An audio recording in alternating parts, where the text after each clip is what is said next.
That should be good.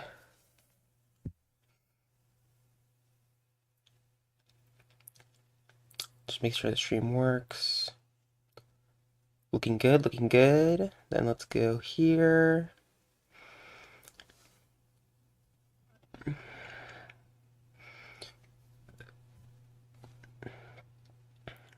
go here.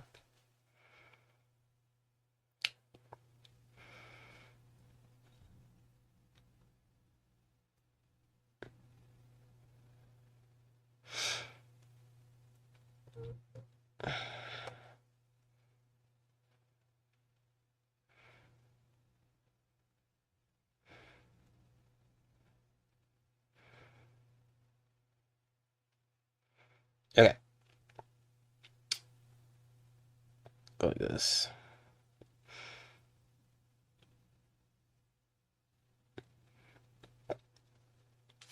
Okay. Let me just make sure everything's open how I want it to be. And then we'll pink Fight Club, and then we have a couple of things to talk about, I suppose.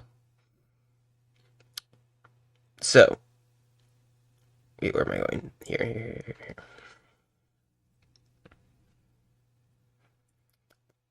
Here. Here. Okay. So, okay, we're good. I'm gonna put this here. Can I move stuff around? That's no good. Okay. This is fine. So, we are going to hopefully get some ladder matches today. Again, we get ladder matches every day. Best 3 ELO. But, okay, we've played Citadel Tempo all week, and I feel like, we had a good winning streak for a while. We played winning matchups, or even matchups at least, like Zemius. And Gaios and Teklar, stuff that Sindel can beat. And then we kind of ran into every other deck, we ran into Polysium, APC, the stuff that's a lot harder to deal with for Sindel, I think. So we're gonna do a little bit of a retrospective, right? So we're gonna say Sindel retrospective, just on our week of Sindel. So you can think about what's the move, right? What should be done? Because in my head there are 3 possibilities, right? There's 1, Sindel Tempo. Here, wait, I should. 3 possibilities. Oops, I spelled that wrong. I know I just messed it up. Right. Sindel Tempo is not viable in the current format. This is possibility number 1, and if this is the case, then I just gotta play a different deck, right? That's full stop. If it's not viable in the current format, we have to play a different deck. That's how it goes. Possibility number 2. Sindel Tempo is not viable in its current form. So that means that potentially Sindel Tempo has the tools available to it to be pushed further, but it's just not there yet. And then the third potential problem, the third potential possibility is that it's Mushmallow skill issues. So it's possible that the deck is fine, and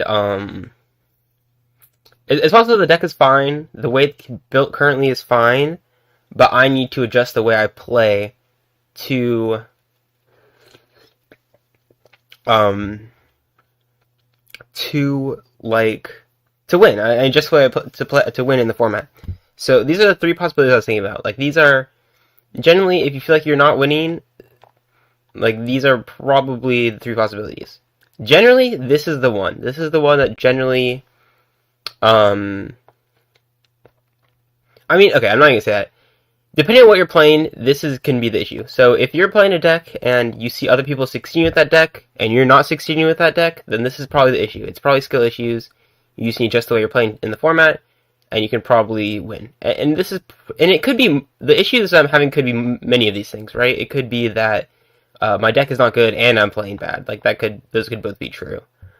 Um, so yeah, if you're not seeing success, but you're seeing other people see success with the same cards, then it's probably this. It's probably this.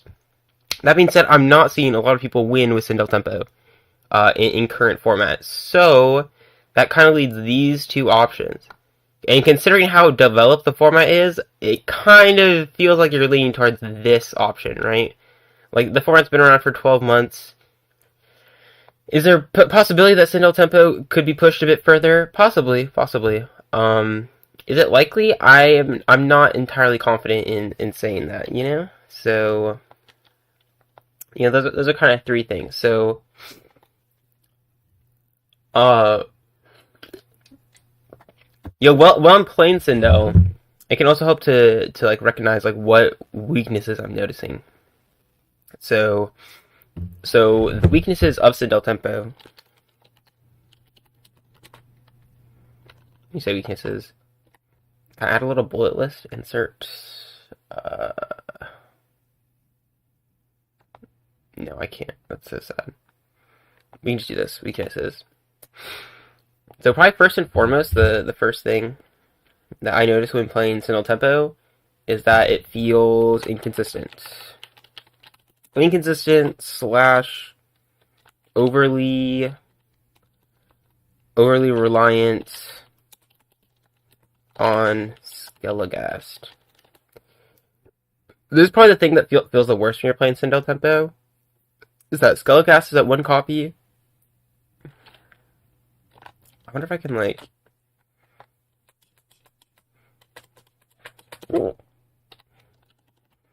Skelegast at one copy. Or I'll like okay.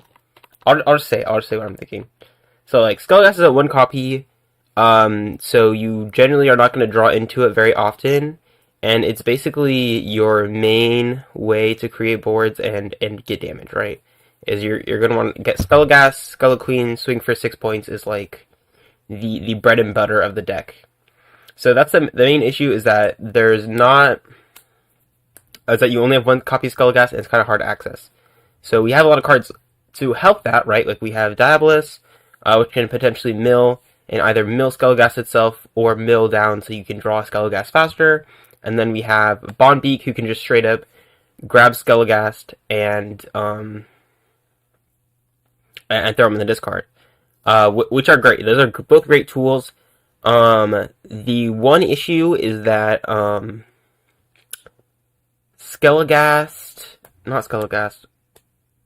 Bondbeak is kind of not necessarily the most reliable tool in the world. In some matchups, it's susceptible to getting, like in APC or Polysium, it's very susceptible to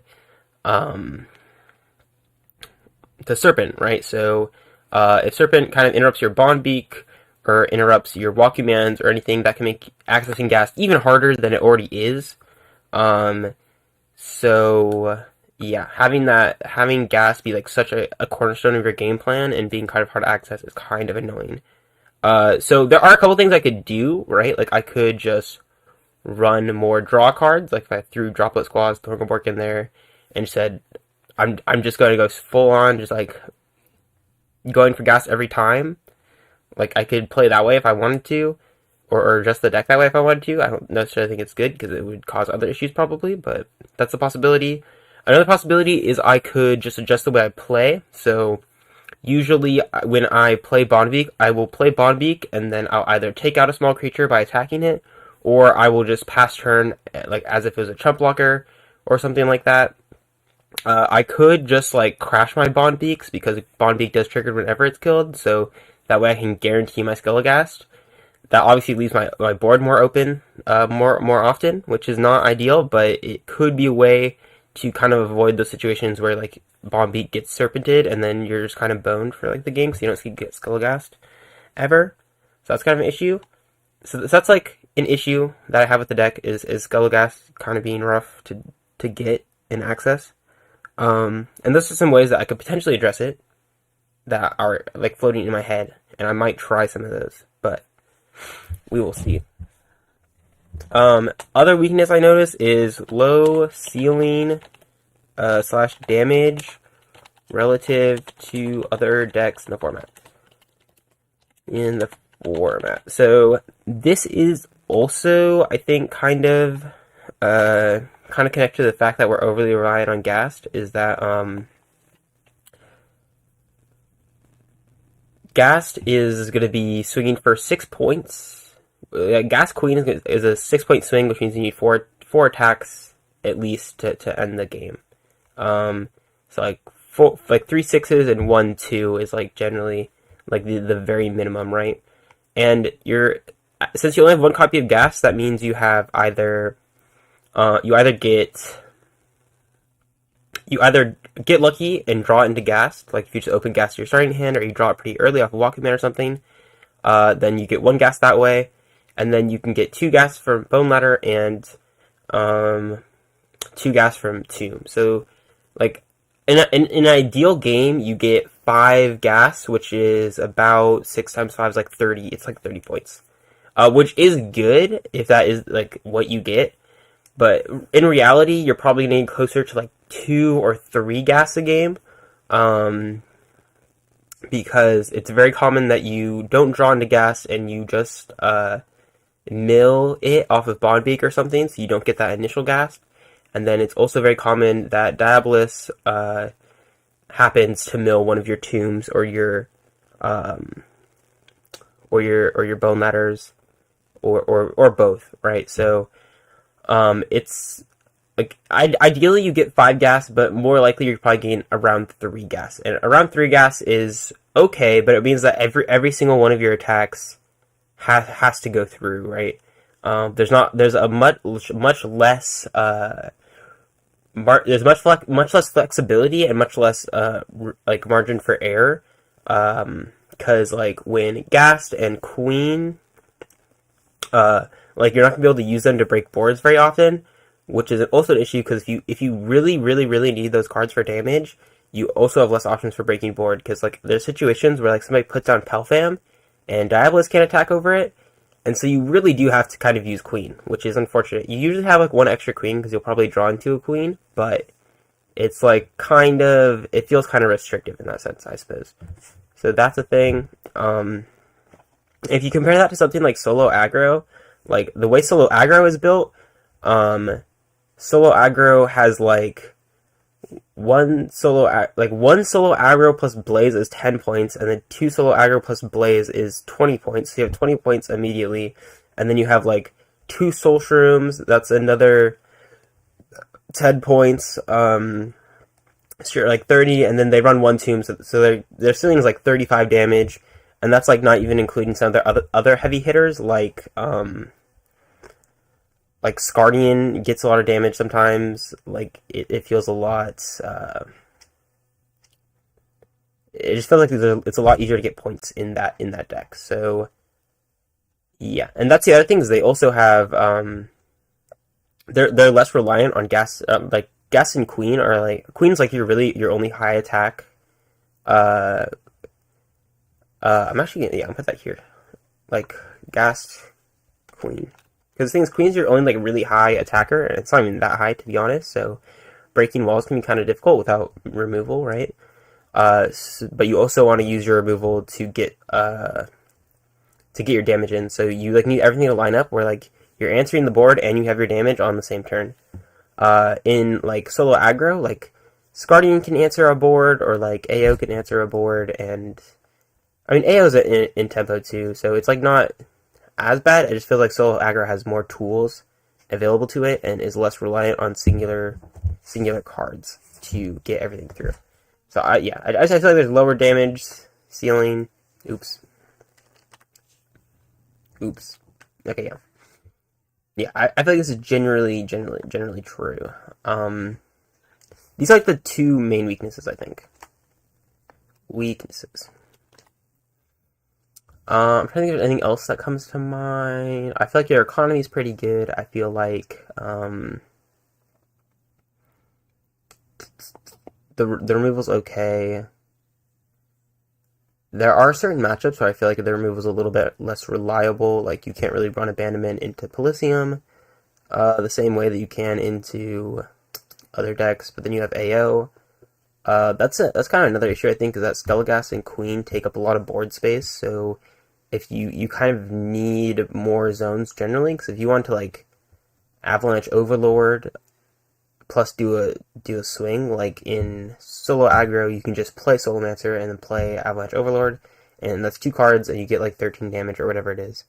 If you swing face, if you or like 8, 13 damage or whatever it is. In Citadel Tempo, to do something similar to that, you're gonna need 3 zones and you'll get like 6 or 9 damage, which is not exactly as good.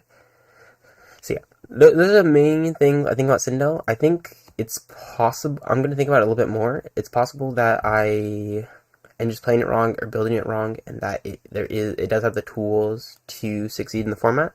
So I'm gonna try to think about it more. The main thing that I want to do right now is probably play some of the other decks in the format, mainly like solo aggro, because like on paper I think that's a pretty much a stronger version of this deck.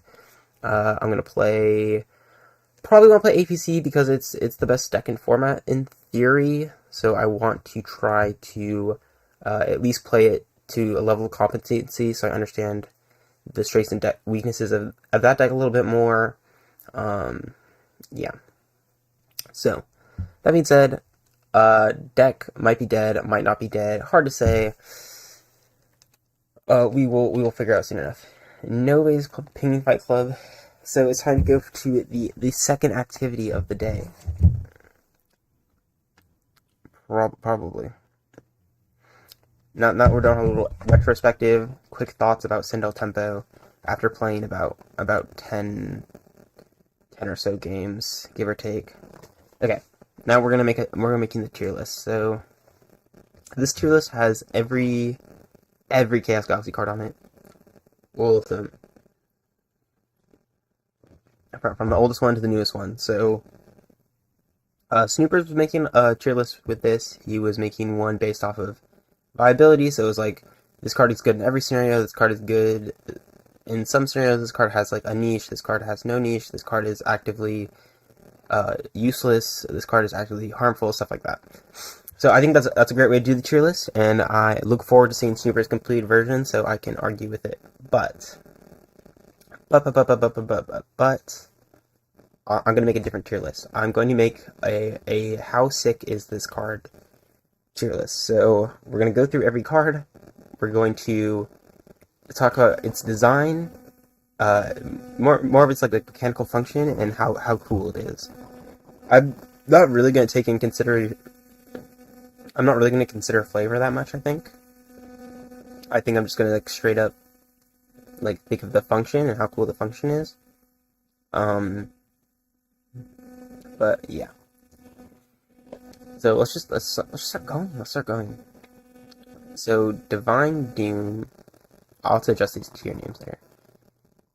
Divine Doom, you kill a sending creature to kill all of your opponent's creatures.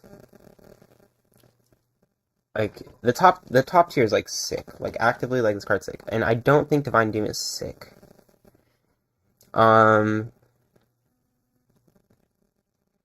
It's not like cool. It's like not that cool. It's like functional. Like I'd probably put it around here as far as coolness goes.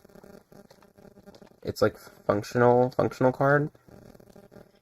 Phantom Matter. Phantom Matter is kind of. I don't really like Phantom Matter. I put my phone too close to something like that was bad. I heard the crackling this time. It was like silent enough. Phantom Matter is a weird one. So, Phantom Matter, it can't. So, okay, so let's talk about Divine Doom a little bit more first. Divine Doom is just kind of, it's a little bit boring. Like, I don't mind that this is what it is, but it's just like a kill one, kill your opponent's board. usually just go 2 for 2, basically. I don't think it's terribly interesting. Phantom Matter, it's too easy. It's too easy. It's too easy. Like, it's too easy to use effectively, I think, because it's just a free body, and, like, as a staple, it's a free body. You just take whatever the best creature from your opponent's graveyard is. There's interesting stuff, like, it's less effective in some matchups, like, or it has been less, like, sometimes it's less effective in a certain matchup than another matchup, because there's less good targets. But yeah, I think it's too easy to use. The flavor is kind of cool. I don't really like the effect all that much. I don't really like what it adds to the game all that much. It's just like a free body. I don't think it's terribly interesting, but yeah. Too easy to use. Monflaky. I'd put Monflaky in like the functional tier, maybe. I don't know. It's kind of hard to... Okay, we're gonna do vanillas. Cool. And vanillas. Yikes. So it's kind of hard with vanillas because you know, it's kind of difficult because vanillas are super dependent on since they only have stats, they're super dependent on whatever breakpoints in the matchup there are. So yeah, I'd say probably Monflaky. I think 150 and 250 are generally, or 150 especially, is like generally relevant enough that it's kind of cool that he has that stat line, and 250 is pretty popular too. So I'd probably put Monflaky in the cool tier as far as the vanillas go. Blarg, 140-20, I think. I'd put that in the yikes tier. 20 just is nothing. It's a nothing stat, and 140 is also kind of a nothing stat. So I would just say that's probably just no good. It's just kind of boring. It doesn't do a whole lot. Never seen play for a reason. I don't think there's like a terribly interesting reason, compelling reason I could imagine that you'd play that card. So I'm just gonna put it there. We're gonna put this. This is these are disaster cards. These cards are just a disaster.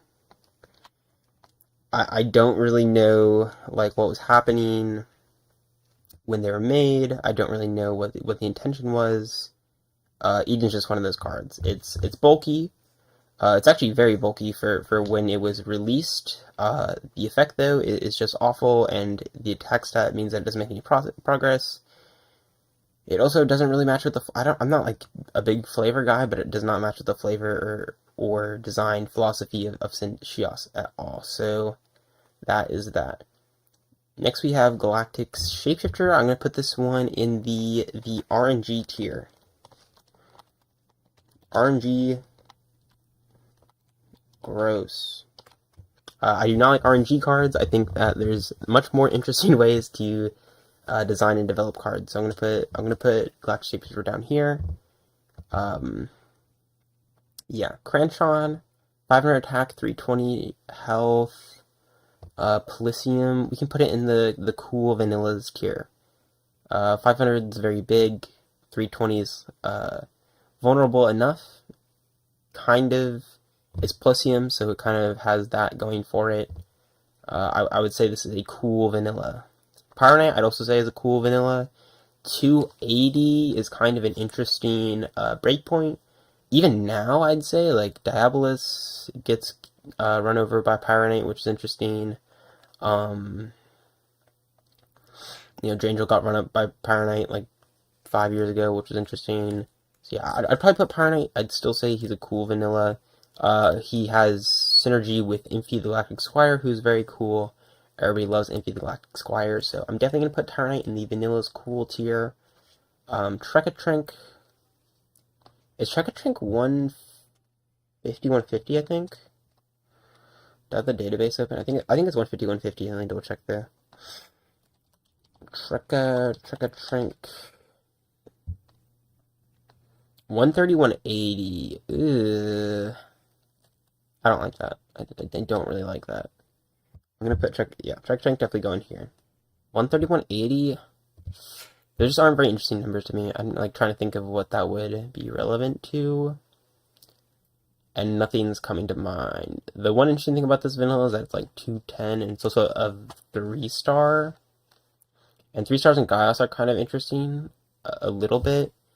It's also Trek-a-Trink, so it has access to Elite Trek-a-Trink, I suppose. I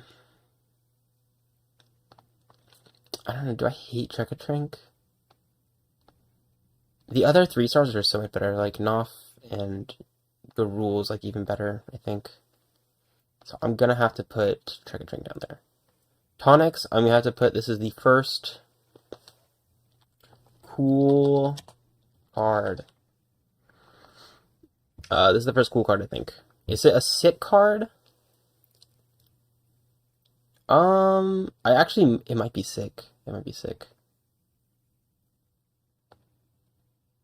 Is it sick? I'm trying to think. Like, Tonics is cool. I like the effect. It makes it a 260, which is pretty relevant sometimes. It's like, it's a 4-star. It's a 160, so like it needs to... It bulks itself up to be like a bigger threat, but it needs to beat over smaller creatures first. I don't know. It's like nice. It feels clean. It like has a really nice design too. I'd probably put in the cool card. I don't think it's like sick. I'm not like popping off when I see this card get played. It's but it has an interesting function, and I think it's pretty cool. Jet Punch, 1-star, 110 Roka. I would put this in the yikes tier probably. I think 110 10. The idea behind it is that it's like a cheap revenge killer. It's kind of oversatted, which is cool. Maybe I don't mind Jet Punch too much. Maybe I don't mind Jet Punch. I don't know. He's better than these guys. Should I should order this because make it like extra fucked up. I think Pyronite is cooler than Monflocky by a lot, and I think Monflocky's cooler than Cranshaw. No, I don't. Yes, I do. No. Yeah, no. Not quite. Jet Punch is kind of yikes, but it's like top of yikes. I'd also put Trek-a-Trink above Blarg, probably. Okay, this one. So, this is a 2-star. Obviously the main appeal is Secret of the Floating Rock. It's 10-200, right? I think it's 10-200. So we're thinking Secret of the Floating Rock is the stealing one, and we're thinking that, what's the other thing? Betrayal of the Floating Rock. Betrayal of the Floating Rock doesn't really require this card being played, so not quite on like the same level, I think, but yeah. I don't know if it's like cool. It's kind of just like for sale sign, but a 2-card combo in Roka, and I don't think stealing cards is that interesting, so I'm probably gonna put it in Yikes. I don't think it's that cool. Cloud Corner, I want to say is like 60-130 or something, or 60-120. And it's just kind of whatever. This is a nothing card. It's not making any progress. It's not walling anything. This card is garbage. Kronk, similar vibes, just kind of garbage. 100-100 or something like that. No, it's not 100. It's like 150-150 maybe. I don't know. It has Elite Kronk, and that's also no good.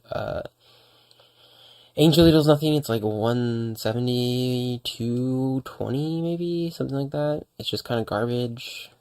I think Harm used to be cool. It's just not really cool anymore. It's just not really cool. I don't know, do I even think Crantron's that cool? Is Flocky even that cool? These guys are functional because they're breakpoints, and like the fact they're from good planets, but I don't know if they're cool. Ugh. Okay, I'm actually making a new tier. This is gonna be Vanilla's mid. Do I have too many tiers for vanillas? Probably. So I'm probably gonna put Jet Punch here, Flocky here, Crantron here, and we can put Harm up here. Harm 310, 400 is actually like decent stats. The order for this is definitely gonna be like Crantron, Flocky, Harm, Punch probably. And then Cloudcorn's probably the worst of these. I'd probably could put this guy up here. Rock can go. Does he get minus or plus points for being related to Elite Kronk? I feel like he might get minus points. No, I'll leave him here. I think this is about where I'd put this. About. Pelfam. Is Pelfam a cool card? Yes. He has a lot of skill to the game and he's pretty cool. I mean, yeah. Bouncing one thing.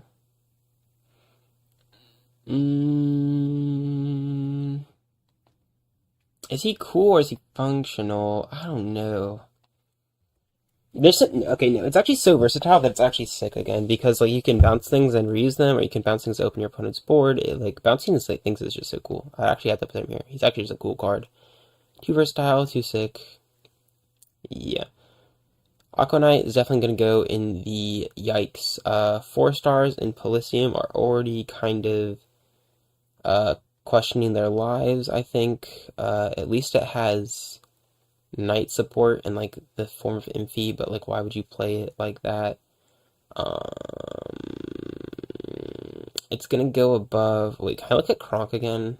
I don't remember Kronk's stat line. I think it's like 150, 150, but I need to know for sure. For sure exactly what it is. Kronk. 100, 190? Okay, that's better. That's better. That's better than I thought it might have been. I think the other card that I'm thinking of is 150, 150 or something. Or 200, 200 or something. Okay, yeah, this is fine. I like Blarg more, though. Yeah, okay. You can go, like, right here. I think, actually, I actually hate you. I'll put you right there, right there, right there, right there. Meltalon is a cool card, I think. You play more for a highly sad... I think it's a bit overtuned, maybe. Especially for when it was released, but, like... Paying for a big creature that deteriorates over time is pretty interesting. I wish it deteriorated a little bit faster, maybe. But as it is fine, I think. So that's a pretty cool card. I'd say for sure, pretty cool. Sisek is one of those yikes vanillas. Once again, there are going to be a lot of these probably. His stats like 230, 160 maybe. I don't know if that sounds right or not. Being Gaius actually does like make you immediately cooler, unfortunately.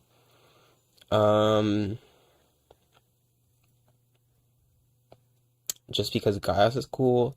As we get more Gaius cards, the Gaius vanillas become less interesting, but I would say that he can go here probably. Flappy Dragon is a nothing card. I think this one's actually 150, 150 unless I'm insane, but is it better than, more interesting than the Ascendian cards? Probably. Probably more interesting than the Ascendian cards. Desert Dancer. So, Desert Dancer. No, I'm kidding. Desert Dancer is pretty lame. It's like a 190. No. It's like 100 something, 200? It's like 100, 200, I think. Oh, right. Because it's the better version of Kronk. I remember now. I forgot these guys got printed at the same time. So Kronk got printed as 100, 190, and Desert Dancer was 100, 200. Just to show that women are superior, I suppose. Spark Eye, I'm actually going to kind of put up here. I think Elite Spark Eye is one of the only elite that I don't mind the existence of, because Spark Eye is so cheap. It's still, like, not worth your while, for sure, but... I would definitely say that Spark Eye is a bit cooler than your average Shios 1-star. Also, I'm going to move these around a little bit, so I'm going to put Vanilla Yikes below Too Easy to Use, and I'm going to put Vanilla's Cool above Functional, I think. If that makes sense. So, Boggy Buka is definitely going to go in the Vanilla's Yikes tier. It's probably the best... of the that's probably the coolest of these three Sindian creatures.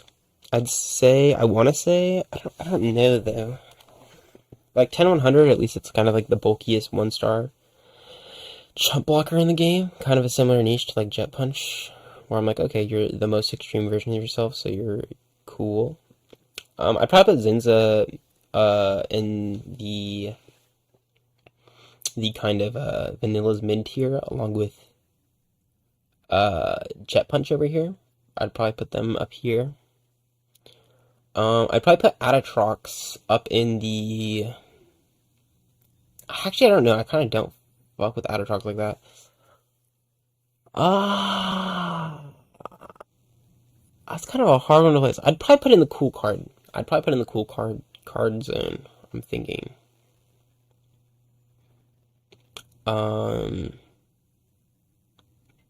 Yeah. Demented Chicken Guy is definitely going down here. What's the stat line? Like 160, 120 or something? 180, 120? Probably something like that. I'd probably put him here. Maybe above Blarg, probably. I think he's probably a bit more interesting to use than Blarg in the grand scheme of things. Kronk, dude, I forgot how Kronk is actually going down here. I forgot how much I hate Kronk. He just adds nothing to the game. I forgot. My bad. Guster is sick. Guster's like super sick too. I don't know if Guster goes in the sick tier, but Guster does go in the CG C certified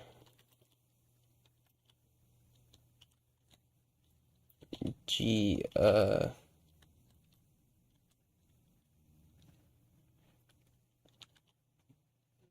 god, certified. I messed that up too. Oh, it's like certified. Ugh, certified G. I can't even think for G. Guster's a certified G, that's for sure. It's a CG card, so I'm put that in the CG tier. I think it's just cool that Guster like interacts with the mechanics in a way that other cards don't really do. So that's why Guster gets to go up there. Drangel is definitely a vanilla mid. Drangel's definitely a vanilla mid. Actually, Drangel is kind of vanilla cool. Drangels have enough support that I'm like, oh, they're kind of sick. They're like actually kind of sick. They're just like not there, I suppose. Because Tower of Drangel's a cool card. Magmol is gonna go in the vanilla's mid, I think. Actually, I kind of feel like, okay, I feel like Magmol and Bulblip feel like filler. They feel like filler, like, between Munflocky and Pyronite, so I'm just gonna put them there, I think. Viridius is kind of a yikes vanilla. I don't think it fits its planet very well. 450 makes it a little bit more interesting than some of these guys. I'd probably put them around here in the vanilla size tier. Vanilla yikes tier. Jellyfish is like 21070 or something. Probably gonna go right above Flappy Dragon as far as vanillas go. Bulblip going right above Magmol, I think. No, right below Magmol. Probably right below Magmol. Paradrax. I'm not gonna say Paradrax is a disaster. I'm just gonna say it's currently useless. Like, I'm just gonna put it in the useless tier. It counts as 2 creatures. I don't know why. I don't know why it does, but it does. The loop gonna go right below Trank and Slicect, I think. Like, it could search 2 stars. That is gonna go in the vanilla's cool. Really like big stat gaps like this in Barrow make your vanilla cool. It's just how it is. Schwaggle, vanilla's mid. Orbov is gonna go in the cool. Actually, do you think in its current form? I think Orbov's pretty cool. as just like a jump blocker. In past formats, I felt like it was less cool because it was like um just like so like annoying to play through. But now I think it's kind of cool and skillful if you play one. Super Spicy Curry Man I actually think is cool, kind of cool, kind of a cool vanilla. I think it kind of got gapped by McCrab Lab actually, so maybe it has to. No, it's that's why it's mid. That's why it's mid. It's because McCrab Lab skill diff uh got to this guy, but yeah. Tanonanon I actually think is less cool than these two over here. But he's all right. Seed Blaster is actually kind of interesting. Um, it's not a cool card. Mm, I'm gonna put a row above the Vanilla's cool, and I'm gonna say this is an intriguing card. Seed Blaster is definitely intriguing. I can say that much. It's kind of interesting the way it interacts with Abandonment and now Flooper. I think this card is pretty intriguing. Um, I don't think it's necessarily the coolest card in the game though. Helda is definitely going in the Vanilla Yikes tier, probably below Blarg.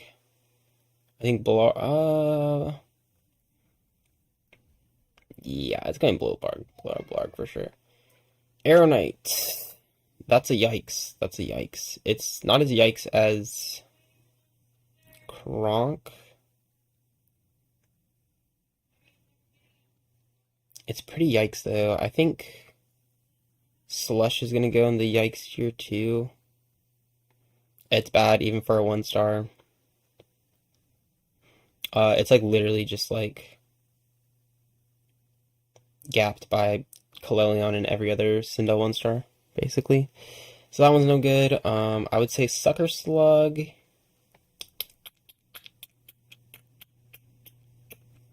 Sucker Slug. Oh, that's kind of a tough one.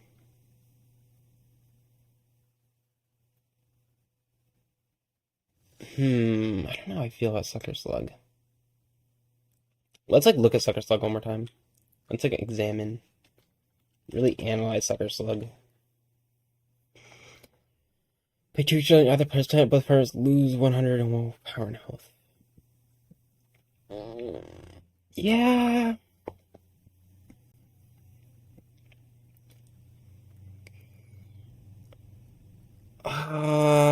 It's so weird. I don't know if I like it. It's like, I mean, in reality, it's useless, right?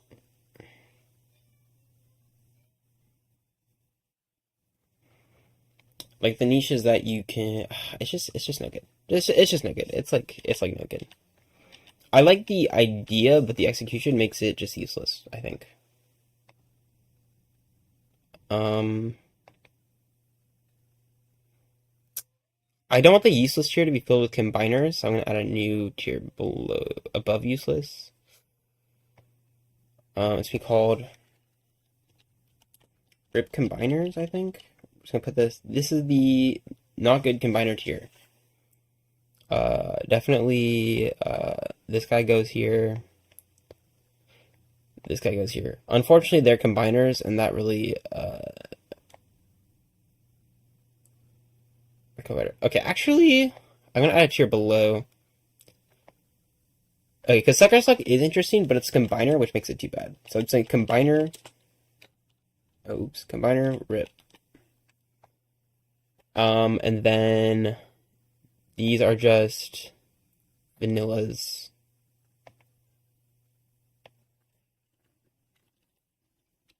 Vanillas combiner. And a vanilla combiner is even worse than your average vanilla, I'd say. So I'll put the tiers like so. Hoblog 31,460 or whatever. That's going with the other vanillas here. I do think it's actually a bit more interesting than Floop. A bit. I'd probably put it slightly above Floop. I like it a bit more. Creature Conjurer, I think, is pretty useless. Research Conjurer too. I don't know. I just like don't like them very much. These are just kind of bleh. They're bleh cards. Bleh.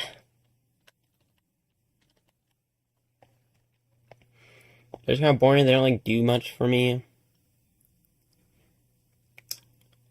This is like a number of tiers that I have. Okay, points. Point is also kind of bleh, to be honest with you. But it's not as useless as these guys. I'm gonna put this one in the tier, I think. I think this one's kind of I think non I'm gonna put it up a bit. Like I like point more than PM. Oh, I don't like it more. I like it more. Okay, Vanilla's mid. This is like actual mid. Is like eh. Maybe it's in the functional tier then. Functional tier. Yeah, I think that should be the functional tier. It might just be the functional tier. Okay.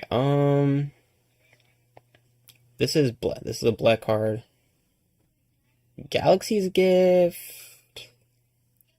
Is it Bleh or is it functional? I think it's Bleh. It's just too low impact, I think, right? Charge Blaster is cool. Charge Blaster is cool, I think. I think it's hard to say that Charge Blaster is not cool. Real Hex Power Crystal's Bleh. Star Path's pretty cool, actually. I like Star Path. I don't know if it's like intriguing almost. Is it intriguing or is it functional? It might just be functional, actually.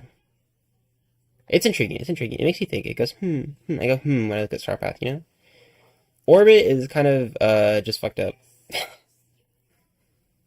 uh, it's worse. Is it better than PM or worse? I'm gonna go, this is the degenerate tier, I'm gonna say. Is PM degenerate actually? I'm actually gonna put these in degenerate. Yeah, okay, too easy to use is actually be changed to the degenerate here, I think. I need to change these colors, by the way. Because the colors get messed up here, I think. Like, this can be green. This can be green. This can be blue. This can be the other blue. I don't know if I have enough colors for what is happening on the screen. Third blue.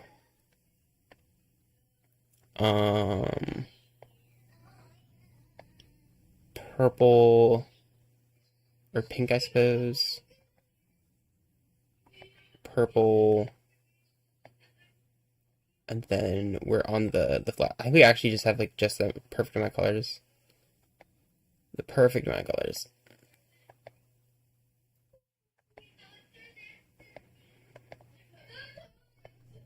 Okay, I think that will do. That will do. I think that's fine. It's not high me. I wonder what they meant by that. Hi fish. Okay. Checking Discord. Good, good, good. Nobody's wanting to play. So we can keep tier listing. Yay. Yay. Okay, it's not. I wonder what he meant by that. Maybe he's talking about Orbit. Or PM. Who knows? Vazuzu's going in the Yikes tier. It's a Roka one, which puts it pretty low, right? I probably put it above above this one, I think. It's above Floppy Dragon, for sure. Bone Matter's sick. We can put Bone Matter in the sick tier, I'm pretty sure. Bone Matter is like pretty unapologetically sick, I think. It's like one of the few like free revives I'm like, oh yeah, this is pretty gnarly. I think that one should be in the game. Um, Desert Quake is cool. I like Desert Quake. Or I like the reworked Desert Quake at the very least. I can put that in the cool card section.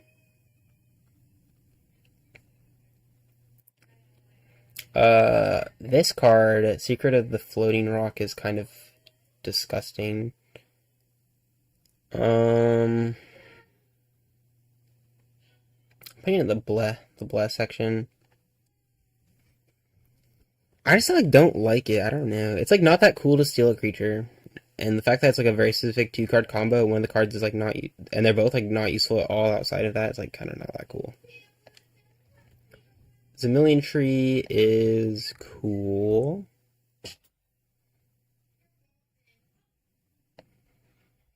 I put yeah, Zamillion Tree definitely goes in the. Actually, Zamillion Tree is kind of sick. I'm thinking about it, and Zamillion Tree. Is it as sick as Bone Ladder? No, no, I don't think so. It's pretty cool though. I will admit. You get hyped for Zamillion Tree because like you're always like, oh, there is that like 1% chance that like he just loses here. So I feel like Zamillion Tree is pretty cool. Cosmic Treasure is definitely going in the degenerate tier for sure. Rewind Wormhole is like top of degenerate, I think. Like this is my okay, well Cosmic Treasure went first. But yeah. Also for these I'm gonna order them like this probably. Like this is the worst one. Galaxy Gift is the least offensive. Paradox is a little bit worse than the Conjurers, I think. Yeah, I'll put it like that, I think. G-Crash. I'm gonna put that one in the functional category, I think. It's a bit more functional than these two also. Like, it's not degenerate like these fucking guys, but it's like kind of degenerate. I don't know. It's kind of annoying. I wish it didn't exist, probably, but I'm glad it exists. I'm glad it exists. For now. For now. Dude, Palladium 4 stars are like such a terrible thing to be. I'm gonna put this right above Arrow Knight. Probably right above Arrow Knight. Bowlight Comet is definitely a bleh, I think. It definitely feels kind of bleh. Putting at the bottom of bleh. Especially that Crow Rock exists now. I'm definitely putting Slush Infest in Degenerate. Is it more degenerate than Cosmic? No, actually, probably not. But it's up there. Orbit's the least degenerate out of those, but it's kind of degenerate. Terraforming is cringe. It's not degenerate, but it is cringe. I'm gonna put it in the. I'm just gonna put. I can't make any more tiers. Okay. It just goes bottom degenerate. It's like not degenerate. It's just cringe. It's just cringe. Okay, we're adding another tier. Add tier below. It's also going to be blue because these are kind of similar. These are kind of a similar kind of vibe, you know? Those are degenerate. These are cringe. Are the cringe cards worse? Yes, they are. Bulwarder is intriguing, I'd say. I'd definitely say I'd put Bulwarder in the intriguing category if I had to. Temple of the Archangels is also an intriguing card, I'd say. This is the one that prevents damage. It's not functional, it's intriguing. I'm actually gonna put intriguing lower, I think. The vanilla is cool, deserve a little bit more clout. Actually, maybe I need to put Vanilla's cool lower. Because Drangel feels a little bit out of place up here. By the way, it's like that. That's the order. This is tough. This is hard. Also, as far as intriguing cards though go, I'm probably playing Seed Blaster. Actually, no, it's probably a good order. I like that order. Okay. Handshake, yikes. That's going in the bleh category. I'll probably put it above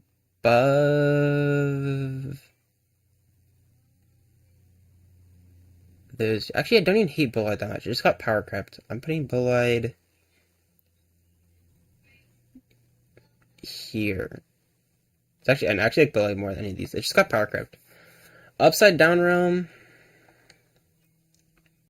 Okay, so Upside Down Realm is degenerate by association. I guess I have to add another row, huh?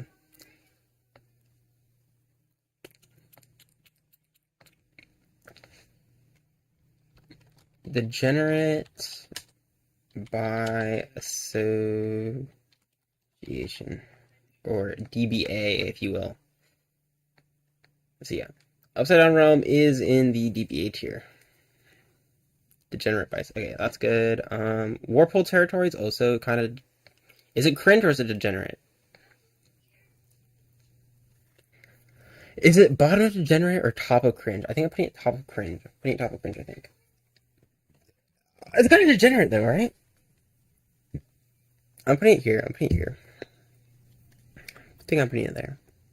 Galafection is just cringe. It's not degenerate, it's just cringe.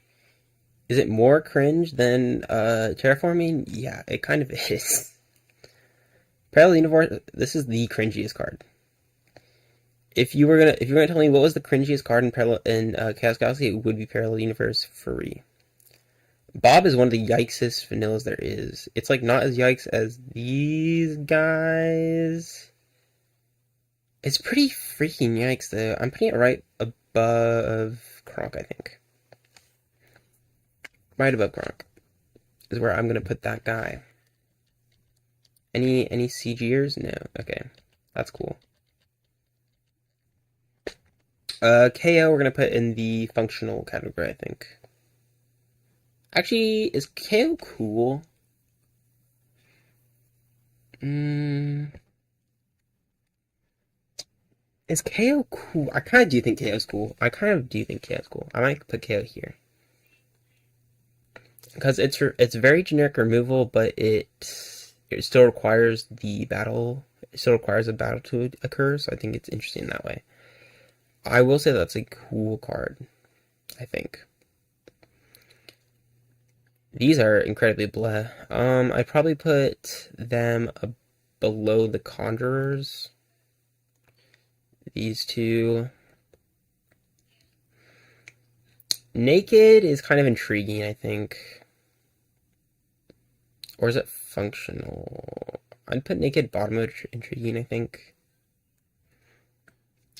Being able to bounce, or it's like, what is it? It's attachment protection, which is interesting.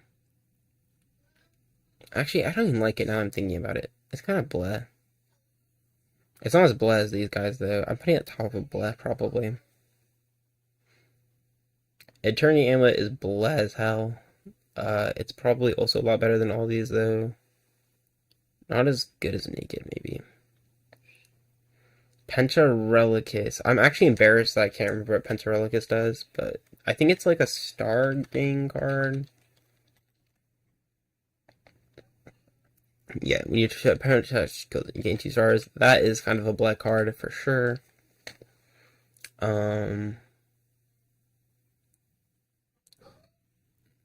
It's probably a bit less bleh than Galaxy's Gift, if I had to say. By the way, I'm closing this tag because I don't need any more. Okay. Probably putting that there. This is so hard. Ice Elixir's cringe. Is it degenerate? No, it's just cringe. It's more cringe than Terraforming, not as cringe as Galafection, I'd say. Blaze Elixir is actually degenerate. I'm putting that in the degenerate tier. I think this card needs to go back to 1, or... Yeah, it probably needs to go back to 1. I think this card's pretty degenerate. It's not in the top 3, but it is up there. It is up there. Icaretta, this is the card that makes any creature a no planet creature. It's just a black card. Um, it's almost. I mean, it's kind of intriguing in the way that Sea Blaster is intriguing, but like not quite at the same level, I think. Which makes it blah. I'd probably put it right above the helm, the Galacta weapons. Disguise is intriguing, I think. It might be intriguing. It's also kind of black. Okay, so like the Icaretta Disguise. I don't know. I don't know. I don't know. I don't know. Disguise is just like cringe. I don't know. Like it could be interesting, but it's like not interesting in the way that it's used right now, I think. This card's kind of blah to me. It's kind of blah to me. It's a little bit more interesting than Icaretta, maybe. I understand that it sees play, but Transponge is yikes. Yeah, it's yikes. Any card that's like 20 power and like is not gonna affect anybody is like not actually good. Is it more yikes than all of these guys? It's a 1-star Polysium at least, so it can have something. I'm putting him here, maybe. There you go. Acid Stock Cloud. This is the card that hello. Stock Cloud is like, dude, I cannot remember every card. I like know like vaguely what it is, but I can't remember the exact numbers and stuff. Only 2 characters every time they touch your own friend, they lose. Yeah, lose 2 points. I knew it lose something. This guy doesn't read chat. What do you mean I don't read chat? Dude, you guys are not saying anything. Hello? Bro, he reached chat instant when Q comes. What? I literally said hi fish when you said hi Mush. I actually hop off. Jesus, dude. I have the worst chat, maybe. They don't say anything and then complain about me not reading. Like, bro, chat's empty. Oh, oops. Yeah. Fuck you, man. Acid Stock Cloud blah. Card sucks. It's actually, like, pretty bad, too. It's, like, probably down here. It's like a shitty gas specific counter. I'm moving. Do I want to move Shake Up? I actually do want to move Shake Up. Oops. Fucking fish. Mechanism is like similar to Stock Cloud, but worse. For sale side, it's kind of degenerate. I'm not gonna lie to you guys. This card is a bit degenerate. It's more degenerate than Orbit, even, I'd say. Hi, Mush. Hi, Fish. What's going on, friends? We're making this just disgusting tier list because, yeah, we just are. Phenomenus is bleh. It's not as bleh as some of these guys. Dude, it's actually crazy that I like Galaxy's Gift more than Phenomenus, but I do. Probably putting this guy like down here. I'm actually putting this guy down here and actually screw Phenomenus. He's so lame. Okay, what's the sit cards? We got Bone Ladder. These are the cool cards over here. These are the cards I like. Bracktooth is a Yikes Vanilla. Lower than Tauntauron, right? Actually, 260 is kind of interesting enough. No, it's not. I'm lying to you. It's good down there. Elite Drangel. Elite Drangel has so much support that he almost like goes up. I'm putting Elite Drangel in Vanilla is cool. Is he a Vanilla? Yes, he is. Let's be honest. He's a Vanilla. He's one of the cooler Vanillas. I'll give him that. But he's a Vanilla. Bubbo's like yikes. Probably like jellyfish level. Dandy's also super yikes. Bit worse than Bogey, a bit better than Punch. This thing's also awful. I'm putting it down here. Actually, it's like really bad. I actually think this is worse than Dandy. No, it's not. It might be. I'll put it there. I'm putting it down there, actually. It's actually so bad. I don't like this thing. 40 power RT search is like so... I'm putting it there. Fraxel's cool. Fraxel to go. Actually, is Fraxel cool? He's functional. He's functional. He's kind of like on that functional vibe. Maybe I need to move more guys down to functional, I think.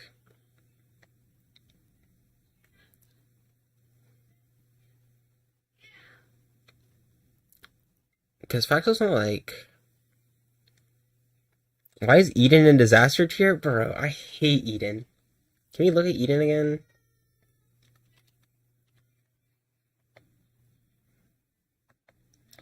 Let's examine Eden. Okay, it's 30 points overstated. It has 400 health. It makes no progress, and it has a terrible, terrible effect. That's why I don't like it. It's so bad. It feels so bad. It's like literally like it's so easy to wall out and just wait, and then it dies, and it's like, why did I do that? I don't know. I feel like it's kind of a disaster card, and I don't like the way it's designed at all. Not at all. I'm putting this in the Dramaticus is more of a disaster, actually. Is that a hot take? I think Dramaticus is such better than Fledge. Okay, look. Vanilla Yikes can be the bottom tier if that's how it has to be. We can probably do this. We can probably do Vanilla Combiner. Actually, I hate Combiners more. Oh, it's Sickness though, right? Yeah, it's Sickness. It's Sickness. Like the vanillas are like so bleh. Like I don't care that the vanilla is just vanillas. It's like, are vanillas like that lame? Yes, but I don't know. We could put it like this if that makes you feel better, the fish. Robron can go in the intriguing section, I think. Robron can go intriguing. I think it's bottom intriguing for me, but it is intriguing, I think. This card is just... Is it a disaster? No, probably not. Disaster being the bottom is funnier? Exactly, Fish. I'm so glad you understand. Okay, I'm putting it back. Is it a disaster card? Let's read it again. Galaxy Patrolman, right? Is it Patrolman or is it something else, man?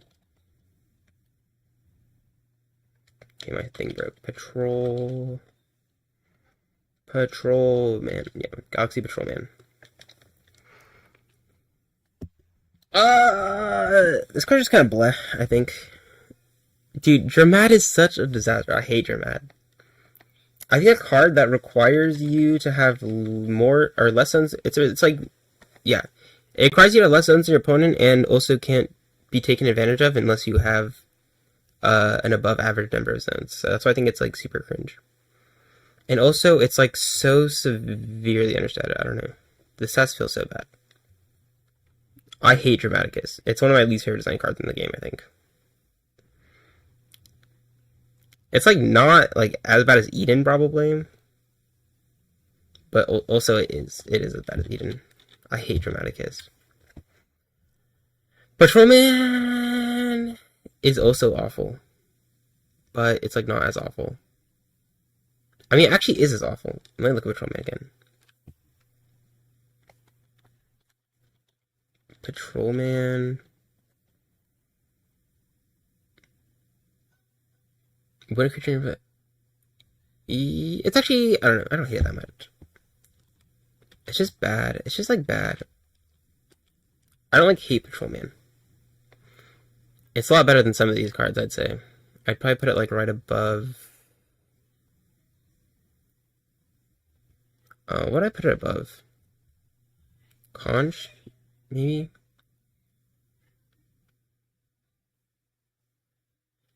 It's like in this area, I think. Around there, probably. Okay. Slush Machine's actually kind of dope, right? We're all Slush Machine heads.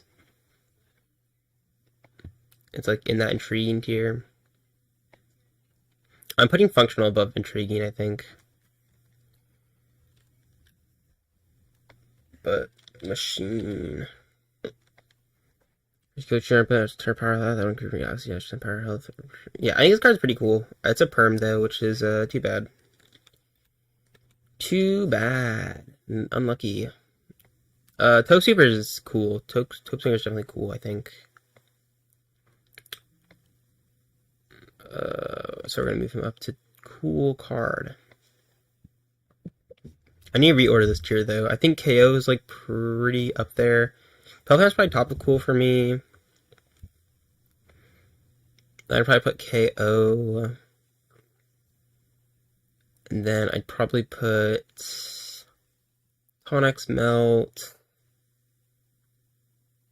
Charge Blaster, Fraxel, Addy, Orbob Addy,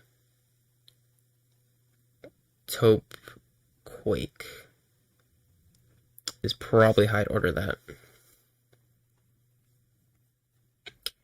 Peblo is one of these down here. Bit better than Slush, I suppose. It's actually a bit better than those two, probably. As far as coolness, Wild Wing is actually not the worst thing ever. I'd probably put it right here. It's probably better than these guys. It's probably not as cool as Verdius, but that's probably fine. Squirtle is something. I'm putting him here. Probably. Dude, why is, we're in set 2 area now, right? We've been here for a moment. Pointy Bogey. It's a 180, 200 or something. 160, 220, 2160 or something. It's probably around this. It's probably a bit cooler than Helda, probably. Probably where I'd put it. Plube is kind of sick, right? We all Plube heads. I know we're Plube heads. I don't even know why I asked that. Everybody loves a good Plube. We're gonna put Plube up in here, I think. It's cool that it like doesn't have a lot of stats, but it's like literally free, like immediately, as long as you don't make creatures. So it's like nice. Can kind of set up things. It also has 130, so it's like bulky enough to be relevant in Sintian as far as like things go. If Sintian had effects that mattered, so it can protect things. I like that. Gigantros is definitely gonna go right below. Actually, it's like kind of worse than Verdius by a bit. It's kind of like go right below, right above Vizuzu, I think. Groundnut gets the Knight buff, if you will. I put Power Knight in cool. I'm gonna put Ground Knight bottom of mid. Ground Knight is kind of like Demonite for Barrow, I think, if that makes sense. Which is something. Cryocaros is blah for sure.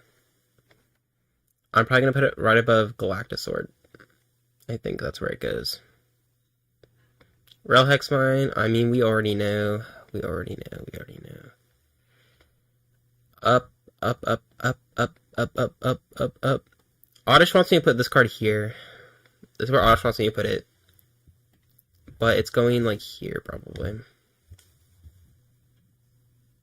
It's just, like, it's, like, cool, but, like, also, I don't know.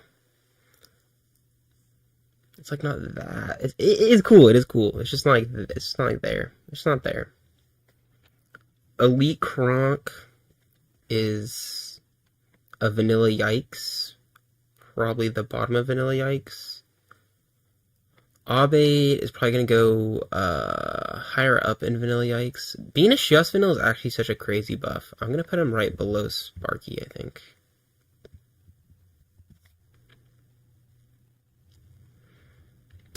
Tiki Talk is worse than Scythesect and therefore lame.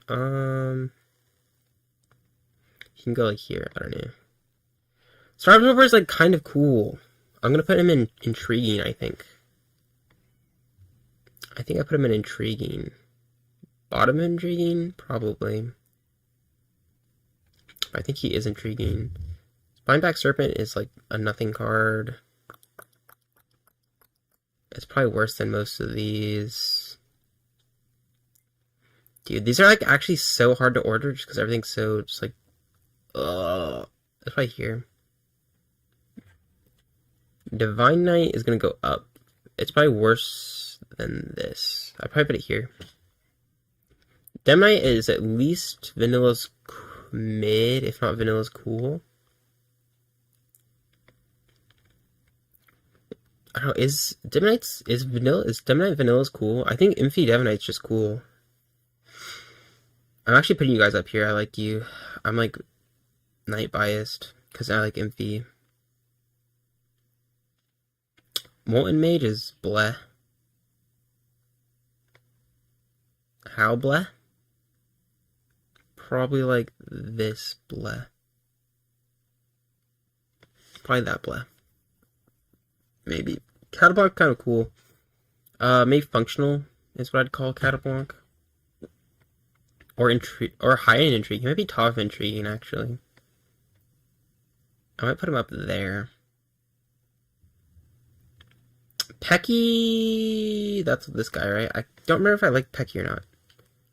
Power Knight Vanilla mid. Stop hating on my goat. How dare you say that about Power Knight? Don't even, man. 280 power just will always be cool. I just don't know. No, Power Knight's cool because like Infi Power Knight is cool. 280 like is always cool pretty much because 280 like it like just reaches up there. Like it reaches like right above Drangel. It reaches right above Diabolus. It reaches right above Dog. It just like it reaches like up a little bit too much for it to not be cool, I think. And it's Shios, and Shios is broken, right? I was looking at Pecky is what I was thinking about. Pecky, I remember being something. Yeah, Pecky is intriguing almost. Pecky is like mod check. What are we mod checking, man? How much I hate Pecky. Pecky's like Pecky's almost intriguing, but like not really.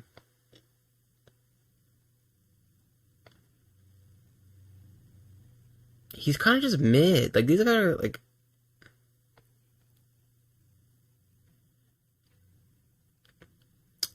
He's like Warpole territory on a creature, which is like almost cool.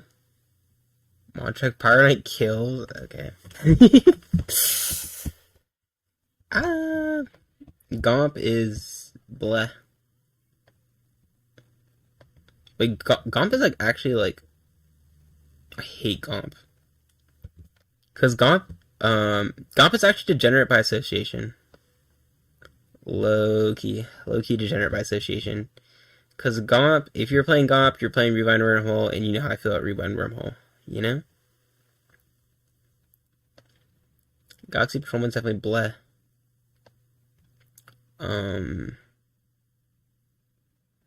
Probably a bit less bleh than this guy. Maybe. Helix. I actually love Helix design. It is unfortunately kind of a dandy. It's kind of a dandy core. It's kind of dandy core. I'm probably putting it here. Probably maybe here. This like tier is just a mess though. Dupab's actually cool. I don't know how cool I want to put Dupab up there.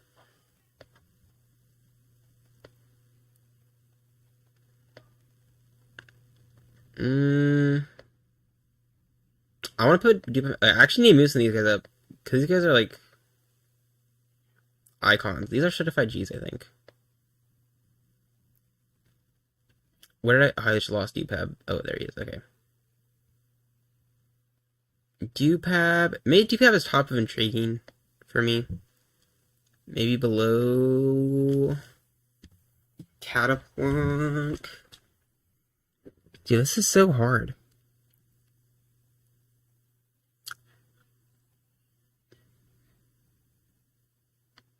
Okay, I'll think about this.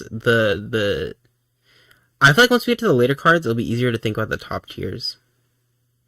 Blog is vanilla mid? Okay, wait. Give me the blog argument, because I think you might be onto something. I think you might be onto something. I need to hear it from you, though. In the meantime, Boz is nothing. Boz is nothing. It's a bit better than those two, I guess.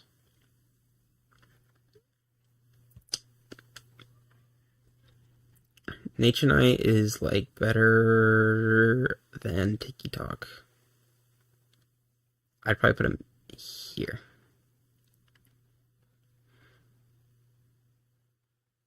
Is Quatraga cool? I kind of forgot. I'm gonna, like, read Quatraga and, like, everything will come back to me.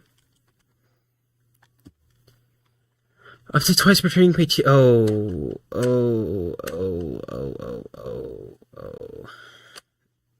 Yeah, this card's no good. He's Skull Scythe before Skull Scythe.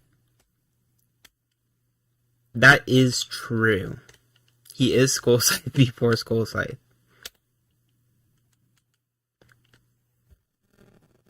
Yeah.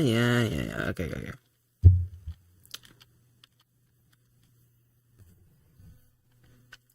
We can move Blarg. Yeah, I guess that makes sense. We can put him mid. We can put him mid. Vanilla's mid. Yeah, he's like Curry, man.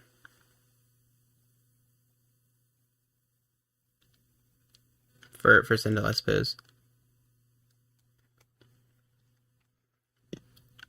Because Skull Scythe is like cool almost. Like Quatriaga is like Quatriaga has like Gamba Jable vibes, right? Where it's like it's kind of cool, but it's like too restrictive. I think I'll put those in the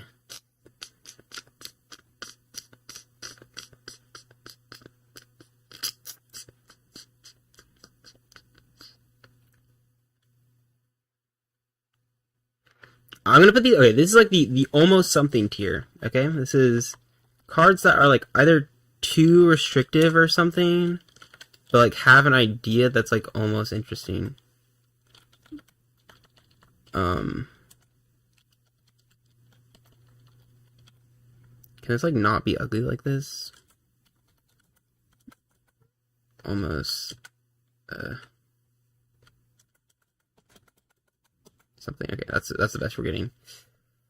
Like, I think this is almost something. I think Quatriaga is like almost something. The Star Cost just makes it so bad, man.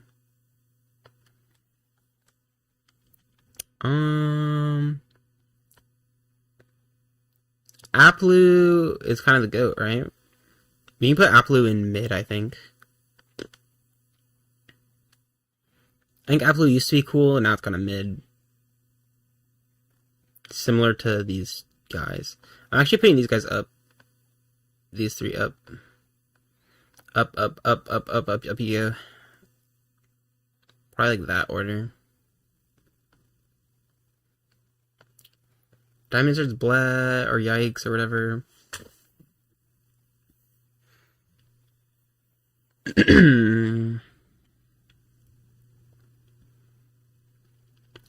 This tier is such a mess. I'm putting it like here.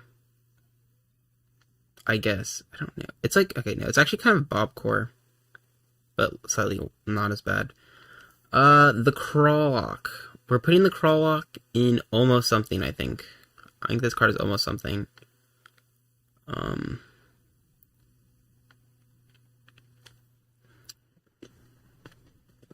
Like, having something proc when your planet ability procs is kind of interesting, but having it be instead of drawing a card makes it too weak, and then also the stats are awful. So, that's no good. Dabakadra is going to be a yikes for me, I think. Let's be honest, Dabakadra is a yikes vanilla. Can I put it in the vanilla tier? I feel like I kind of can't, right?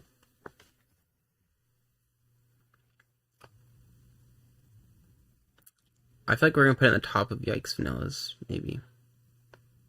Well, I kind of like some of these other cards more, though. I'll put it in the top, though. I'll put it in the top. Soon. Soon's kind of hard to place for me. I'd probably place it around the Knights. Probably right around here. Clued I actually like a bit. I like Clued a bit. Probably put it around here. Because I like Snowflake. Soonshine is bleh. I don't know where in bleh, but it's bleh. Snowflake, I think, is almost something. I've always been a big Snowflake fan.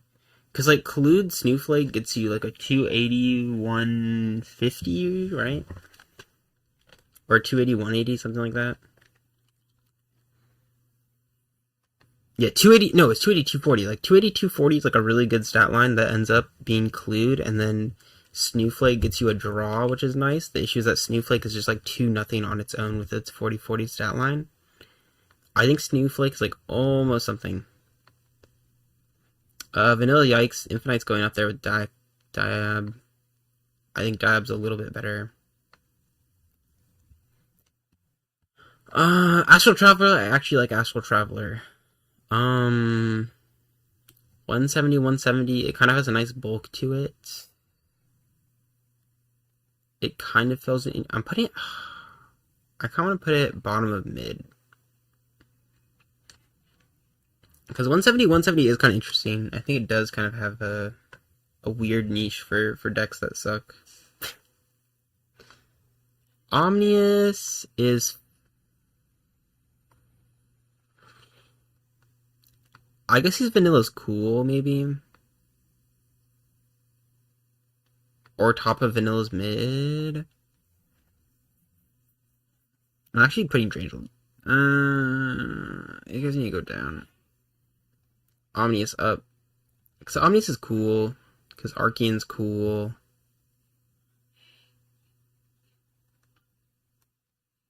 Like, Omnius Control is kind of an interesting kind of archetype that exists. Maybe there?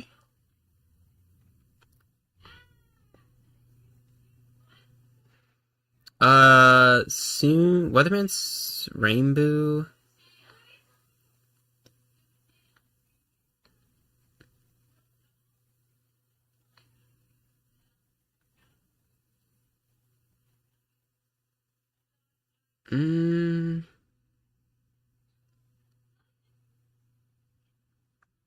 I kind of want to put this here.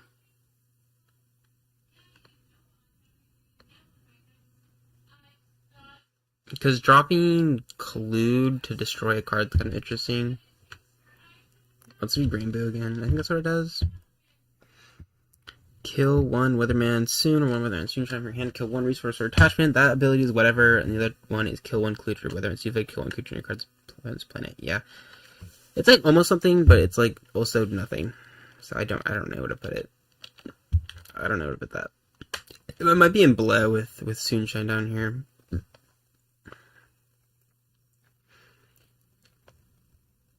Vanilla's Combiners. Sky Sentinel is one of the more interesting ones, I think. But it's also not good. Battle Conjurer. I'm probably going to put it here. Below creature, above resource. Disarm is super bleh. It came out after Naked. Do not care for this card much. I'm probably putting it way below Naked just because it at least affects the board, maybe. This one is also a messy tier.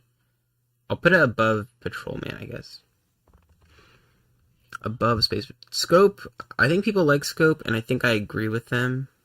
I think this card's pretty cool.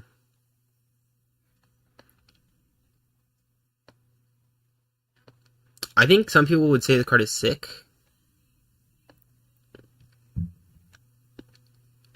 Do I agree with them? No, maybe not. I feel like I'm actually not a scope fan the same way other people are scope fans. I'd probably put it in the cool card section though. It's probably cooler than Quake. It's cooler than Scope. It's not as cool as mine, I think. Mine's also probably cooler than Plube. Maybe like this. Mine feels low. Like this, maybe? I don't know, mine is cool. Point Tree is cooler than Points. I know this much. Dude, looking at this tier list starting to, like, feel something. I don't know. I'd probably put it functional above Point, maybe. I mean, is it functional? I mean, it kind of is functional. It's just, like, kind of like it serves a function, and it does it correctly. It's just, like, not interesting to me. Double Wormhole is... Double Wormhole is just cringe, I think. I think we're going to put it in the cringe tier. It's less cringe than these other four, but it's pretty cringe, I'd have to say. Universe Foundry is actually pretty cool. Universe Foundry can go up, up, up, up, up, up, up, up, up, up, up, up, up, up, up. Is it functional or is it in the cool card section? I'm putting functional up, by the way. That's going up. It's not as cool as Scope. It is cooler than Taupe. That rhymed. Holy. Supernova is actually kind of cool, right? I'd put in the intriguing section, probably. Above most of these guys. Probably I see you actually need to move down, I think. Probably like this is probably the order to put this in. Combustion is kind of whatever. Kind of a bleh card. It's probably like it's kind of Bellite chord, but worse, I think. I think that's how that's gonna go. Planet Path is kind of almost interesting, but it's not actually, so I'm gonna put it in the bleh. But like top of bleh. Galactibo is sick. Actually sick. Galactibo is so cool. I'm definitely putting Galactibo in the intriguing, but like above blah. Probably here. Bo's cool, right? I feel like everybody loves Bo. Like low key on the low loves Bo. Meteoroid Storm. Yeah, I like wish the power level of the game was like a little bit lower so something like Bo could exist and be cool. But that's not the world we live in, unfortunately. Meteoroid Storm is cooler than every other variation of it. Maybe. It's going top of Bleh, probably.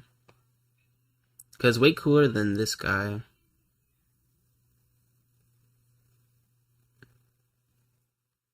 It's probably here. Probably. United. I think I like United, but I need to. Oops. Control Shift. Yeah. Oh wait. Control Shift. Control. Oh god, I forgot how to use a keyboard. I already did this. I'm done with that. Okay.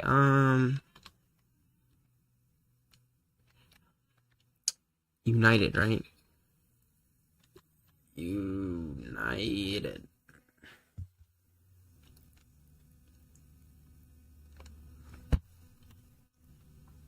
How is this like not showing up? Unite. Oh, it's like United. I see. Unite. United. Okay. I see. Kill one enemy in Galaxy add one of your different killed nitrogens to your hand. It's like kind of intriguing. It's like bottom of intriguing, but it's like kind of intriguing. Zonal Destruction is a disaster. We can talk about it in a second. We can talk about that in a second.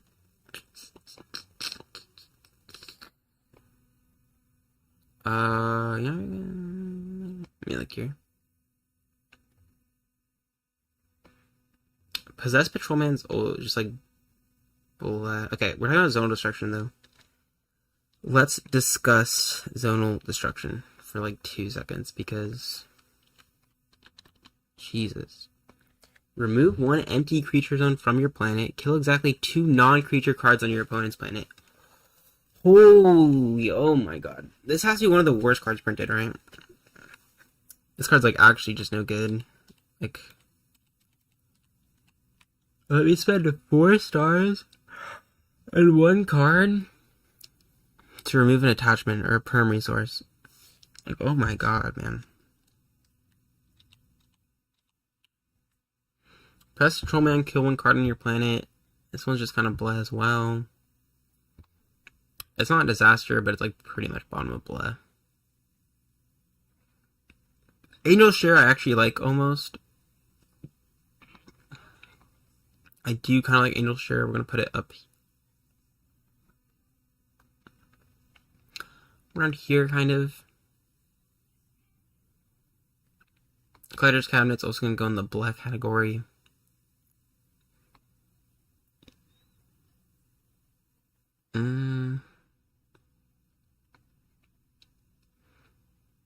Actually, now that I have this almost something category, I kind of move it up. And I kind of move more cards into it. Because, like we can put Star Absorber into almost something. Like, United is almost something, kind of. Pecky is almost something, probably. Celestial Machine's probably almost something. Robron's almost something. This feels more comfortable, I think, if I put them down here. These are intriguing. Like, these cards I could actually, like, play, probably. Like, I've played all these cards at one point or another in my life. These cards I've never played. But they definitely make me think about the what-ifs, you know?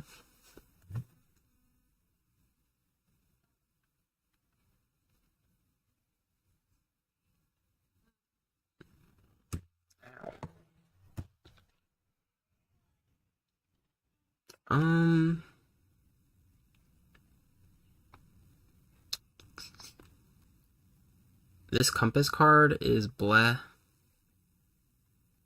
It's like worse than, I mean, is it worse than Chalice or better?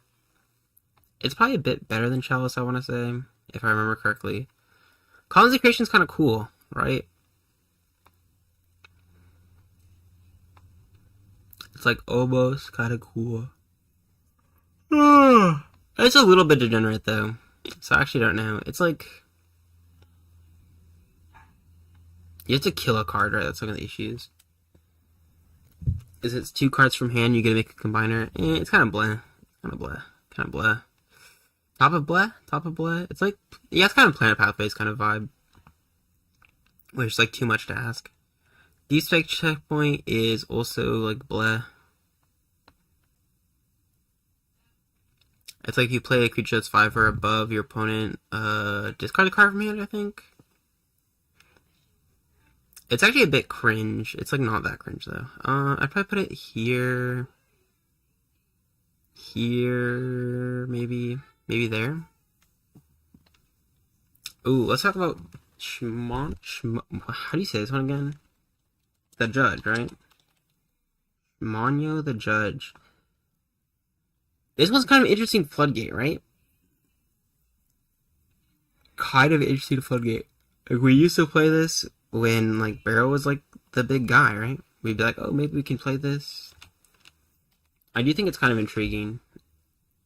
So I'll put it, or maybe it's almost something. Floodgate cards in CG are weird. I'm gonna say it's, yeah, I'd say it's almost something kind of like Archangels. It's probably a bit cooler than Archangels, though. Weather Machine is kind of a nothing card. It's blah, but a bit cooler than Soonshine. The cool thing about it is that it enables Litnung and, Typhoon, right? But outside of that, it's kind of like not doing much. Treasure Swamp. This is the perm that like gives you a card draw, I think. Whenever you like search a Chaos creature. When you frequently Chaos, you can draw 1 card. Yeah, so this is like the only issue with this one is it's the only ways you do it are like, I mean, you draw a card when you like Flooper. You draw a card when you Taupe Swinger. I think it's Topsinger. You draw a card when you... Oh, yeah. I think those are like the two scenarios where you get draw from it. Treasure Swamp is like kind of interesting. I put Treasure Swamp in like almost something. The issue is like perm resources, right? I put it above Archangel, maybe. Something like this, probably. Sacred Reef is kind of cringe, I can't lie to you guys.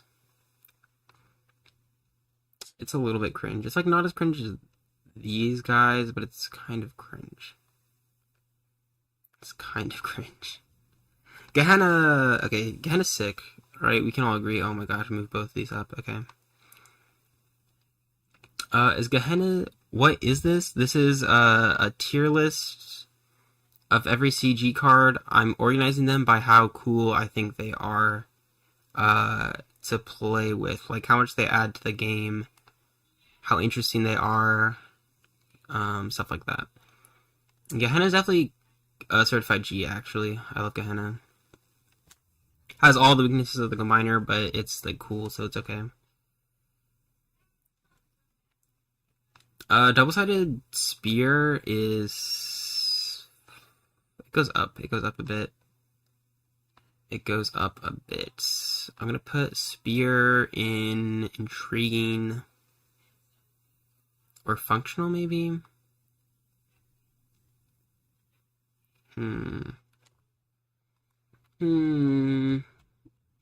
This one's hard.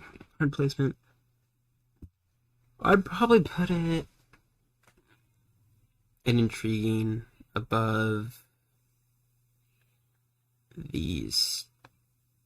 This one's pretty high up. I actually don't like it that much. I don't think it's that cool, but it's like here maybe.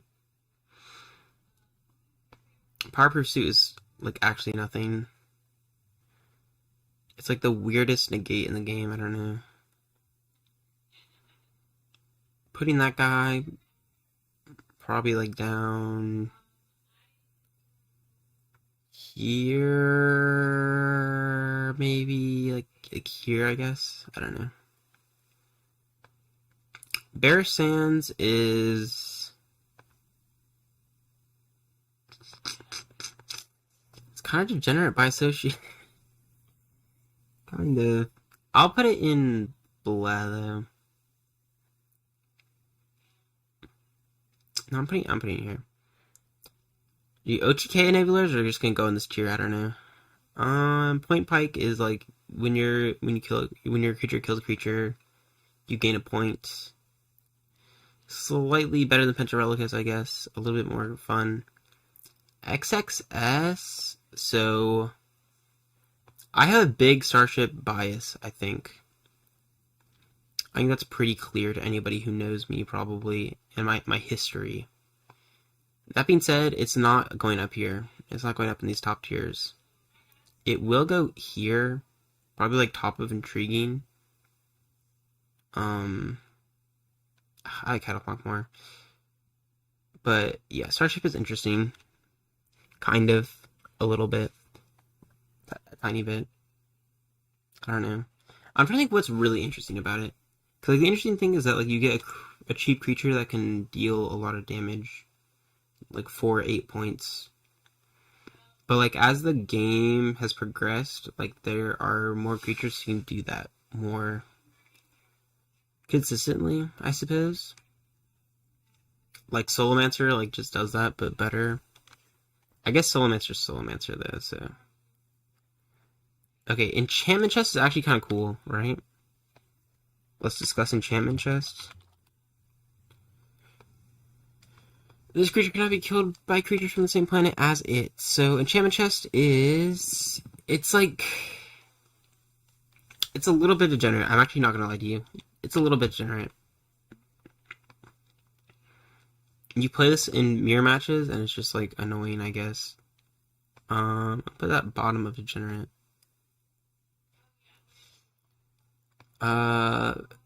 Eddie Daimler is a mess. I don't know if I like it or dislike it. It's just kind of... Like, I don't know. It's kind of whatever. I'll put it, probably... It's just like so unclear. Like from a design aspect, I don't like reading it. You know, it's like there's so much text on it, and like it doesn't have to be all this. I'd probably put it like here, I guess. Mountain Stronghold is like okay, kinda. Mountain Stronghold is almost something, I'd say. I put that up here. Let's make sure I remember the effect correctly. It's like gain a point, right? It cannot interrupt enough of your turns. That creature's owner gains 1 point. Yeah, it's like almost something, right? I put it there. But it's also kind of I don't know. It's just like bad. Benevolence is a mess. Let's read Benevolence again.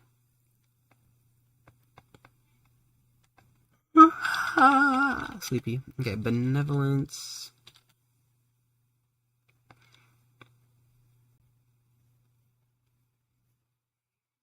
Jesus, yeah, that's so bad. That's actually a disaster card, maybe. It's like Eden, but worse somehow. Probably going down here. Dude, actually, low-key, this does make Dramaticus look a bit better when I'm putting it next to these guys. Guardian Mutant Space Form's nothing. It's like Activator Protection, right?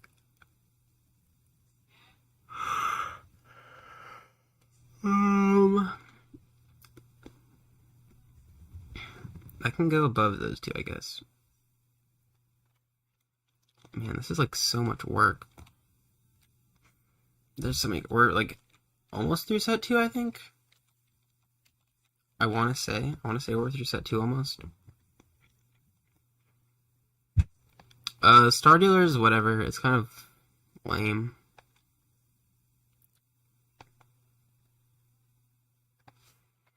It's like you gain a bunch of. You just like play when your opponent plays big creature and you get a bunch of stars. It's just kind of blah.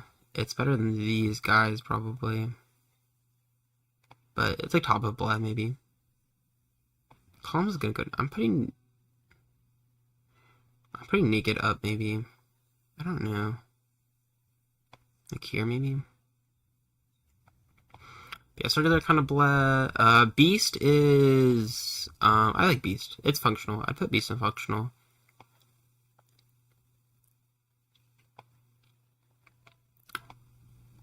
Should I capitalize the fun and functional? I feel like I maybe should. Functional... Yeah. Beast is a bit less cool than G-Crash. I think G-Crash is a little bit more flexible, right? So it kind of has that cool factor going for it. Let me add that to the dictionary.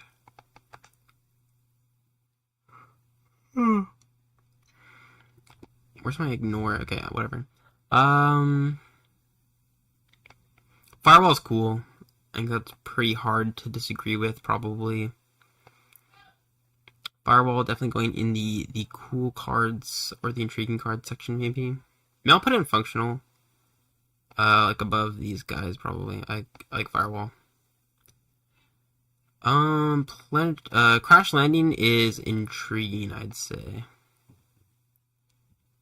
Or it's like almost something, I don't know. It's like top of almost something or bottom of intriguing. Probably around here. Here, maybe. I do not like Seed Blaster that much. I don't know, I'll think about this. Planetary Field's kind of degenerate. Not gonna lie to you guys. Planetary Field I do not like one bit. I got cringe. Oh, I'm like yawning so much. Planetary Field can go... I do kind of think it's like not like point turret degenerate. It's not for a sail sign degenerate. It's more degenerate than orbit though. Put it right there, I think. This is emergency escape pod, right? It's like when this creature would die, put it on top of your deck. Pod is killed by an opponent's attack. Return that creature. It's only by attack. Okay. It's kind of blah.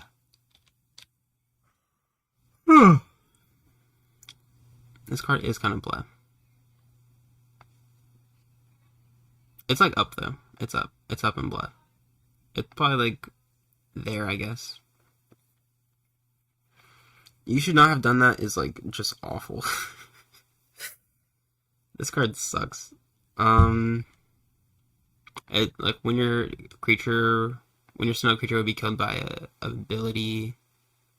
I think it's a creature ability, right? Even that by a card ability, kill one card on your opponent's planet. Yeah, it's like, and it's like not. It's kind of bad. It's not that bad. It's not that bad. But also it's kind of bad. Especially because Sindel, I don't think there's a lot of cards that are getting... there's not a lot of cards in Sindel that, like, demand that... There's not a lot of cards that demand removal the same way they do in other planets. So, I don't know. You should not have done that. Definitely not that cool, I think. Maybe better than these guys. Hard to say, though. Hard to say. Erratic Void. This is...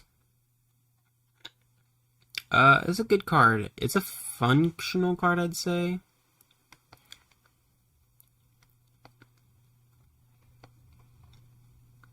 I don't think it's, like, the coolest card ever. Probably there. I don't know. This checklist is so hard. Okay. And then it looks like it goes set 4, set 3, set 5. And then all the starter deck cards. Oh my god. Set 3, set 4, or set 4, set 3, set 5, starter deck cards. Okay. We move. Atom Warrior is a mid. That's a mid vanilla if I've ever seen one. It's cooler than some of the other vanillas. 300, it has niche as the highest power 4-star. But that is a mid vanilla. I'd probably put it above. Definitely above Manflocky. I'll put it above. I'll put it above Manflocky.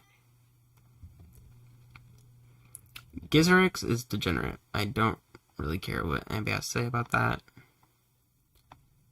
Or no, it's not degenerate. It's just cringe. It's just cringe.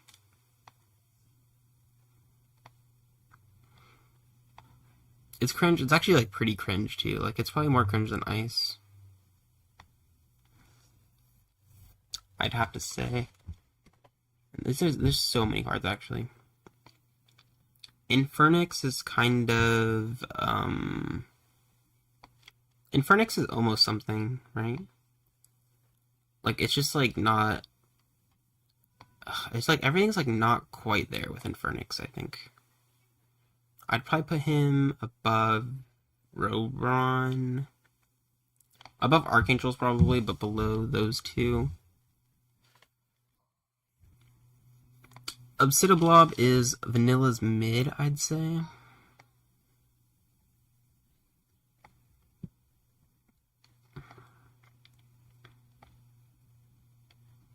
Like,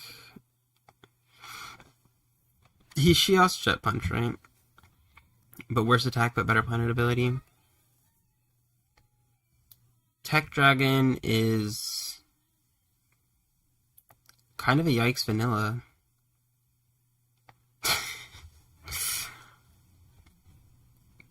Yeah. I guess I might put him in blah. I think it's funny to put in yikes vanilla though, so I probably will. Bounce Club is definitely blah. Giving Bubbo vibes, I suppose. Steam Crank is cool. I do like Steam Crank.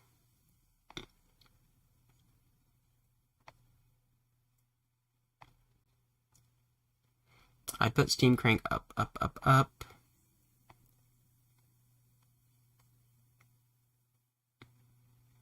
Probably functional. I'd probably put him in functional. I don't think he's like. I mean, he's cooler than Tope. I'd put him in cool. He can be cooler than Tope Swinger, I guess. Although I think Desert Quaker is cooler than Steam Crank. I mean, I'm playing it like this. I should go like this.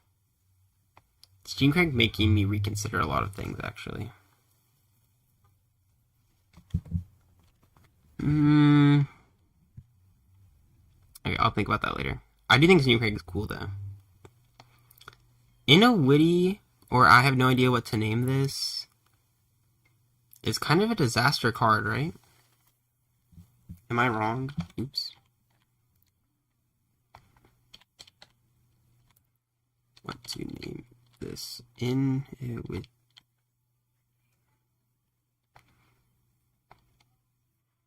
I have no idea what to name it, or what. I don't remember. Okay. Inowitty.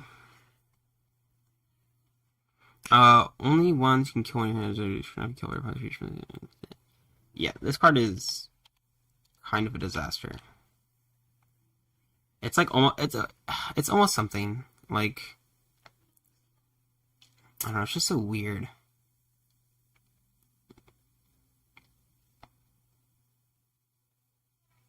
You kill a card from your hand, you have to play the same.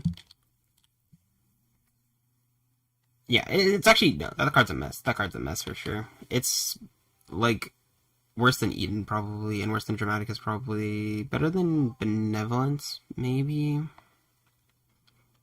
Cyanide, I'm gonna put in the little knight section over here. I think he's probably cooler than the other ones, but he can go there. Bazafaz is, like, kind of cool. He's kind of like a Slush Machine vibes. I think he's a bit better than Slush Machine, but, like, you know.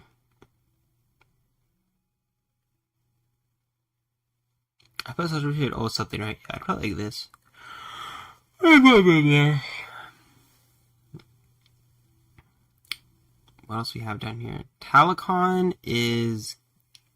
how do I feel about Talakon? Talakon's pretty good. Do I think he's cool? Yeah... He's functional. He's functional, I'd say. He's probably cooler than Erratic. He's not as cool as Firewall. I'd probably put him like there. He's like a pretty cool boss monster, probably. Gravified is cringe. I don't care what you say. I hope Oddish is gone. I think Oddish is gone, so I can put Gravified in cringe. Nobody will give me too much shit. It's probably not as cringe as Gizzerix, but it is pretty cringe.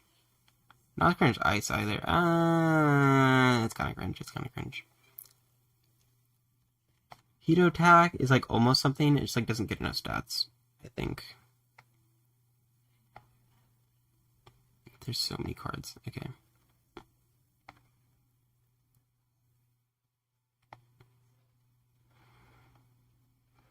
Probably above Pecky. Maxrad's sick. I'm trying to think of how sick Maxrad is, though. Like, similar vibes to Ploob, almost.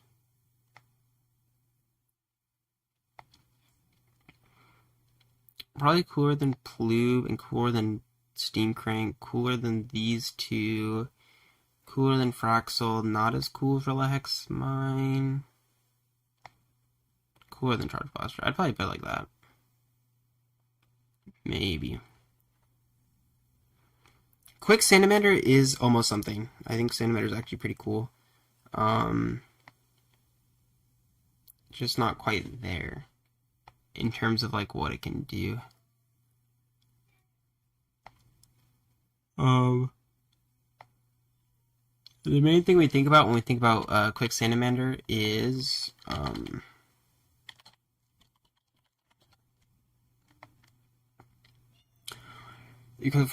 so like we think of like, okay, we could do Salamander Queen boards, or we can do like for one, like you pay 1 extra star and you get like a 2 creature board with a 7 star and a 4 star, which is pretty cool. So like Salamander Queen could be a pretty cool board. You can do like and it can also work with Pluga, so you can do like Salamander, Quake, Pluga to Queen, stuff like that. It's just like a little bit too. It's like a little bit not good enough, and like there's not quite enough support for it. Like your options are like queen, um, queen, and it's like queen and harm, I guess, which is not a lot. So I'm gonna put him at top of almost something probably. Chicago is also nothing. Chicago is like the Barrow version of.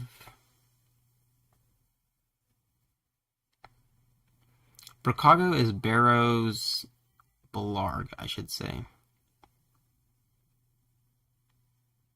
I'm putting almost something cards up more. And Barrow's Blarg is mid, probably. Bottom of mid, I'll put him. Man, okay. The Kabonks. Suin. Kabutin. These are Yikes Vanillas. I don't know. I'll say they can be put right here, I guess. I'll put them over there. They are Yikes Vanillas. Like they technically have things, but not really. Matutin and Cabaltimate. I'd say Matutin and Cabaltimate are actually kind of interesting. I'd probably put them at like bottom, like around somewhere in almost something. Like Cabaltimate is like almost interesting. It's like, oh, I have a vanilla that can res itself, like a floating vanilla. But it's just like not good enough. I'd probably put it here. And then Matutin is, I don't know, it's kind of weird. It's like, if you have 1/3 cards and this creature dies, you like draw, kill an opponent's creature or whatever, right? Nice refresh. Dash 2, because the guy's creature with the creature is killed by opponent will set 3 whatever. Hope on. Yeah, so it's like a revenge killer if your opponent has, I mean, if it's 3 planets, which is 1. No, that card's pretty bled now I'm thinking about it. Probably giving it too much credit. It's like so much that it needs. I'll put it top of bled though, that's fine, right? Gristel's actually kind of cool. It's like atomic res. The main issue is that nothing atomics have. They want to res. I wish it like when it res something, it proc their effect as if it got free played by Guy. I think that would make it really dope. I think it's almost something, but didn't quite get the effect it needed, or that it still doesn't have really the targets it needs either. None of the atomics besides like Guy, atomic key is like really impacting the field, right? So I'd probably put that right there. Maybe.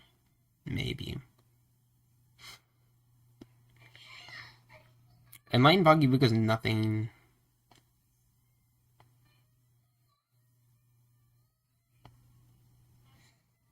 Bleh. I'd probably put it in bleh. Where in bleh? Let's examine Enlightened Boggy Booga again. What did happen outside? Okay. The creature is also a sending creature. Well, you have another Sonar Citadel. Your power becomes 300. Ugh. Why is this like this? Okay, this card's bleh. It's like bleh. It's similar to Matutin, but way worse. Because it's actually still just vanilla at the end of the day. I'll actually put in the Yikes Vanilla right below these two. I'll put it above those two. At least it ends up overstatted, right? It's so bad though. I'll put it right there. Like Dark Triangle is actually kind of sick as far as vanillas go, or stat boosting creatures, I suppose. I'll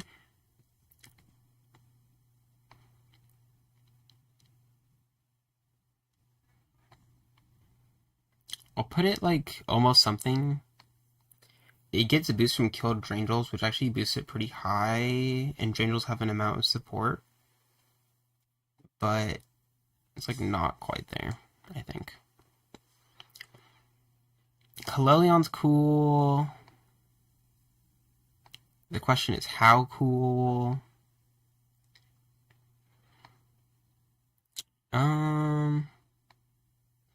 It's like in the functional tier almost. It's like almost, I don't know. It's like a point card, but it's cooler than point. It's cooler than point tree. I'll put it there.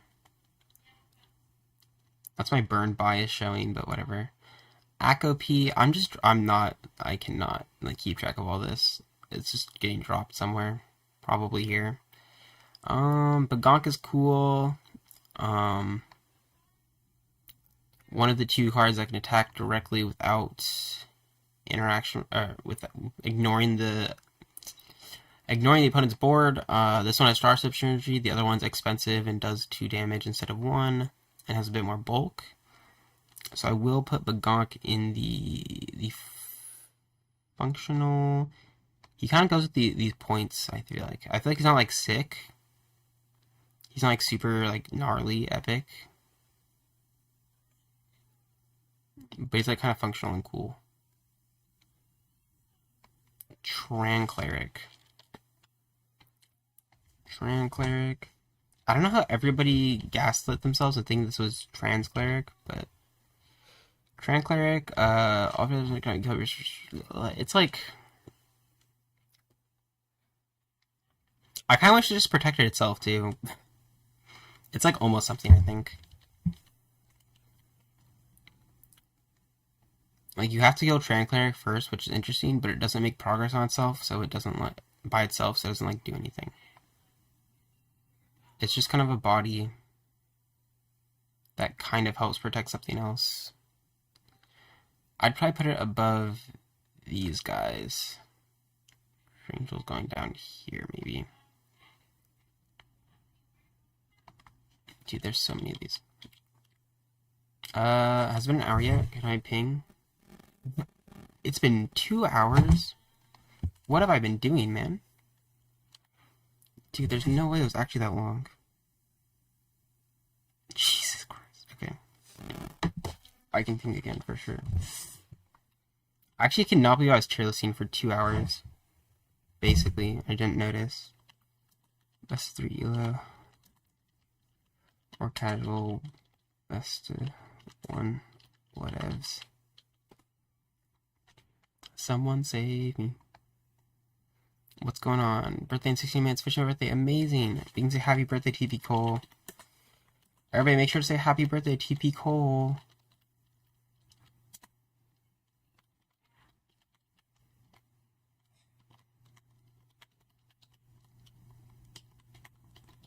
Is Slug on the other direction? No.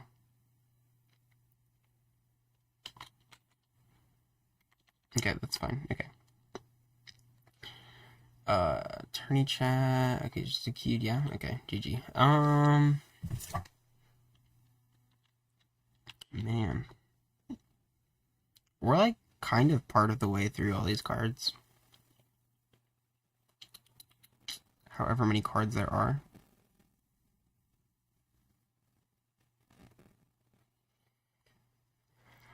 Yeah. Gardecorn is lame, and like really lame. Is it a disaster? Not really, but it's kind of bleh. How bleh? About as bleh as that. I'd probably put it here. I guess. Moosh is a disaster, right? Let's discuss Moosh. You can free play this creature by killing 2 of your zone creatures. If they're both Gaia's creature, remove 1 opponent's empty battle zones. So basically, you get a Polysium into a 6-star. And if they both happen to be Gaia's creatures, you can remove 1 battle zone. It's almost something. Like, if it was, like, 1 creature, and if it was a Gaia's creature, then this would be really good, right? or at least pretty good, it'd be like, oh, kill one of your own creatures if it's a Galaxy creature, remove one of your opponent's empty battle zones. You get a 6-star. It's like a decent 6-star. It's 330, 200. A bit low for a 6-star, but like not that bad. I think Moosh is definitely almost something. Probably. The fact that it's 2 creatures is like too much, and you don't have a lot of Galaxy creatures that like want to die, and battle zone's kind of limited, right? Yeah, I'd probably put this guy up here. Maybe under Shmonyo. I don't know. I'm trying to think like. Man, this is hard. Knopf is cool. Brainstorm Rider's cool. Baratiz is a disaster. We can talk about Baratiz in a minute. Knopf is cool. You get a free play, and everybody loves a good free play card. It's only once, so it's not too crazy. And it's 160. It gets booted by Rootaboot. Boosted by Rootaboot. You know how it is. I lost them. Okay, they're there. Knopf is cool.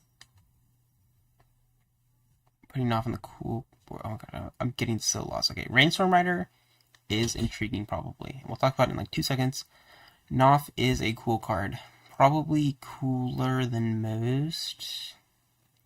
Kind of Mag Sprout. Probably cooler than Mag Sprout, even, to be honest.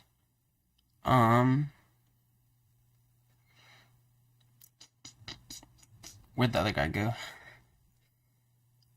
Rainstorm Rider, intriguing. I put him here. You kill him and you get a free play, Gaius or Roka 4-star, which gives you a little bit of flexibility. You can play, like, FaceTime or, like, Knopf, I guess. So it allows you to ramp a little bit. It's from hand, I believe. So it's not, like, too crazy, but you get some econ off of it, right? Rootaboot's cool. I'll put Rootaboot up. The tier listing just gets slower and slower. Can I just, like, zoom out? Well, that might make it look awful. And Rootaboot's actually really cool. I like Rootaboot. Cooler than Knopf, cooler than mine. Getting, like, an Omni boost from Grave is super sick. And, yeah, it's cool. And not annoying, like some other cards. Sticks are, I'd say, almost something, maybe. It's just a combiner that nukes everything.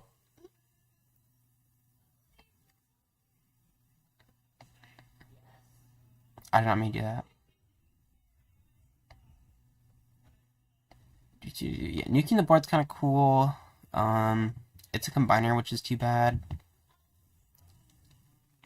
It's better than a lot of these guys, I think, or cooler than a lot of these guys. I'd probably put it like here. Maybe there. Oh, yeah. Nuking everything's cool. It's a combiner though, which sucks. Takes up too much check space, too inconsistent, blah blah blah blah blah blah blah. But it's also kind of bounced around though, which makes it cool too. But yeah. Garuda Overseer used to be really cool, and now it's kind of whatever. It's usable. It's just like a big free play for Roka after you reveal enough. It's intriguing, I suppose. I'd probably put it like. It's kind of boring. I don't know. I don't know why. It's like it's kind of cool. Every deck just like has a free play at some point, and I get kind of like bored of them. I don't know. It's kind of low. It's kind of low in there. But the Batata.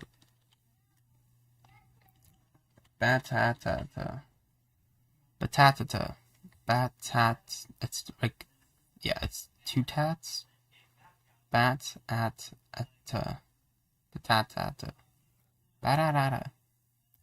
Yeah. It's a Pokemon reference, obviously. If your opponent's planet has more zones than your kill the same creature. I do think this is kind of interesting. More zones, more kill the same creature. It's probably a little bit too easy to just kill, unless you have like a lot of zones. I do think card is like almost something probably. It's a bit overstated, which it's like an interesting way to do an overstated creature, I suppose. And I like overstated creatures with drawbacks. I think it's a cool design space. I think Zach also likes 290 is like kind of relevant. 200 is less so. I'd probably put it above Moosh.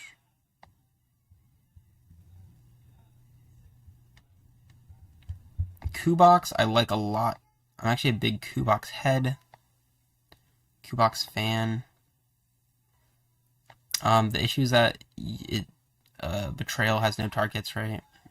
And Kubox has no 2 stars to revive, right? Card ability, free play, 1 different killed 2-star Roka creature. So yeah, like Kubox, if it had a good target, because like we look at Roka creatures, and we look at Roka 2-stars to be precise. 1, 2. Bola Destrog, yikes. Clutter, the goat.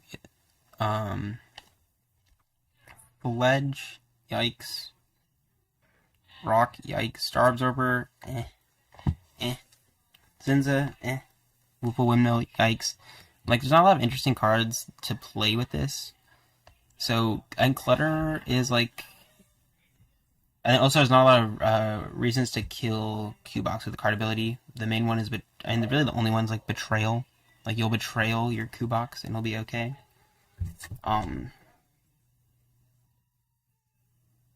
Yeah.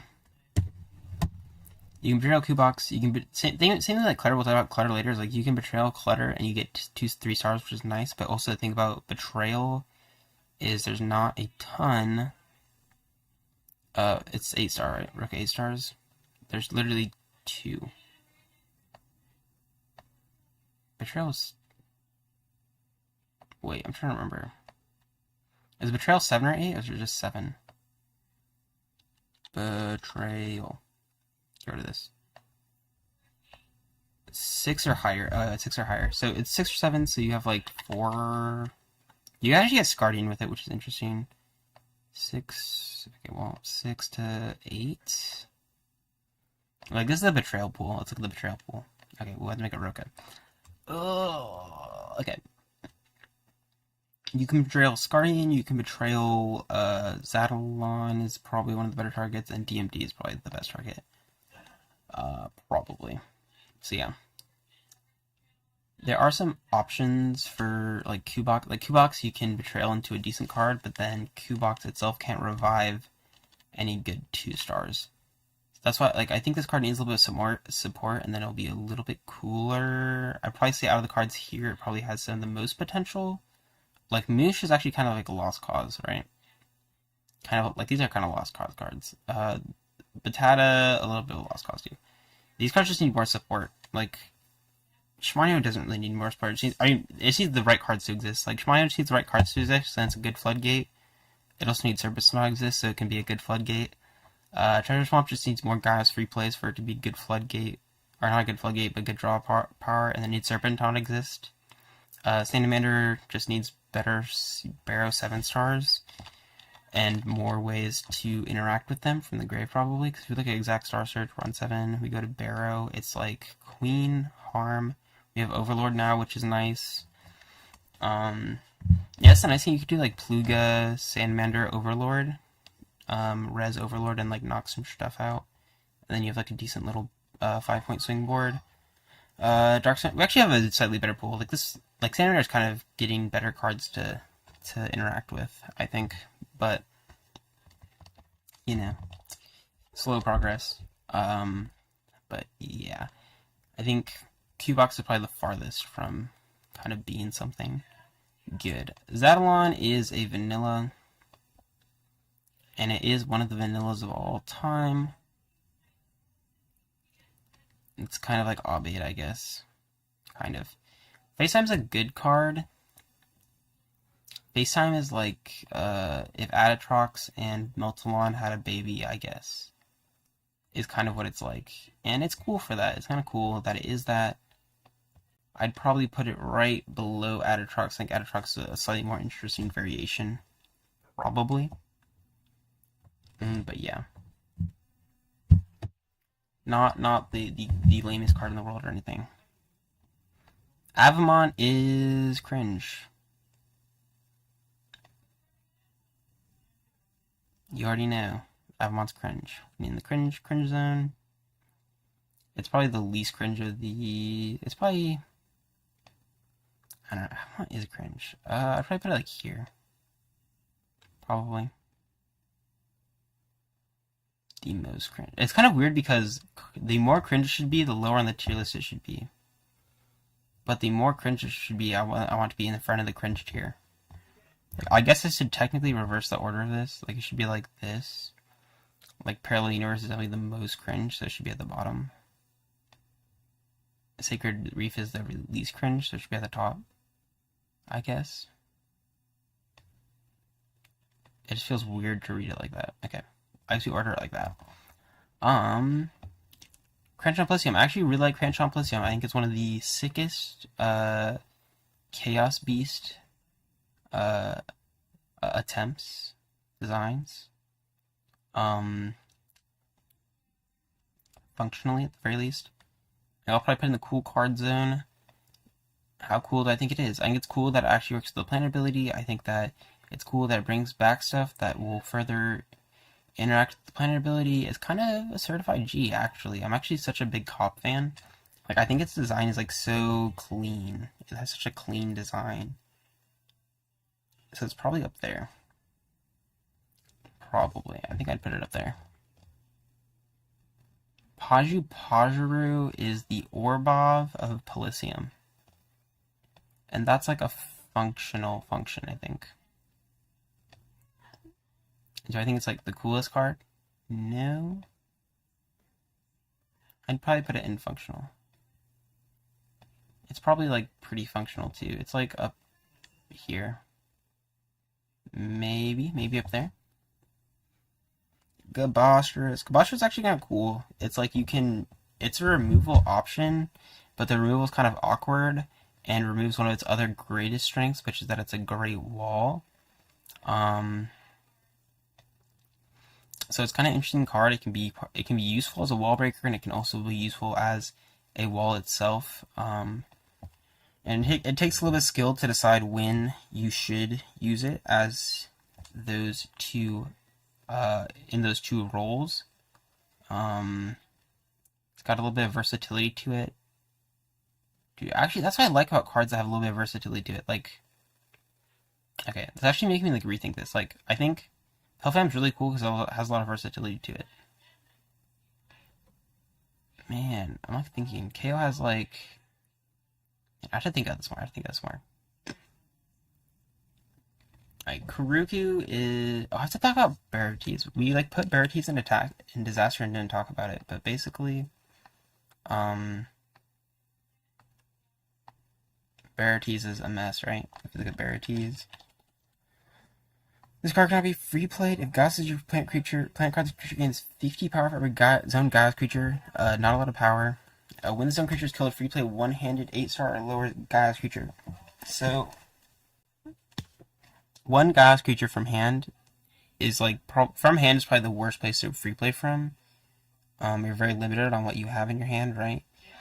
And Gaius also doesn't have a lot of big cards from hand. Like Flooper's your biggest guy. That's good. Verdes also exists, but you're not gonna play that. Yeah, it's not very good. And this other effect, this creature gains 50 power for every zoned Gaius creature. Is it every zoned? Or is it every other zoned? Every zoned. So it's at 310, 490, which is a good stat line. Kind of. And then it goes to like 360 if we have one other creature, and that's probably where it peaks out, like 360, 490, which is not a great wall breaking stat line. It's like okay, it breaks like some smaller stuff, but yeah. I'd probably put in Disaster, mostly just because it's a Chaos Beast, so I think it's funny to put in Disaster. It's not like the worst card ever, maybe. Karuku is like really bleh. I wish Kuriku was cool because his art is beautiful, but either player turn when ice starts creatures cosplay draw one card. The main issue with this guy is that 80 power is kind of awful, right? And also, like, you could pay this guy and then pay for an 8-star. And then you have, that's a 12 stars, and you played this creature that does nothing, and another creature that, you know, just exists. So, I think draw one card.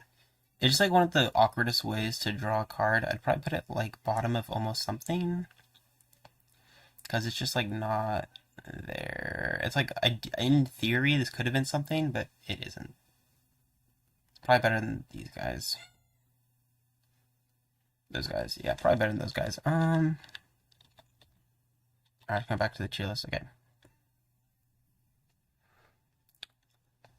Ice and Slice. I like Ice and Slice. Ice and Slice is going in the Vanilla's cool tier.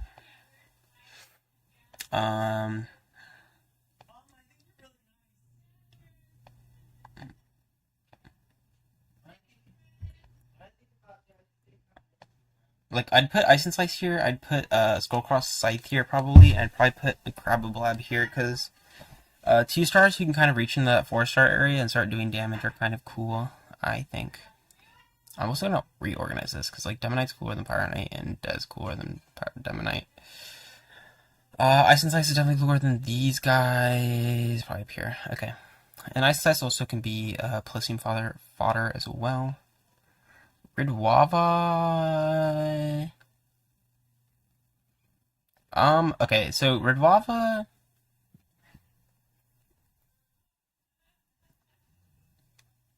I kind of want to make a tier that's like good support, bad archetype, because Redwava definitely feels like it fits in that, that kind of zone, right? I'm gonna put that in a, I don't know, below. We're gonna make it, and then we're gonna make this one pink as well. We're gonna call this good support, bad archetype. And I'm gonna put Redwava here because I think this is how to describe Redwava. Yeah, I'll be right back. I'll be right back.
Yeah, Redwava kind of helps the sustainability of Nanorice after you set up initially, I suppose, but you're playing Nanorice, so that's not ideal.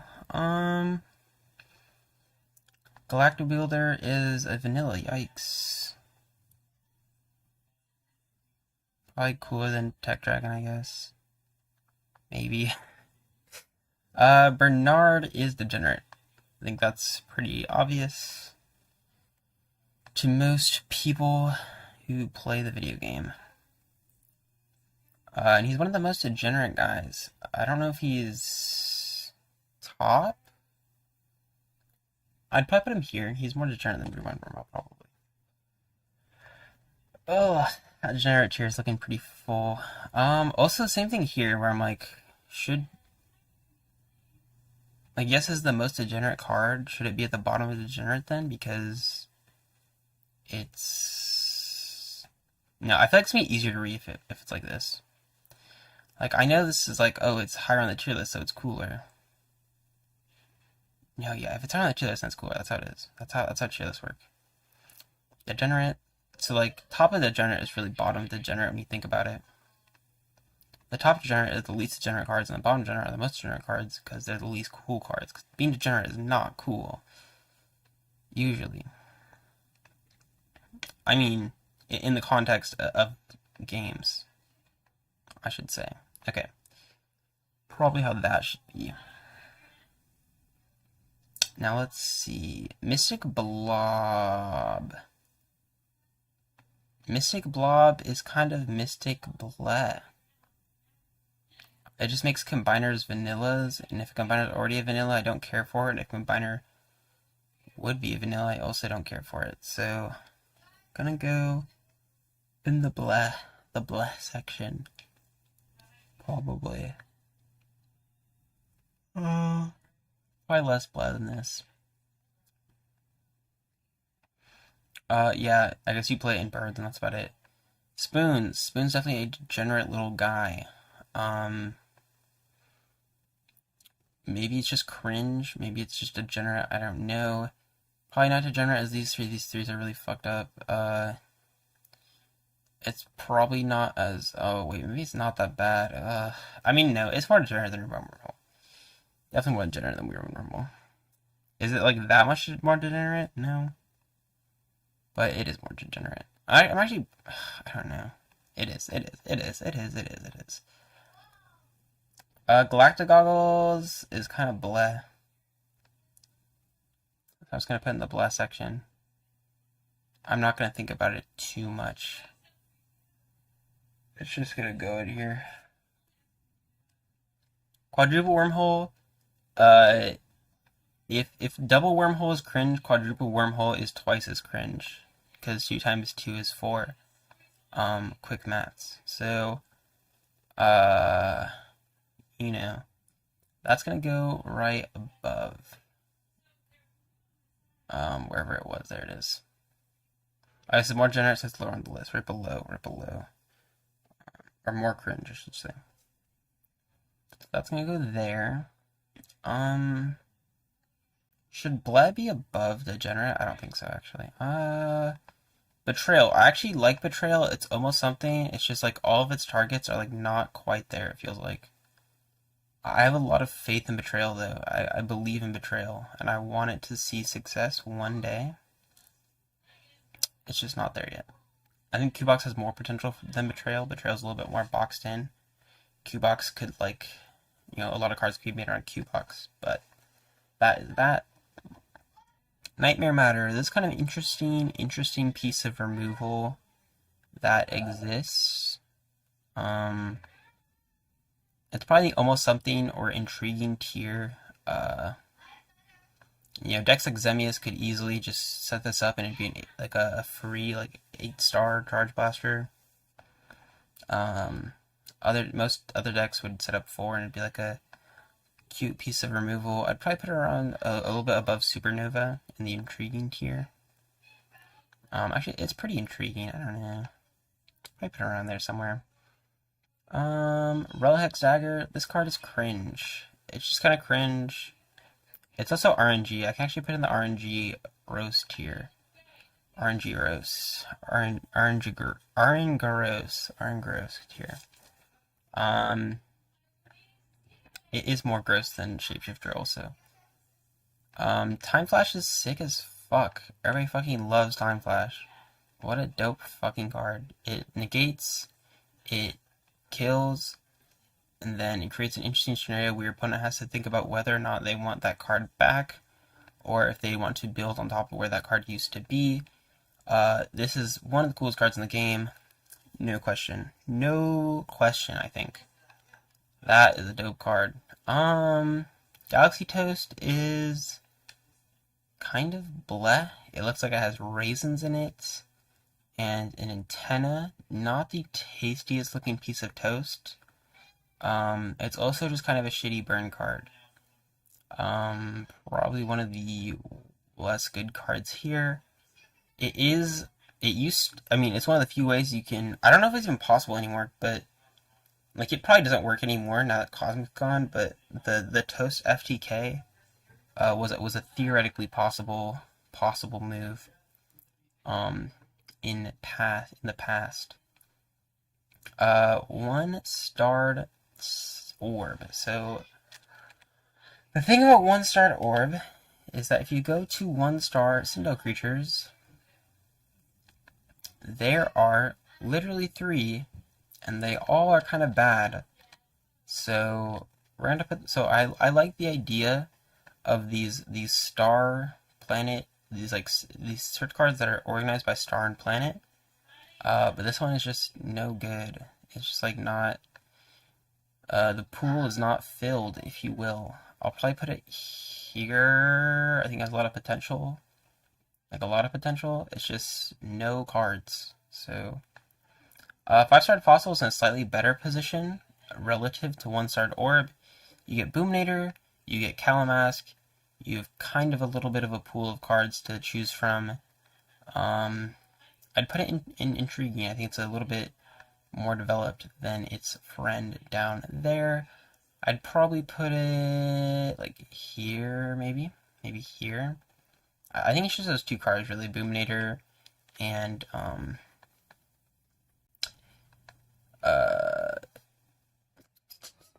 literally just said Calamask. There's like Mattoon, Harvester. Yeah, these other guys are like not making it. Punch Source got added, but that's like not a very good card. But yeah, there you go. That's how I feel about that. Still no Fight Club takers. It's a tough day. Tough. It's Friday. Everybody's enjoying their time. I understand. Okay. Crota Comet is functional, I guess. I don't know how to talk about this card. It's like functional. It like does what it does. I'm glad it exists in the game. It's not like the most interesting card ever in the entire world. It's kind of in that point area where I'm like, it does what it does. I'm glad it exists. It adds something, gives you an option. But yeah. Star Mosaic is kind of sick, right? Star Mosaic is like 1 star for every zone on your planet. It's kind of dope on the low. I have a big Star Mosaic bias, I'm not gonna lie. I'd probably put it in Intriguing, like under Star Path a bit. I mean, it's probably one of the least intriguing cards here, but it's pretty intriguing. Okay. Galaxy Rave is a joke.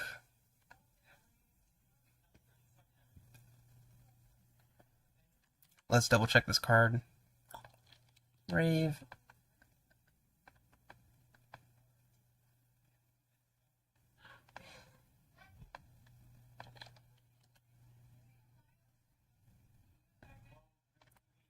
Game ones are very different. Yeah, this is awful. This is actually just a disaster card. Galaxy's Gift is better. Star Mosaic is better. Dude, Star Mosaic. Alright, so if you play Galaxy Rave, you gain 1 star for every zone creature from a different planet, including no planet. So if you had 10 zone creatures from, or I guess the maximum is 9. If you had 9 zone creatures from different planets, you could get 9 stars from playing Galaxy Rave. The thing is, if you played Star Mosaic, you would get 9 for every zone that your creatures are in, plus the 10th star from the zone you just played Galaxy Rave in. Like, this card is so fucking laughably bad. Yikes, that actually is a disaster card. Actual disaster card is Galaxy Rave. Like, I get that it's meant to be a joke, but, like, Jesus, man. Bub World's at 2 words? Okay, there you go. Altering creatures lose 2 stars. I think Bub World's kind of interesting. Potentially interesting Floodgate kind of card, but I don't know where. I can't think of a point or like some kind of thing that would push this card into like usable territory, so it's kind of like low in the I don't know, it's pretty low in the almost something tier, but I think it is kind of interesting to think about. Statue Labyrinth is just whatever. It's kind of it's a cycling floodgate, right? for like wormholes and stuff, if you don't want to deal with wormholes. It's not really like useful. Now I can return killed cards to their galaxies. Yeah, so basically it stops wormholes, and that's like it. That's like it. There's like so much better versions of everything now. This card kind of drops to bleh. I used to think this card was interesting, now I think it's just kind of bleh. Cosmolock is a little bit better as far as Floodgate perms go. Of course, every issue with every Floodgate perm is that Serpent's in the game, right? So if you play a Floodgate perm, you instantly lost, probably. As far as stuff that Cosmolock stops, it stops like...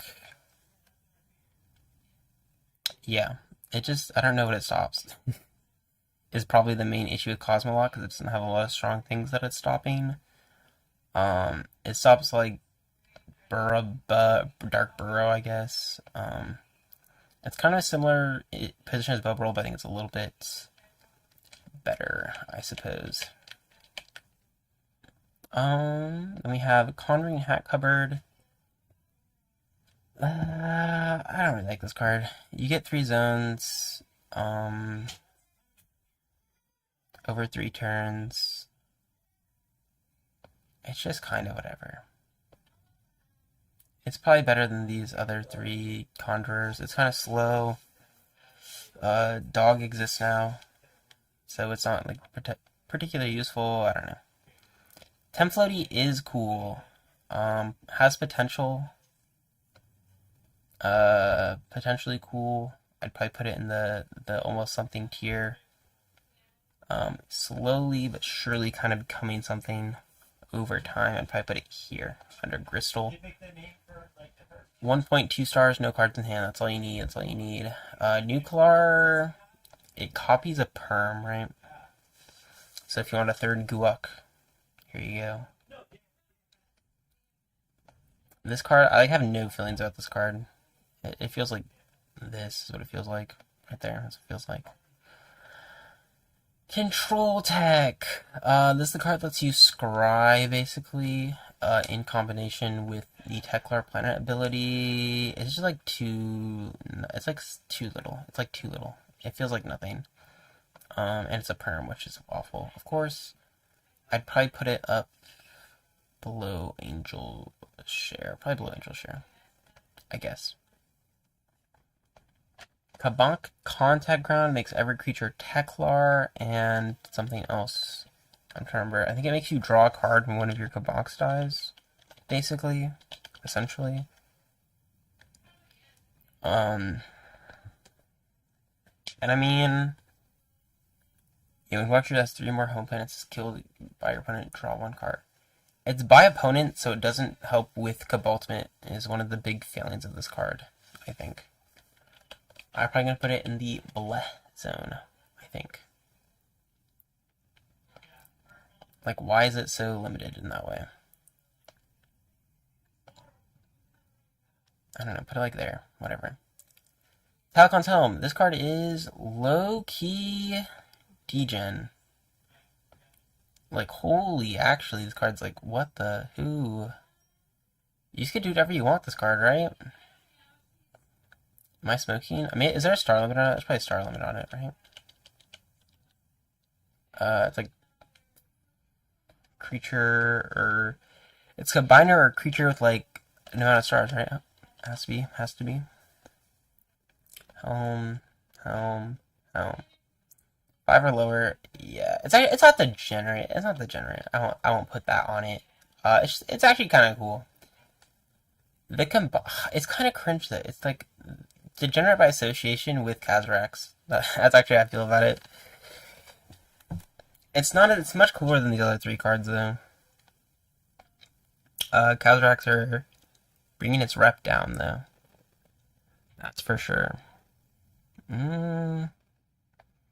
Firestorm Sorcery is pretty cool, I have to say. Firestorm Sorcery definitely going in the, it's actually like good support for a bad archetype, right? Because it's really Crocodile support, is what it is. Or Graviathak support also, I guess. Well, it's more Crocodile support. But yeah. Lake of Myth. I need a reminder. I need a reminder. I need a reminder for sure.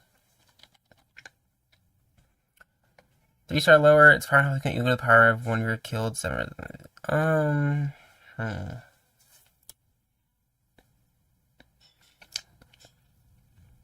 6 or 7 is weird. Basically, you can make this a mystical beast of the deep stat line, which is like 310, 340, I want to say. And it's only attached to it. Oh, it's 3-star lower, so I guess that's fine. But 7 stars, Polysium. What are you looking at? What's the best stat line? Stompy over here is probably your best bet. I guess you could take, yeah. Yeah, there's just like bad targets. You have 6 and 7s. So you have like Stompy, Mystical Beast of the Deep, Refund. Dude, yikes. This has horrible targets. That's going in the bleh for sure. Bleh. Top Hat also going in bleh. I just like don't care for it. Like here, it's probably a bit more interesting than the other one. Gauntlet. Gauntlet is Degenerate by Association. You already know. OTKs are just no good. It's a bit cooler than these other cards probably, but it's like not that cool. Battle Body. So this makes it a Sindel creature and then gives it a 60-60 boost, basically. Not Sindel. Battle Body.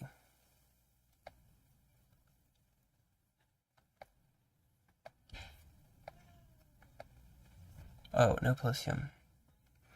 Okay, so yeah. Sindel creature, and you gain 60-60 probably. Yeah, I think this card's kind of bleh. Do not like this card that much. Chrono, no offense. I know you love your good old Lighthouse Battle Body combos. You know, it's not like the worst thing in the world, I suppose, but not my cup of tea as far as cool cards go. Now, Silence Body is really cool. It has such a weird niche like thing that like nothing else really does. Like it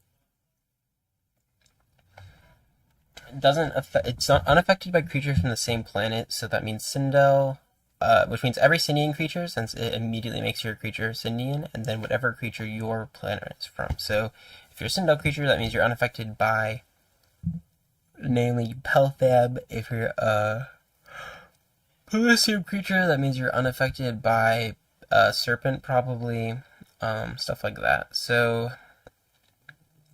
and then also you're unaffected by the effects of attachments, which is interesting. So I'd probably put this one in sick. I think it has like two like really interesting niches that are cool. It's probably not as sick as these guys, but it's pretty sick. Also, I'm playing Pelfam up in sick. I think the versatility of Pelfam is like just too cool to good to kind of like discredit. I don't know what Teklar is doing here. I am gonna say that Teklar is a disaster though. Is it more of a disaster than these guys? No, surely not. I mean, it's like a little bit of a disaster. Cloud Cells is kind of a black card. If you need this for a Dabakadra OTK, then go ahead, but I think it's kind of in this zone. Maybe a tiny bit more interesting, potentially.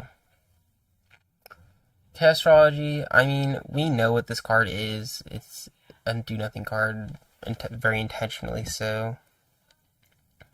I don't think it requires too much thought on that.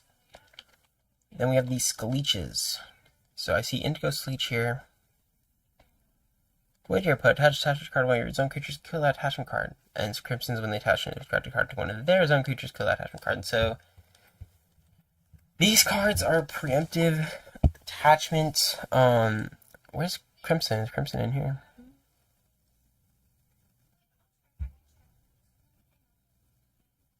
I thought Crimson should be in here. Crimson Scleech. Hello. Hello, Crimson Scleech. Okay, so somebody forgot to put Crimson Scleech in the tier list, I think. Not a good look. Crimson Scleech and Indigo Scleech are both kind of blah, though. Let's be honest.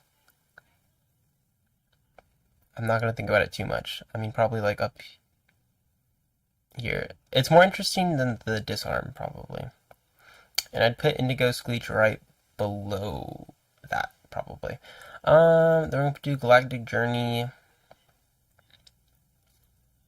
This card's kind of interesting. It's like if you have a long activator chain, then you get to draw a bunch of cards.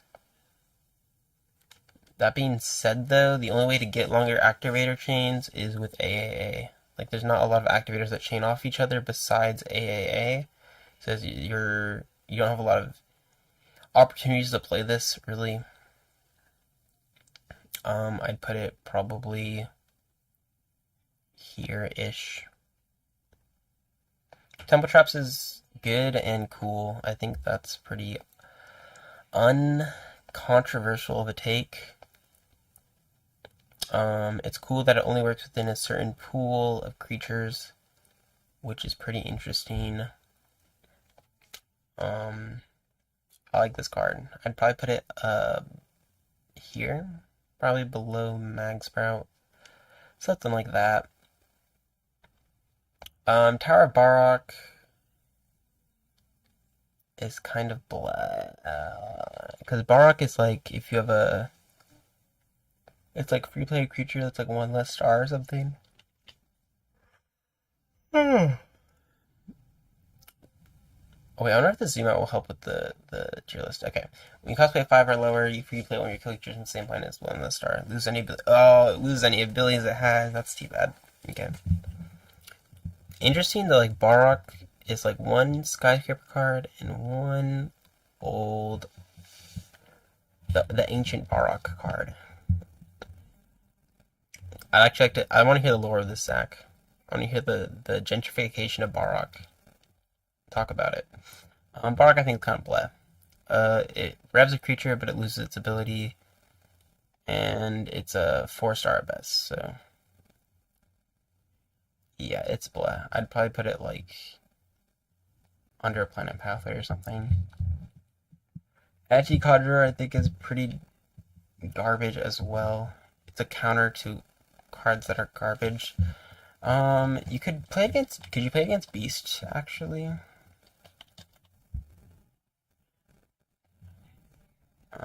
Oh, it's Protection Conjurer. It's not as you know. Yeah, Protection Conjurer is pretty bad. You're protecting from Guster is the reality of that, and it's like a Guster counter.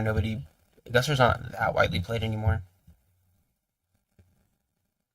Anti-Conjurer is also bad. It's just a little bit too specific, probably. Wait, if I control... Okay, this will make it easier, I think. Where'd I put Protection Conjurer? Right here. Yeah, he's going blah. I don't know where. He's a Guster counter for Y.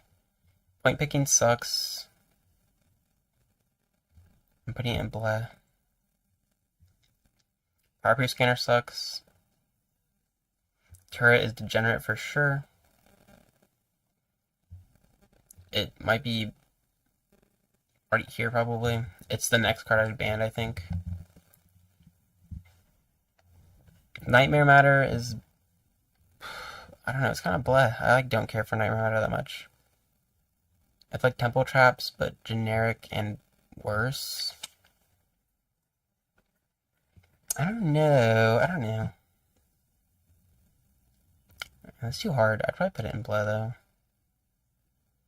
Like, there, who knows. Ordering that tier is impossible. Big Bird is a Yikes Vanilla, which we haven't seen in a minute.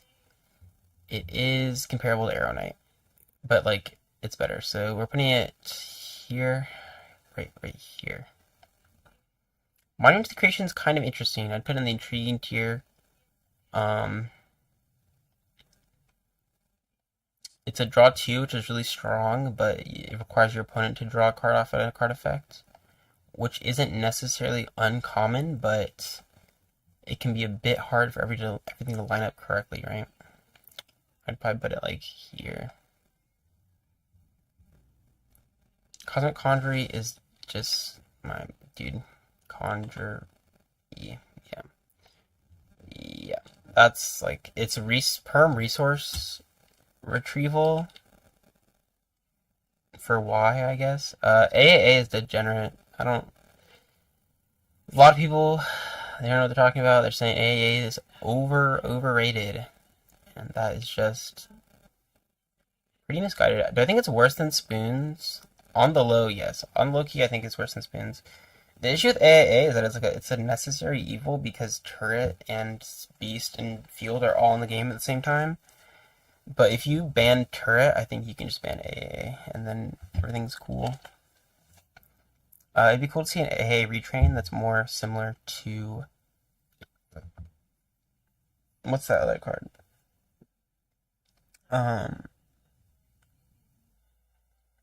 Damocloid? More similar to Damocloid, that'd be cool. Okay, now we're getting to set 3. So, Phycahedorus is kind of interesting. It's like when it dies or something, you get to play another one from your hand or Galaxy, I believe. It has decent stats. It's like almost something, I'd say. It's probably like up above a lot of these guys. Maybe he's like kind of like a Batata. Kind of like a Batata, maybe, but better than Batata. Copex is... Like, Copex is interesting. Copex is kind of cool. I don't think it's like that fun to play with, but it's like kind of interesting. Hecko is... It cycles and boosts itself by like, let's look at Hecko again. It cycles and it boosts itself, right? So, but it requires you to, you know, kill and send out creatures. So, usually you would used to kill like, Waku off of this, right? And that's still like the only thing you can kill off of it. So it could be something eventually.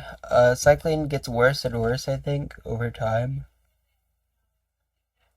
So that's like whatever. The stack gain's kind of whatever. It's just like not that good. It's kind of just like for triggering Walking Man, I guess, is like what that is. I'd probably put in the blood tier now as how I feel about it. It's better than Gardecorn though. They kind of look similar. Terracon's actually pretty sick, I would say.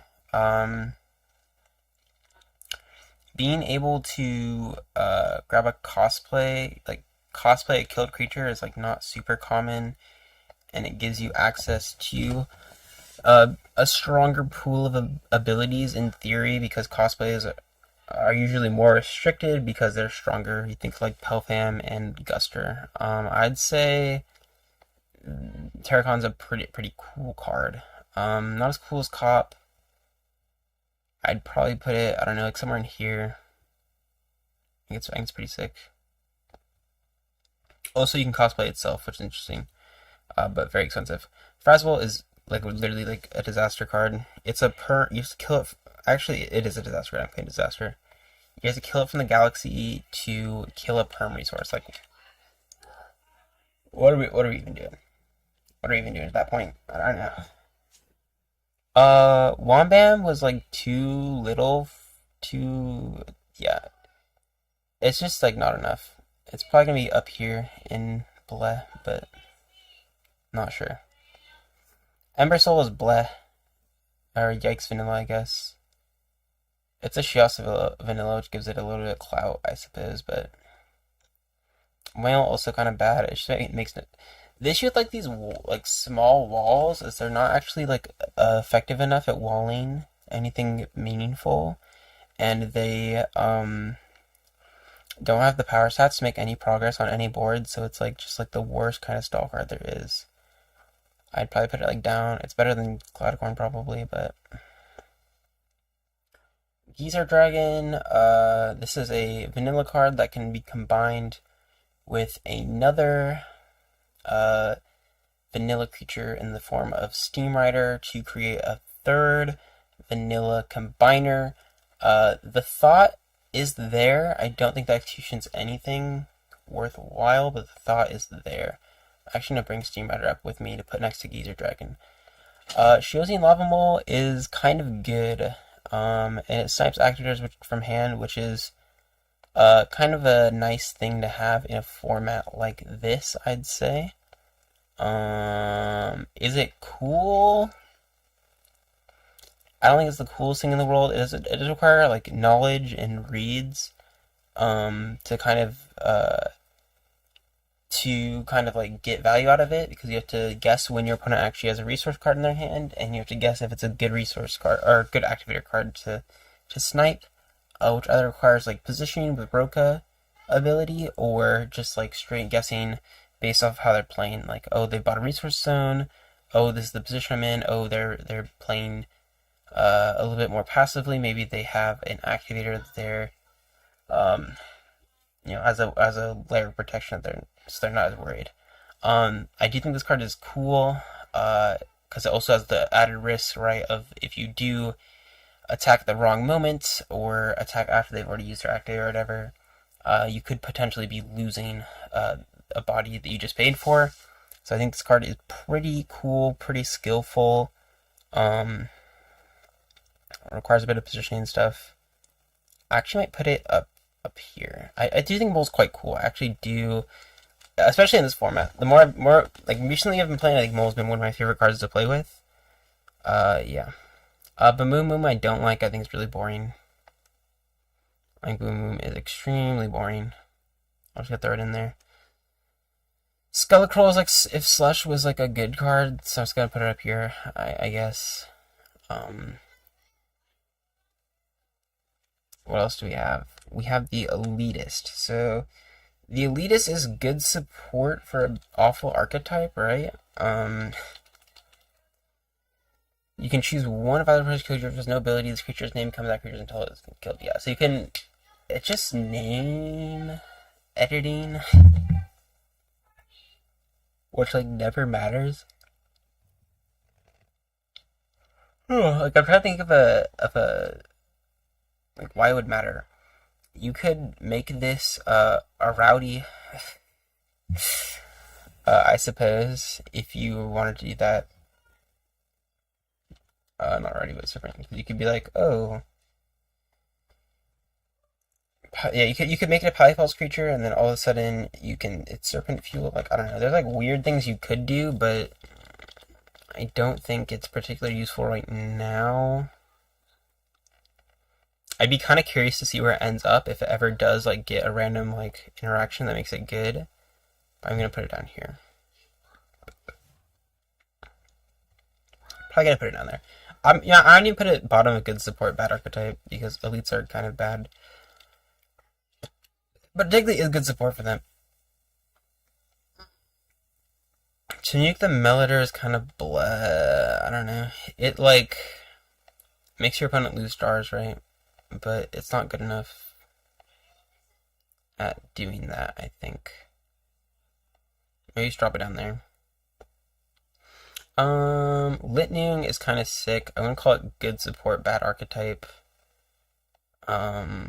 Probably. Having a double attacker, like a really clean double attacker on Weather Machine board is nice. Typhoon is kind of blah. It's just like big stat guy on Weather Machine. Probably like up in blah, but like, man, no good. Moving on. What game is this? Oh my gosh! So this is Chaos Galaxy TCG. Make sure to click the Discord link. I should put the Discord link in the description in the future, but I don't want it. It doesn't matter because it's the final stream forever. We're actually going out with a bang. This is a huge tier list. Okay, Luma Veron. It's like a big creature if you have if your opponent has a lot of cards reveal, and it's like a small creature if they don't, and I don't like it that much. I think it is kind of whatever.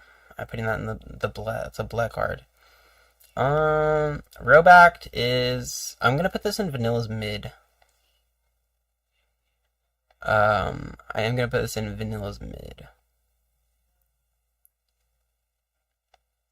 It's like 370, right? I think it's 370.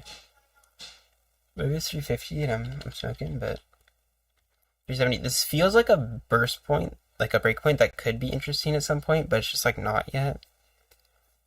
370. Yeah. It also swings for 4 points, which I think it's one of the few like 5 stars that does that naturally, I think. Or it's the only one that I can think of. I keep losing my tab. Okay. We can actually check power. It should be 350. It doesn't need to be Roback. But it does need to be 5 stars. 4, 5. I guess Blade Demon does that. But Blade Demon's Blade Demon. Yeah, okay. You already know. Okay, so that's that. Roback, I think, is a mid guy. What's next? Boss Bones. I actually really like Boss Bones. I love Boss Bones even. Let's read Boss Bones real quick. But yeah, I think the Skellycross archetype, or not Skellycross, Skullcross, sorry, is like almost cool. Not Boss Bones, Crossbones. Okay, yeah, this is Crossbones. Crossbones and then Boss Bones. Okay, yeah, makes sense. It's just you can express for yeah. So Boss Bones itself is like not the cool part of the archetype, right? Like if you're one of Skullcross creatures will be killed, add it to this creature instead, and this creature gains its power and health. So it's like a 5-star that gets boosted. It's searchable by Crossbone. Like Crossbone Headquarters is like the sick part of its archetype. Crossbones is kind of a means to enabling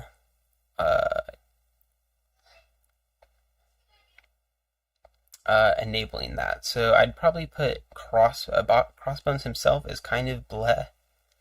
Probably like top of bleh. He just kind of like stat boosts when the Skullcross guys die. Skullcross guys themselves, Skullcross Shield is bleh and Scythe is mid. As far as these guys go, I'd probably put Skullcross Shield like up though. Like he's kind of cool because he helps Skullcross archetype. Scythe is mid. He's cool also. Kind of the Blarg before the Blarg after Blarg, but the Blarg before Sword of the Anti-Justice, Spirit of the Anti-Justice Sword. Boss One's also kind of interesting. It's like a nuke, right? It like explodes when it hits the field. It's played by Crossbones against 250 health. You can also kill one of your opponent's planet. You can also kill one card on your opponent's planet for every Skullcross card that was attached to the command of Crossbones and is killed. So Boss Bones on its own is kind of lame. It doesn't do that much. It's a 42250, which kind of sucks. Actually, it does kind of suck, right? I'm trying to think.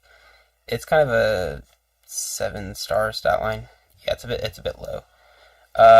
Obviously, if you play it off of Crossbones, it becomes insanely strong, right? 420, 500, huge wall. But actually playing off Commander Crossbones is hard. You need to get both Skullcrosses to proc, I think. And then generally, you can also kill one card in your opponent's planet for like it nukes your opponent's board. But like, if you like attach 2 Skullcross cards to Crossbones and then killed 2 on your opponent's board with the the Crossbones Headquarters ability, and like somehow they still have cards to get killed by Boss Bones. Like I don't even know how that could possibly even come about. Like that doesn't even make sense to me. So yeah, I'd say Boss Bones is kind of a black card too. Since we're on the topic of the archetype, I might as well grab Headquarters. So This is the card is a good support for a bad archetype kind of vibe. You get a search Crossbones, which is nice whenever you play it. So it's a little bit of a consistency boost, and obviously the effect is that you get a pop one card every time your opponent, every time when your Skullcross dies and gets attached to your Crossbones. So good card. Pretty sorry archetype, I'd say, which is too bad. Cerebram Sick plays a creature from your Galaxy. When it dies, swings for 3 points, 6 points, whatever, and 430 is a decent wall in some formats. Not necessarily right now. I'd probably say it's pretty cool though. It's pretty cool. Purgator is kind of interesting. It's one of the few reasons that you might ever consider playing Syndion as your planet is that Purgator becomes like a 200, 300 3-star, which is a pretty big stat line for a 3-star. It's actually like really big. 200, 300. It's like a 5-star stat line for a 3-star. The main issue is that other it's more like a 6-star stat line really, but I don't know. It's a 5-star stat line. Okay, but yeah, 200, 300, pretty good.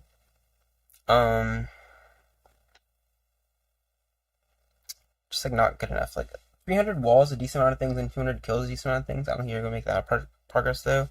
I think it's good in Syndion. I'd probably put it in the intriguing tier. There's also Kopek shenanigans which have been utilized with this. It's another reason people played Syndion for some OTKs and stuff. But yeah, I'd probably put this in the intriguing tier, probably like up here maybe. I do think it's not that bad.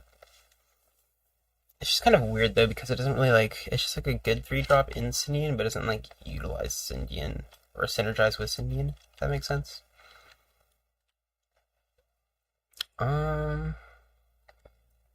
Iceberg Face is kind of an interesting card, but it just isn't like the correct the numbers. The numbers don't add up for Iceberg Face. You can play it as either a big creature or a small creature basically. So you can play it as its full 5-star with a 240, which is like a whatever stat line, or you can play it for 3 stars and then it halves its power and it's a 120. So it's either a slightly below average 5-star or very below average 3-star.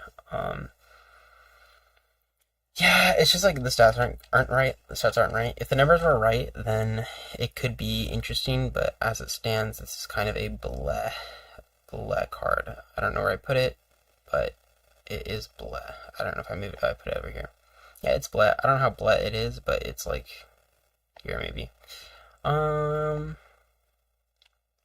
Strike is also bleh for a couple different reasons. It's a Nano Ray card, which is already a big red flag. If you know anything about Nano Rays, we can take a little bit of a look right here. Strike and then also if it's free played, it gets 80 health, which puts it at 323.80. The difference between having 300 health and having 380 health is not terribly big. It matters for a couple things, like Pelfam won't be able to swing over you anymore. Yeah, it's like there's a few cards that will matter for, but the breakpoint isn't that different, oddly enough. Your opponent loses 4 stars, that's like whatever. You're playing Nano Rays, so you're already at such a big disadvantage that I don't think it matters that your opponent is losing 4 stars. As back to Philion is just kind of a big bulky 2-star. And doesn't accomplish much outside of that. I'd probably put it down with the other big bulky 2-stars. It is the bulkiest, probably. Okay. The nice thing is that if you grab it off of Cop, it has a higher chance of surviving than other things. Freezelon is actually a disaster card. I don't know how much of a disaster it is, but it's pretty disastrous. It's not as much. Galaxy is actually such a disaster. It's like this. Freezon's pretty bad, so it's a 50-50. So the turn you play Friezalon, so you pay 4 stars for a 50/50. This creature is not gonna live. I mean, it's not gonna. First of all, it's not gonna accomplish anything because it has 50 power, so it's not gonna attack over anything. Or it's gonna attack over something that's way below its weight class, like Thorngabork. It gets walled out by Bombbeak. It gets walled out by Lightning Squaws. It gets walled out by it trades with Droplet Squaws, I guess. It gets walled out by it beats over Shockafly. Gets walled out by Orbov. Gets walled out by Flipped Atatrox. So like you can pay 4 stars. You're not going to do anything the turn you play this. Pretty much, you're not going to. Then when you pass your opponent's turn, it's going to be a really bulky 100 health creature, so it's like, okay, well now it's like 2-star power. So if your opponent doesn't have an answer to a 2-star with 100 health, then maybe it makes back it to you. And now you have a 150 creature. Okay, so you might be able to attack over something if your opponent just sits on this card and decides not to kill it for like if they somehow don't have an answer to 100 health, whatever. And then you pass it to your opponent again. Maybe it's made a little progress now that your opponent is not addressed at all. And now it's at 150 health. 150 health, decently bulky. Not going to get knocked over by your average 1 or 2-star. So maybe your opponent's hand is like Thorngabork, 2 Thorngaborks, 2 Bombbeaks, and I don't know. It's Relax Mine. It's Relax Mine. That's the Guardian Opponent's hand.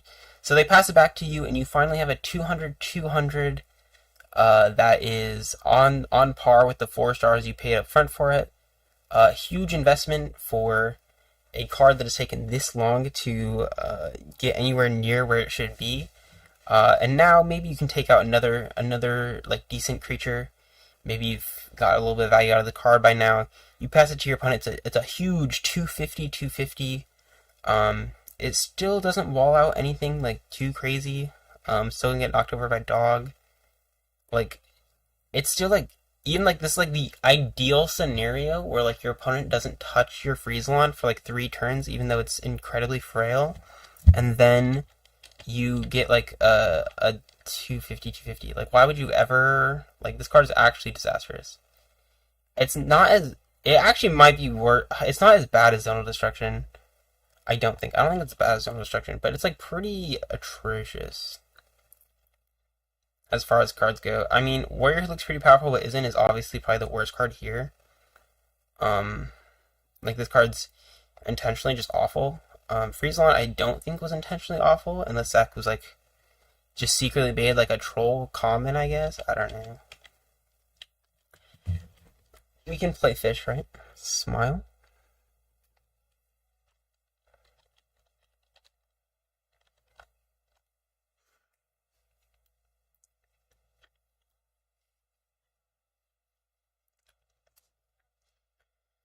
Yeah, Friezalon, no good. Stalictronk. This is one of the combiners of all time, right? Doesn't it have like a removal effect? Yeah, during each turn, the first time zone of the adjective player must kill one of either player's own cards. So, you buy a zone, you get to kill one of your opponent's cards. It's like a combiner is the main issue. Making. Yeah, I'd probably put, I don't know where I'd put it. That's pretty bad though. Especially the combiner, so adding zones is hard, right? CG with fish. Again. Rolling _ eyes.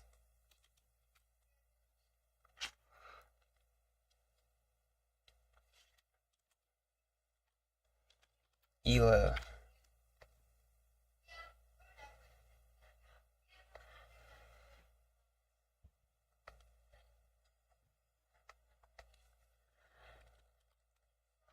Sweet, Fish says.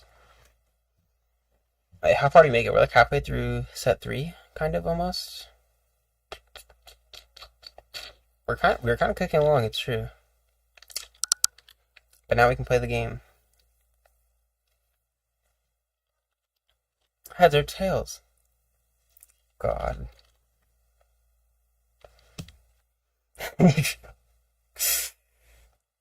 This guy. Okay. This time we'll play fish.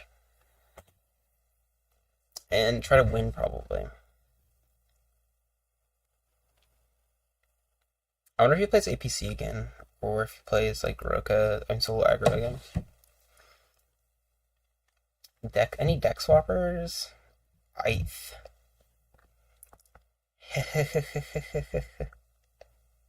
He heads here? Ooh.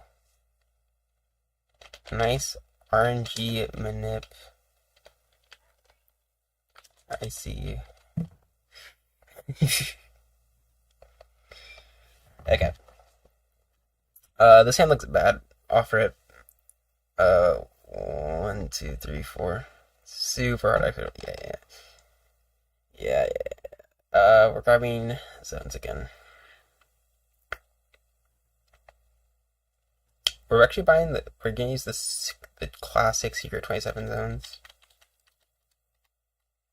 Actually, let's use the new ones. Alright, we open nuts. Oh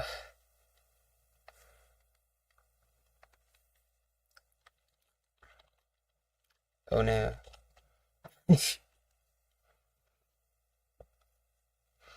Man, we should open nuts. I'll make sure to draw better. Draw 1, 2, 3, 4. I'm trying to think what I want here. I want Guardians, right? Since I'm just gonna play passive, I think. I can spoons on the latest turn possible, probably, since I don't even have 2 zones anyway.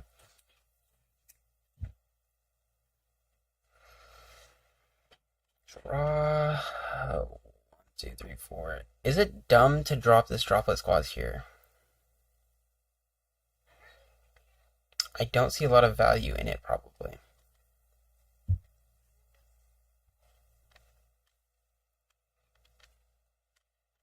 Draw 1, 2, 3, 4. We're gonna go for the 1, 2, 3, 4.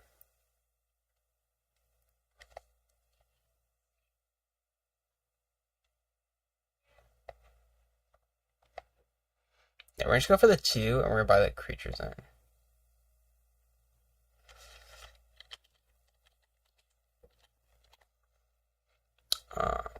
Put your planet in play, what the fuck? Jeez, this guy. Such a square, dude. Doesn't even want the planet exposed. End turn. This guy.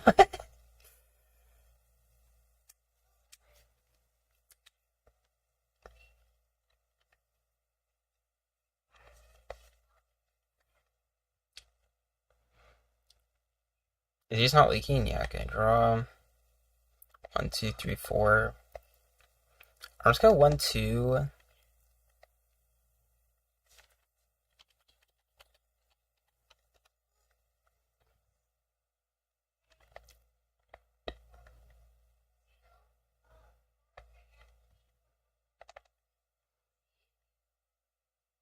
I don't like this position, right?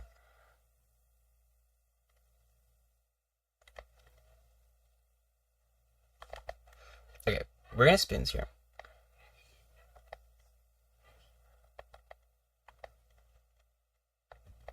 Guardian the Sun's what I wanted to see. Mine can drop TFP bottom, probably.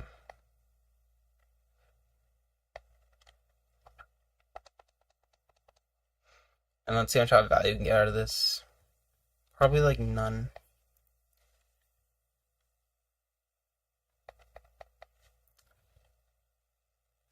What the fuck? Reading. Replay 1 star from your Galaxy. Your opponent can choose to attack with their future again. Yeah. Yeah. No.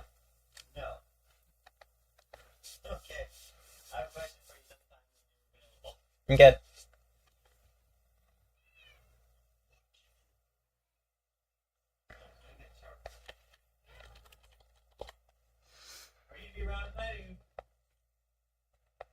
Yeah. Okay, we're gonna go to the Harvest Fest at the school, and we'll be back. Yep.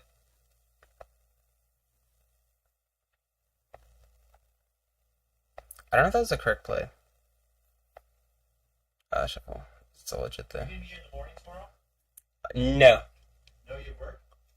No, I'm just going elsewhere. You're what? I'm leaving. You're sleeping. Okay. Right.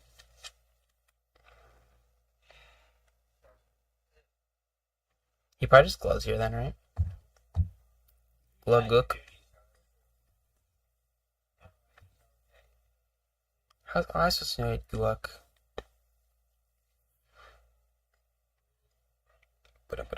That's fine though, I think. You want to shower first? Are you gonna shower before we go to the thing or no? Oh, okay. Actually, I'm gonna make some food first. Then I'm gonna. No, I'm gonna shower. Response. Okay, then I'm gonna draw. I'm gonna shower and then I'm gonna make some food. So, that's probably a good idea. And then we go 1, 2, 3, 4, 5, 6, 7, 8.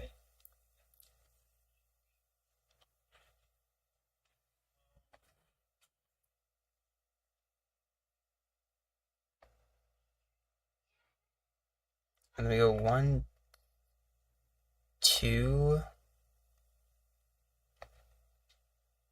1, 2, 3.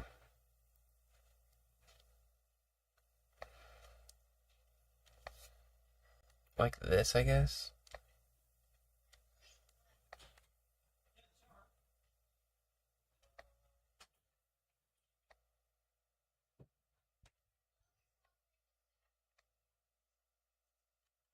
If he has field, I'm gonna cry.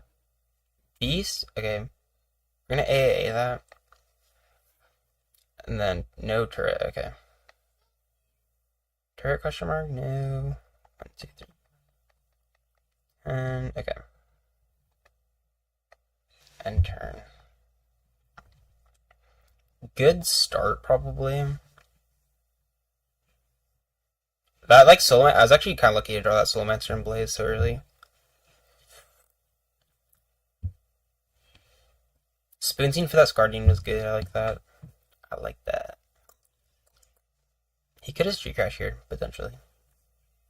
We're gonna be at 7 next round, which is a bit awkward, so hopefully he just, like, yeah, okay, that's what I thought you would do. Yeah, denying my poor Droplet Squaws. I wonder if it would have been better to first Sail Sign there. Expecting the G Crash. Are we just gonna see Calamass? Oh, OTK? GG.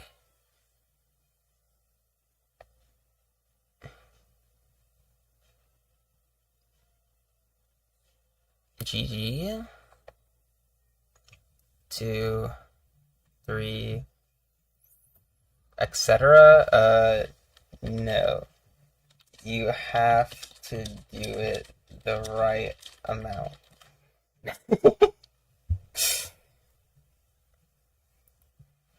4, 5, 6, 7, 8, 9, 10, 11, 12, 13, 14, 15, 16, 17, 18, 19, 20. That's the 2K he needs, right? 21, 22, 23, 24, 24, 25, 26, 27, 28, 29, 30, 31, 32, 33, 3400, 3500, 3600, 3700, 3800, 3900. I'm going like this. You're at AAA? Yeah, GG. GG, GG, GG, GG. Yeah. Okay. You went for the 3400 swing, which is interesting. I have to think about this. I play another Ish, keep existing open side. Um, Chaos. Is Super Flooper helpful here? I low-key want to slide it in. I actually just think we just go aggro here, though. Okay. A second.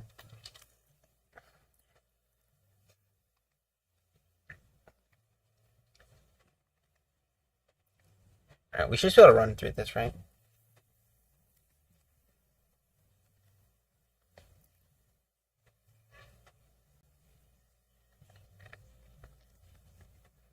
I just need a good card, the draw. 1, 2, 3, 4. No good cards. I can't be swinging for one. Okay, not playing that drop is the right play. On the low, draw. Having double AA actually might become clutch. Maybe clutch. Because actually I could just shut it down now, right?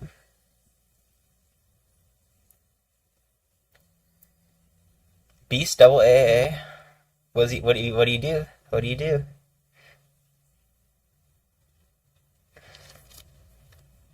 Lightning squats, okay.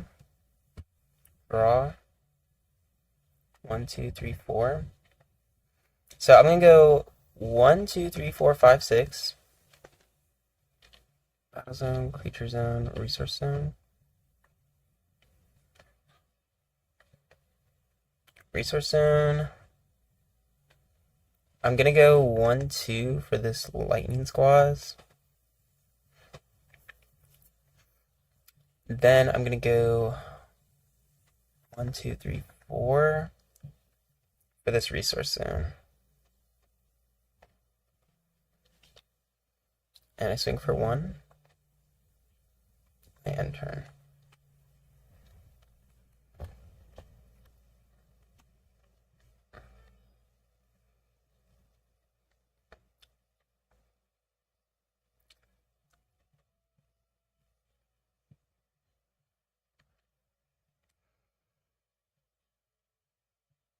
Yeah, because I think he doesn't have Bernard. He has 2 AAs, so I don't think there's any way he gets through this. Help about search for what now?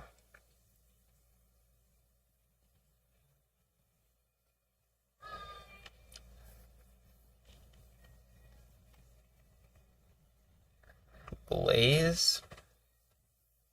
Blaze doesn't help me. Doesn't help him. I mean, the fact that he got Blaze means he already has Gauntlet, though, right?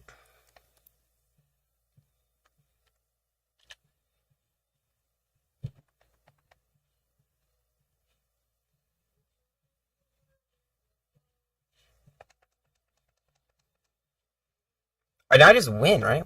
What's he have about this? What's he do with this, right?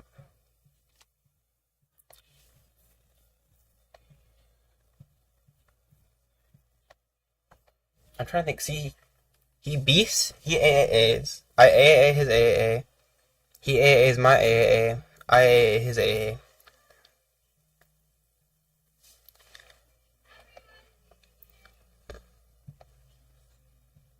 He spins it, okay.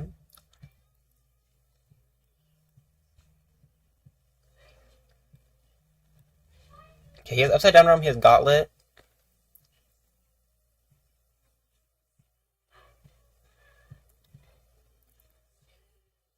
Extra small rescue to hand. I draw 1, 2, 3, 4. 3. I guess he could OTK twice, right? But I just need a second. I have Planetary Field also.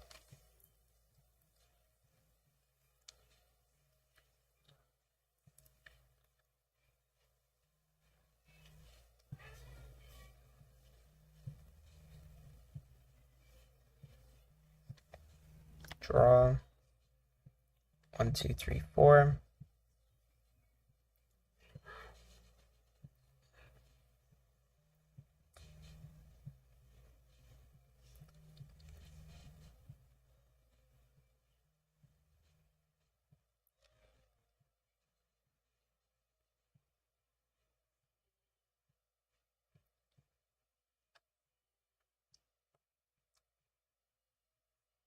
End turn. We'll do Guardian next turn, probably.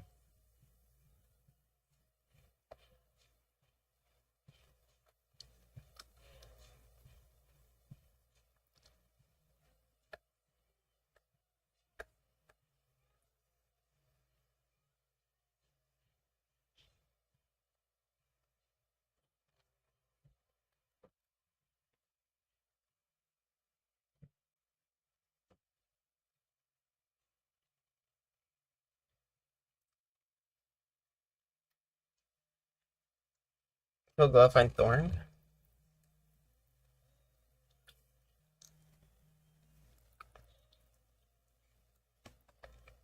Draw. 1, 2, 3, 4. 1, 2, 3, 4.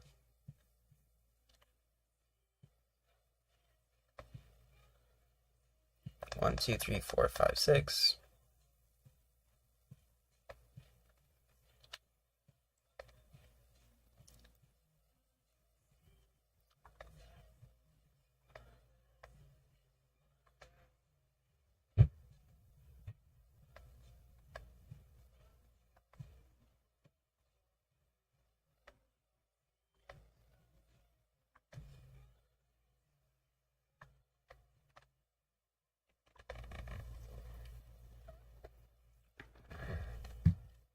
Okay, I like went silent, but I feel like what's he gonna do?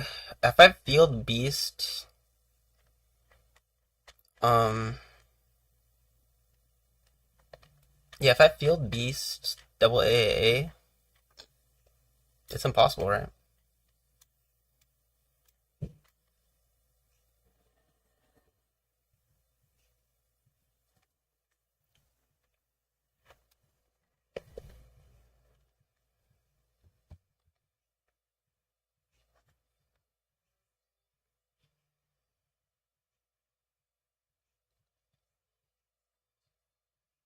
Galactic Gauntlet. Weird. Okay.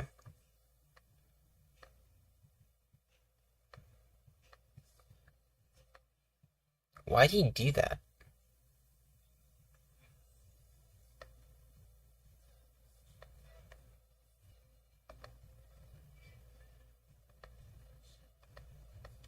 Draw. 1, 2, 3, 4. Okay, so this after good 70% health when the zone creature card is killed, you can touch one of your other zone creatures. Okay, so it's just gonna die, which is fine.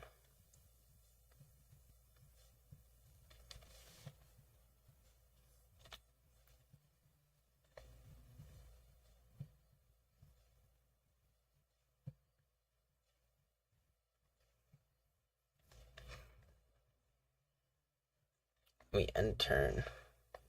Shake this.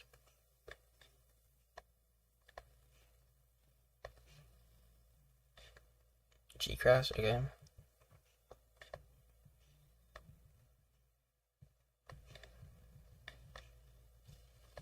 Yeah, I don't like. I literally don't know how he wins these. I don't know how he wins these.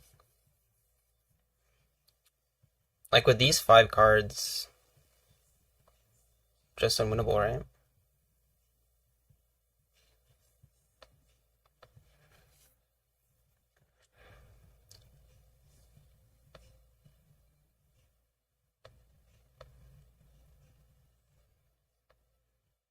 Shake.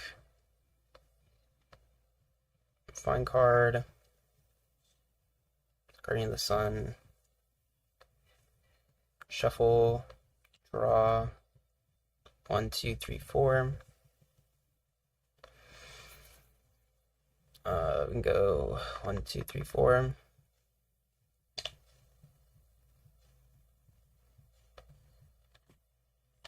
We need to go for 5. Okay.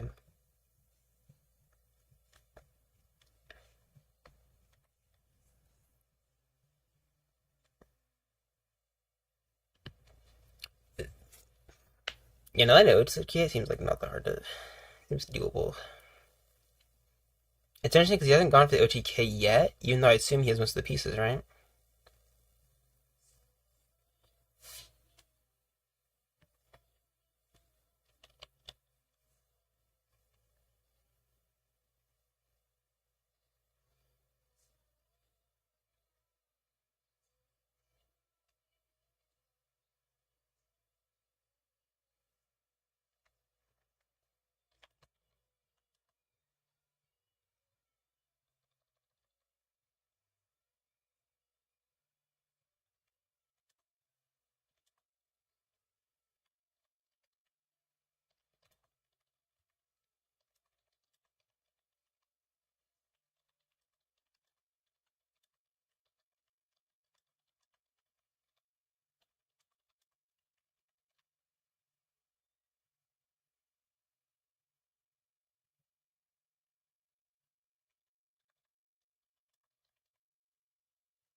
If you choose no, you can't attack under squaws, right?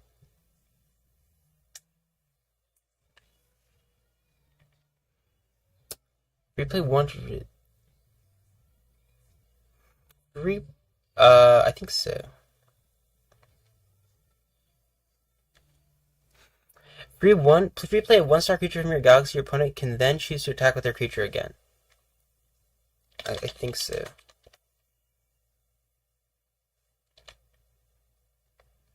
It's like that. That. I get 1 point.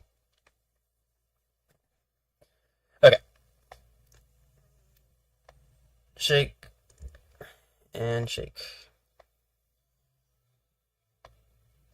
A single card of mine has not gone to the grave yet, by the way. I'm like trying to think what his out is.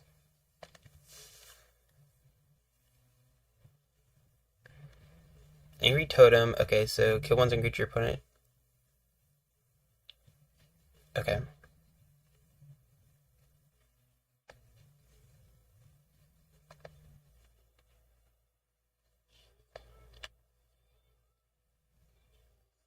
Okay, you monument? Is that the goal?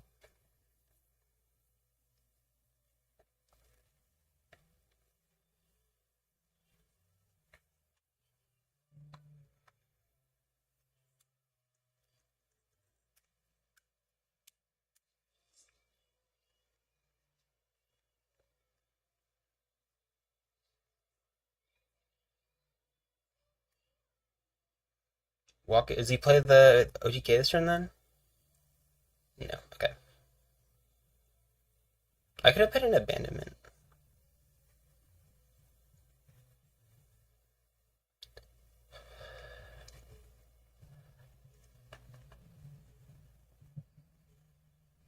I'm trying to think if there's another way for him to stop my activators, but I can't think of any. Okay, I can only control one card. Shuffle. I draw. 1, 2, 3, 4.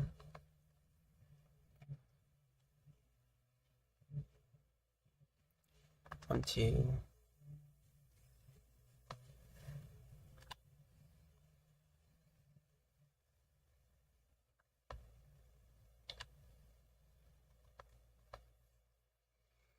I'm trying to think of what your outs are. I'm trying to think, but I can't think of any.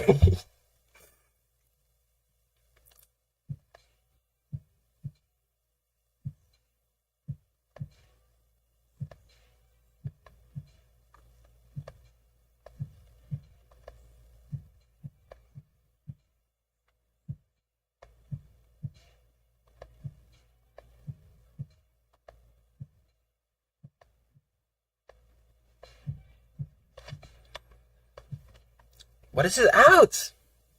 Mush, I made it. Congrats, Secret. Oh, hey, Secret, if I have this position he's playing OTK, what are his outs? He has none, right? When I have 5 activators in hand, he has no outs. I literally don't know what his outs are. There's nothing from the OTK that I can think of.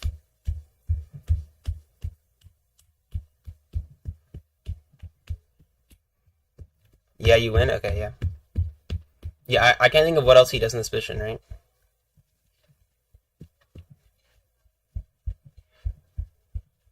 Like, if he has something, I'd love to see it, but I just literally don't know what it would be. I guess it's zone removal, right? That's his answer. But even then, if he removes his zone, he needs like double guster, Pelfan, some bullshit. Yeah. The thing is, even if he double guster would do it. But even then, I have 3 activators, and you can AA 1 each, right?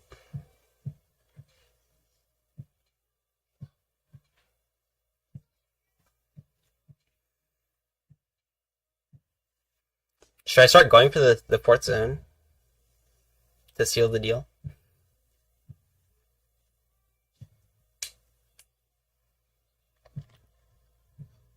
I've already did this. Pretend I did this first.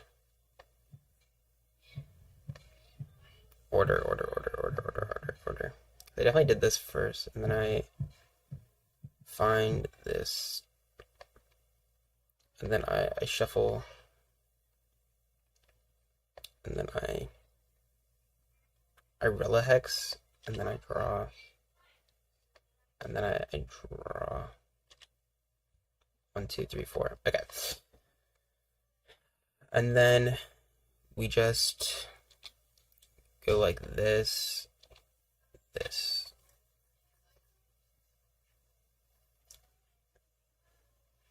One, two, three, four. Yeah, you got one off of that. I'm shaking this. Card going like that. Shuffle. Okay, it's all good. Start bamming him because he's a routine game player. That's justified. True. I guys buy more resource zones. That's literally it. I draw one off that. Yeah. No response.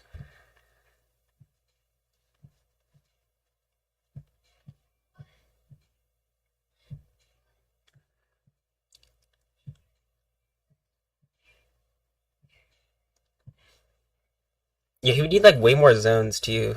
Because he would need to like Guster. He needs more creature zones, right? I guess he could just like Guster Pelfam on the same zone. But he needs another zone for Cal. This is Elo, yeah. This is game 2. I got jump scared game 1.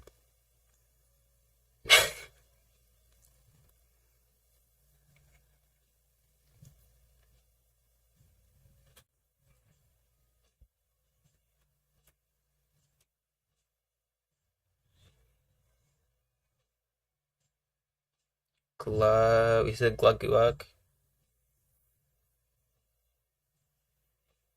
Okay, that's actually good for me because I can finally do this shit.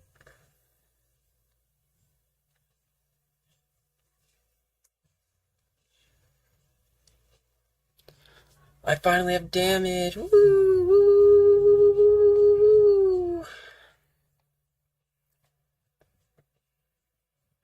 What?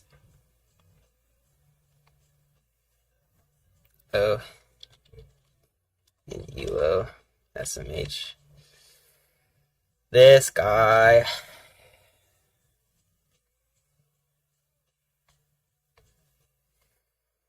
This guy. Switching it up in Elo.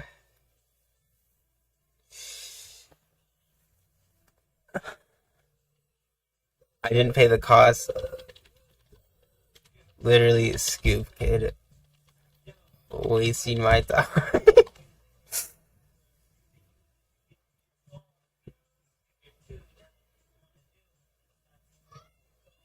Do you have Beast? Yes. I have 5 Acties in hand.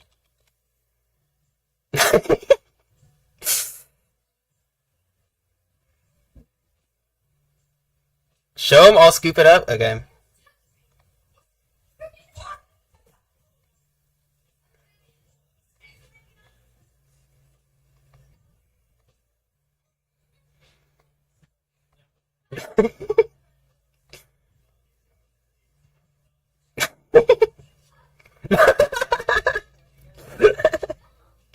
I've had them for like. I opened 3 of them. Okay. I'm gonna open the sideboard. I kind of low-key want abandonment. Yeah, I can play through 3.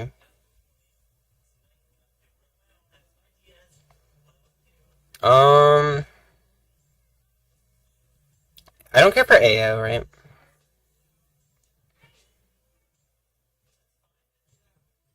This seems fine. Say deck.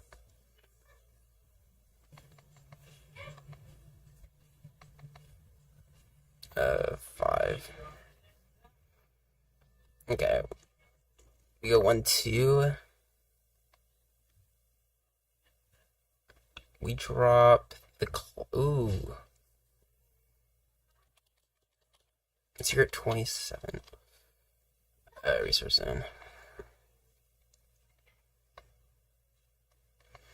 End turn.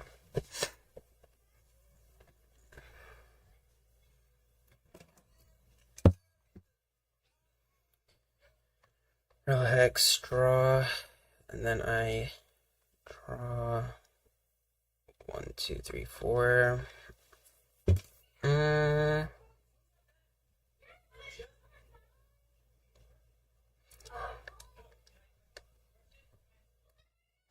I want better damage. Okay.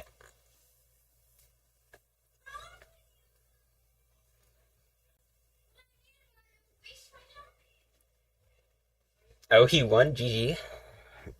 Is it over for me, Secret? 1, 2, 3, 4. This hand is not good enough, right? 1, 2, 3, 4.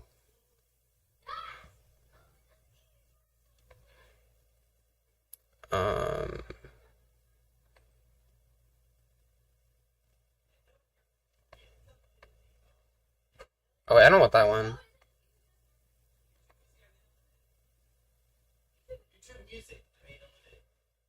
Where'd it go? This is the battle zone. Don't play that shitty zone, man. I'm playing the shitty zone. You gotta bring them out sometime. Where'd it go? I lost Secret 27 Creature Zone. Secret 27. Where'd it go? There it is. Okay. Did I pay for both of those, by the way? I think what we do here... Slush Creature Zone... Yeah, we're just gonna go for Zamazet, I think. 23. It's like Deast damage, and it doesn't clog up the board too much. I probably should have gone for it earlier, maybe, but whatever. 1, 2. Not ideal, not that ideal at all. We can also start setting up. We can go for a mole here and hope he doesn't have. And he will have it, but whatever. Spoonsing? He's spoonsing? He's spoonsing?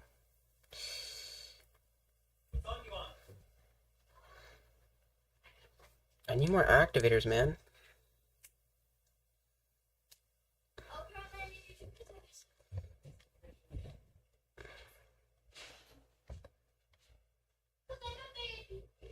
No, maybe I should never really too. I don't know.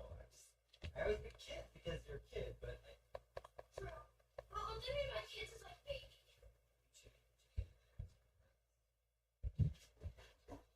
baby. I was going for 2 here.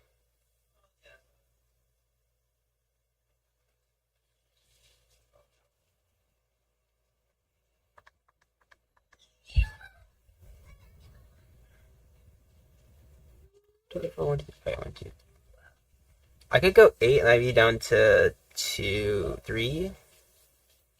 7 next turn? Okay, I can go 1, 2, 3, 4, 5, 6, 7, 8. Wait, 1, 2, 3, 4, 5, 6, 7.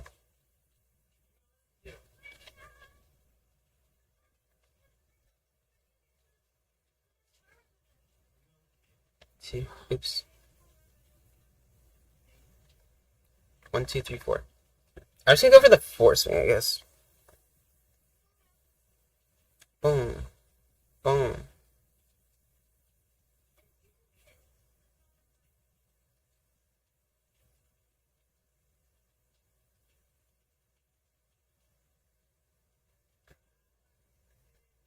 Mole first, bestie.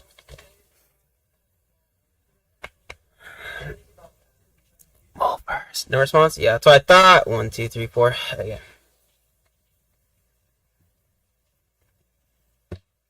He never pods there. He never pods there. See, that's big brain plays.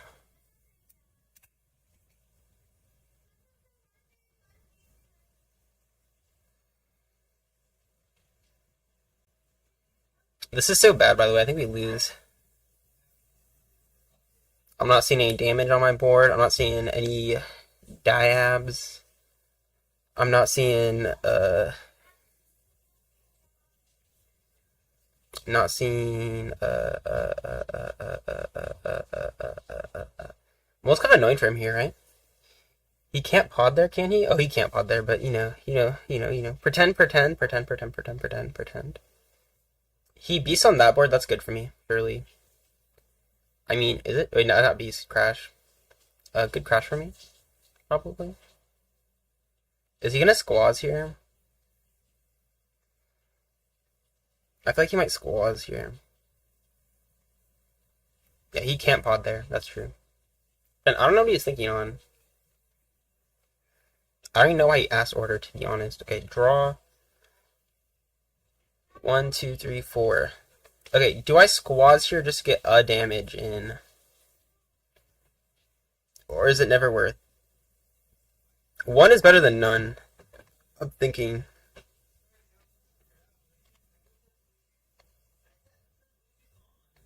This is so bad. Can I get like one guy? Wow, so bad? I know.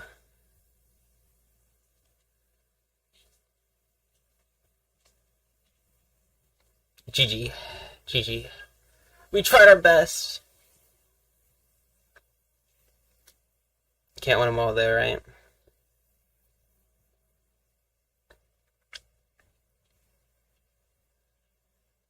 Any squasses? Those guys searching for Gla? Denying the draw? How are you gonna go out like this? I know, isn't it messed up? Oh, he's going to the Thunderbolt Bark, okay. Is he attacking? What a fool. Okay, he might actually be really close then if he's attacking there. Draw. 1, 2, 3, 4. Draw. Soul again! Stop, man! Okay. We are gonna go 1. We're stealing the Stronglebark, denying him a draw. And then we're going 1, 2, 3, 4, 5, 6, 7. So that we can use this again. And then we Stronglebark, Pelfam. I think is the order we want to go in. Okay, so we get the 1 on in Thorgelborg, and then he goes this. When your opponent would attack you... Ugh, it's so cringe, okay. How am I going to go out like this? And then we kill that Thorgelborg. Bonk. Should we have held? We probably should have held.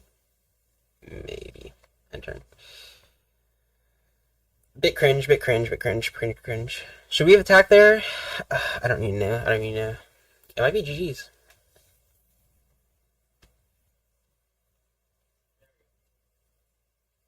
We really tried our best, but you know, you can't win them all. You can't win them all, right? Angry Totem on that, okay. So we draw Abandonment, that's nice. On creation, he draws 2.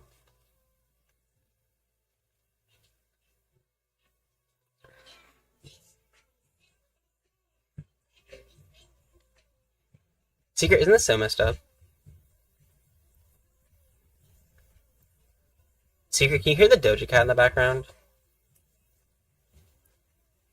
Respire? Oh. No, you're good, bro. You're good, little bro.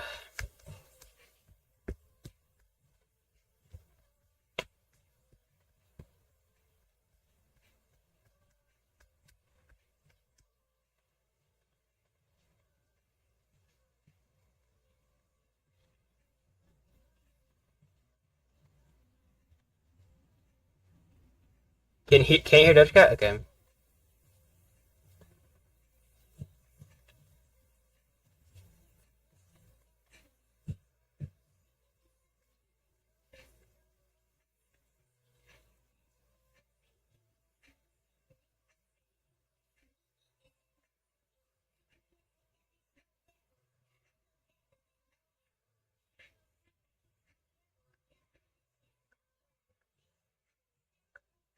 I want Diabolus! Okay.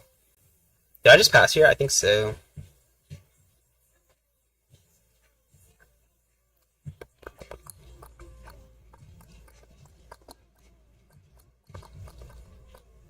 It's so bad here, man. Okay.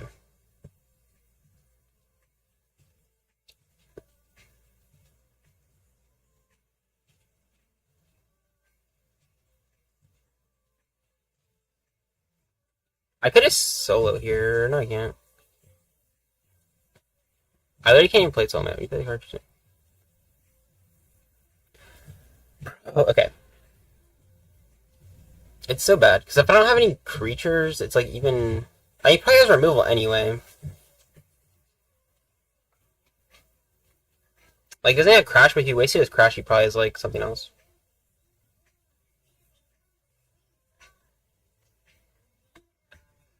I think for me to win, he can't have any here.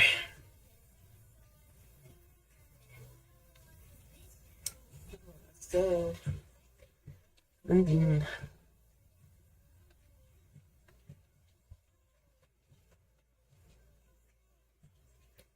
Suicide.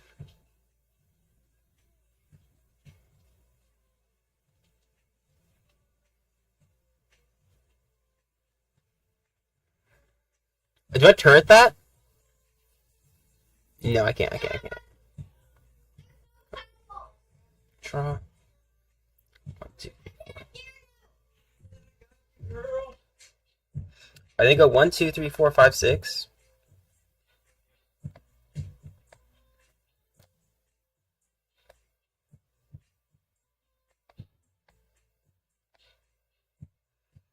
Spoons, okay. Guardian Sun, yikes. Phantom Matter, okay. Field, whatever. I mean, 1, 2, 3, 4.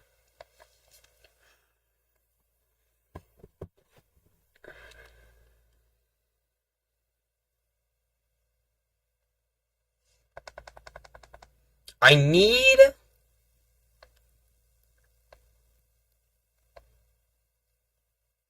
Tired of wearing the same old clothes with Rent the Runway? You're subscribing with fashion that will save every single day.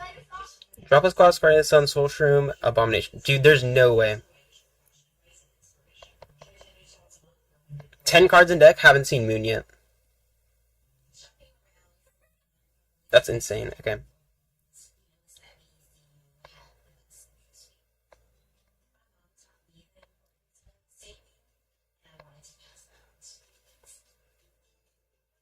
Field? Okay.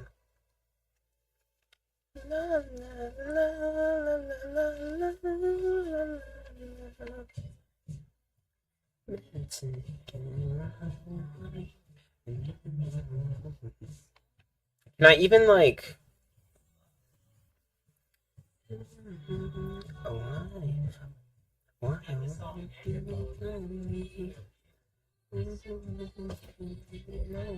Huh? 1, 2, 3, 4. I don't even have like Shroom or anything. Just a Cupid.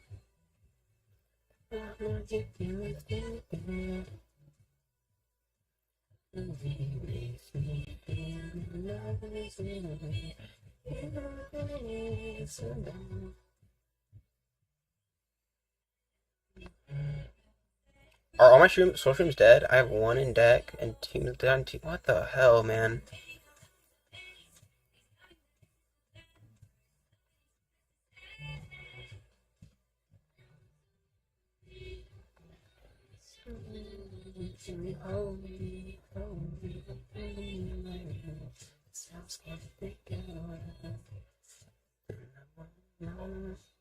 One, 2, 3. Okay, I need 1 solo Blaze play. That's never happening, man.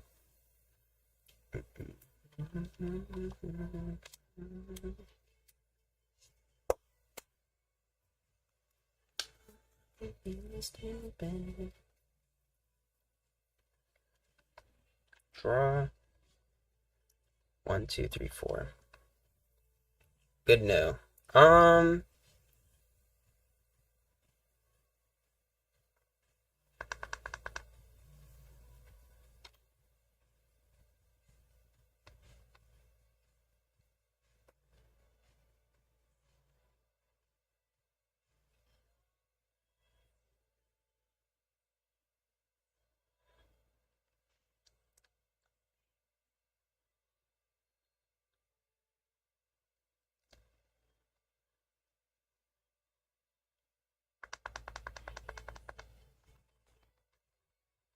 I need AA here, right? If I have AA here, it starts getting winnable. Because if I have Beast... Fuck, okay. Okay. How does he not have OTK yet? If I have Beast, he AA's Beast. I AA his AAA.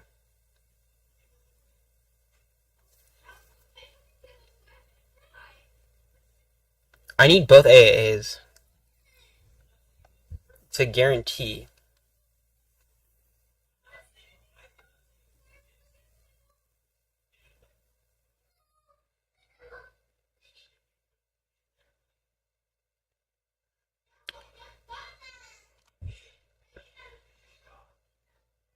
I attack the Waku and I leave the Squaws. He doesn't have G Crash, right? So it's kind of weird. I don't know. He probably has Abandonment, right? I don't fucking know.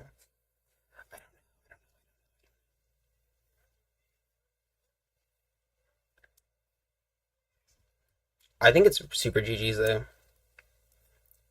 That's such an unfortunate game.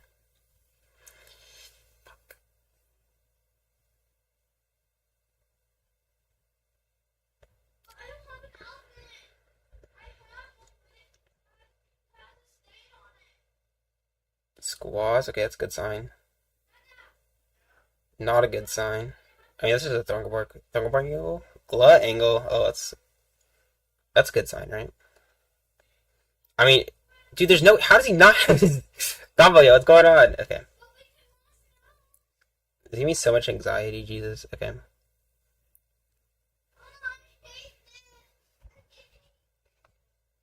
Okay, and I draw. 1, 2, 3, 4. So.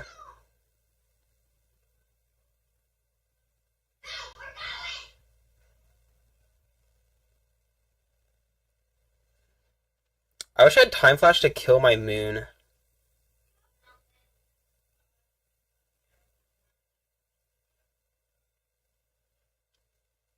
Oh, I can kill my own moon. Okay. 1, 2, 3, 4, 5, 6.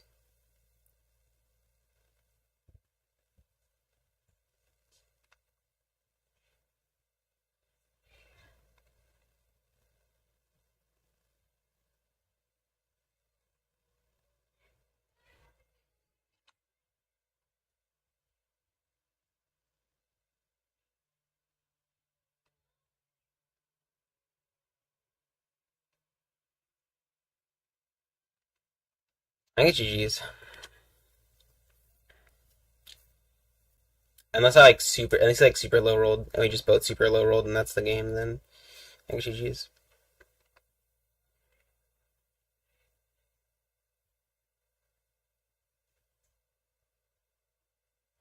Man, if I had double AA though. Fuck.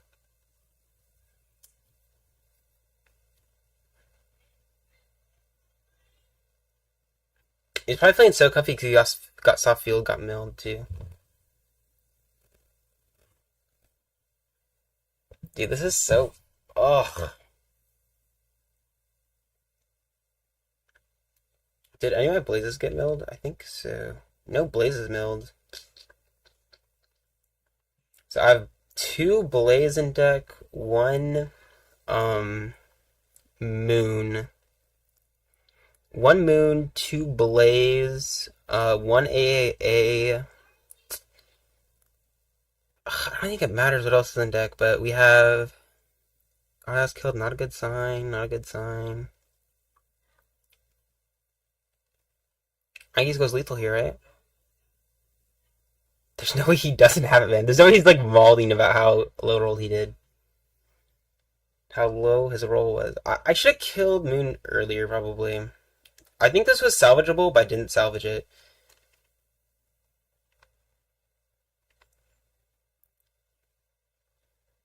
I played through field, right? Galactic Gauntlet? Okay. I think he's got it then.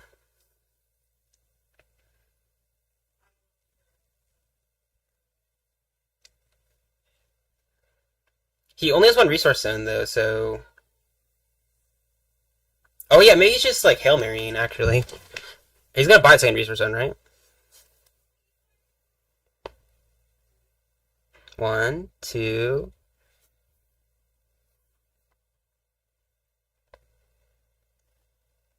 We just went twice?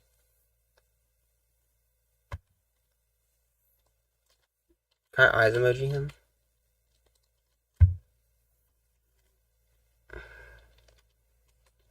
Was that 2 or 20?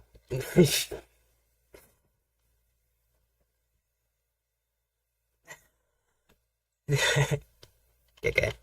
That's all I need to know.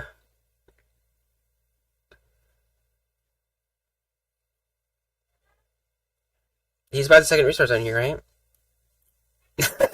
Why is he doing it like this? Okay, this dies. Whoa, whoa, whoa, whoa, whoa, whoa, whoa, whoa. In ELO? In ELO? Hello? Nah, you never get this. Put it back, put it back, put it back. Not ELO, not ELO, not ELO. Put that shit back. Put it back, put it back, put it back, put it back. GG. GG, put it back. Unlucky, unlucky, unlucky, unlucky, unlucky. Oh, unlucky. Unlucky, unlucky, unlucky. Oh, oh no, oh no, oh no, oh no. That's crazy, that's crazy. The whole, oh, that's tough. I would beast these? Okay, let your response. I learned my response. You threw OMG. Okay, okay, okay. I threw. Does it matter? Because I pointer it, right? And then he does whatever, right? And then I draw 1, 2, 3, 4. I go 1, 2, 3, 4, 5, 6, 7, 8 for this. And then I G crash.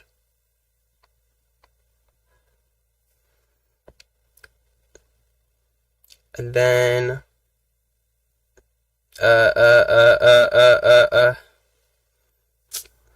GG. Hey, it was a good run. Yeah.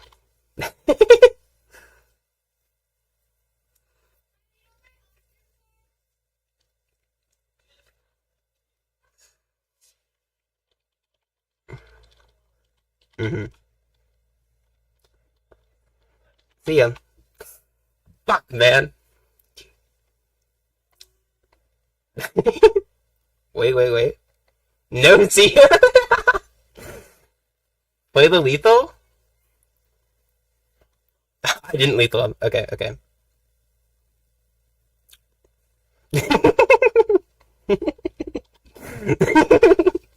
we didn't have lethal. Oh, he saw through it. We almost got him. He saw through it. I did through. It's okay, though.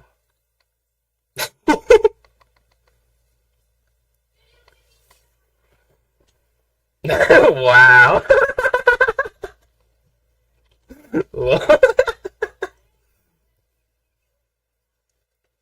We do a little bit throwing. Did I lose these? Because he gusters?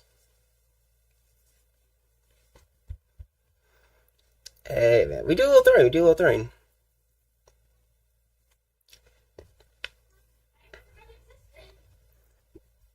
Gauntlet.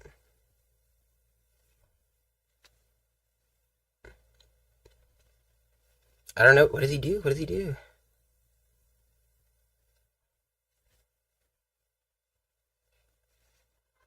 I'm trying to think what the line is, because he needs the 8.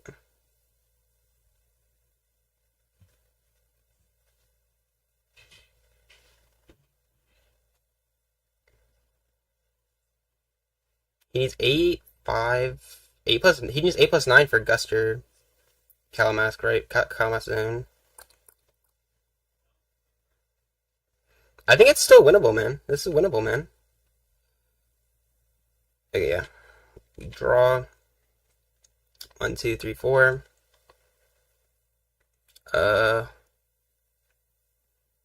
automatically ends. Oh yeah, we just do this. We just do this. I don't know if this guy was paying attention to when I bounced that for sale sign, but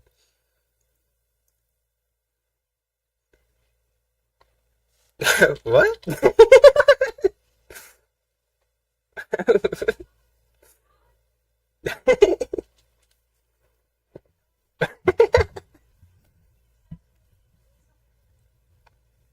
I bounced it with Pelpy like 10 minutes ago. I play number two? Fuck you. Nah, nah, nah, nah, nah. Dude, I have it recorded. No! Put that shit away. Put that shit away. Put that Put that shit away. GG, GG, GG, GG. Wow, whoa, whoa, whoa, whoa, whoa. GG, man, GG. Whoa, whoa.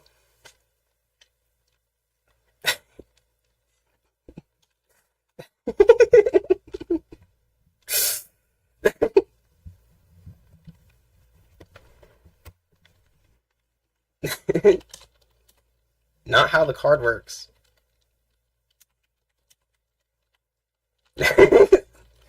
Sorry, kid.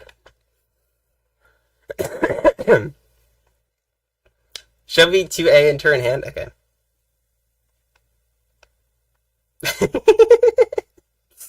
I'll show it, I'll show it, I'll show it, I'll show it, I'll show it up. I'll show it up.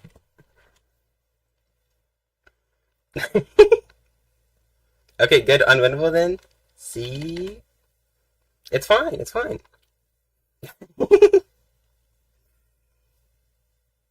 The deck is very bad. True, true, true, true, true, true.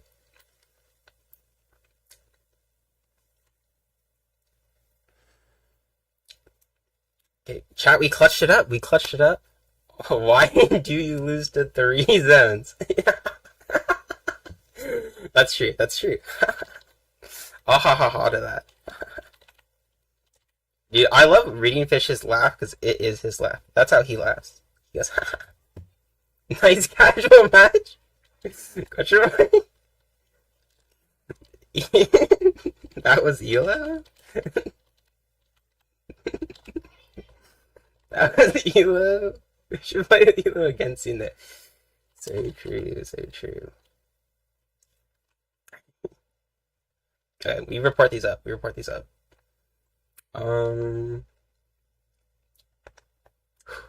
Dude, we clutched it out. Good job, us. I won. I was playing solo aggro. My name is Mushmello. That's what the kids call me. Our deck list. A little something, something. Where is it? I don't know. I think it's this one, probably. Yes, looks right. That's the deck list. We were on Roka, Big Roke. We lost game 1, or we won game 2 and 3. We went second game 2, first game 3, and first game 1. Who was your opponent? Good old Goldfish Gallant. Submit. You ever recorded? Yeah. You said smile and I said smile. You said you ever recorded? Yeah. Filled out the form already. GG.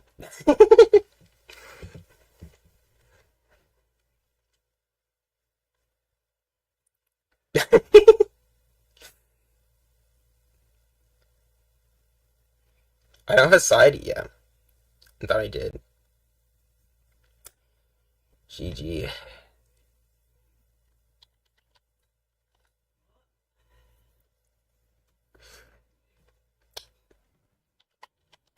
Next time. I'm just crying my elo evaporate.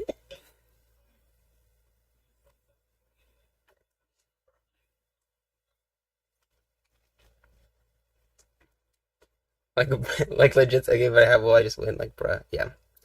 GG's. Okay, should I hold mine in this matchup? If you run well I should probably have more Guster, I mean? Yeah. Yeah, you like need Guster, right? It seems so unwinnable without Guster because you just lose to 3 suns. ah!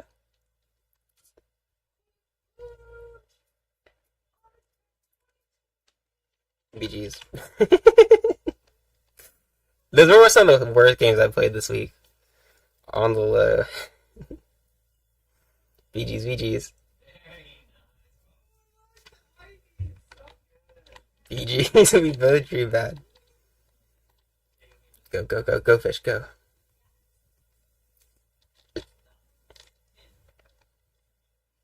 Playing sword right now? So I should go watch them play. I keep losing my tab, okay.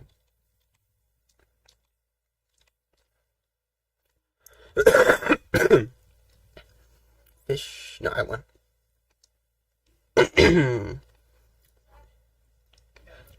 CG versus Sword. Live on stream. Live, live, live, live, live.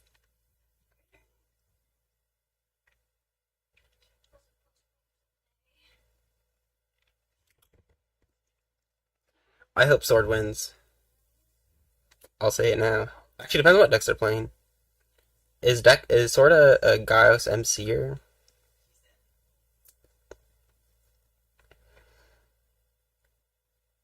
1, 2, 3, 4, 5, 6, 7, 8.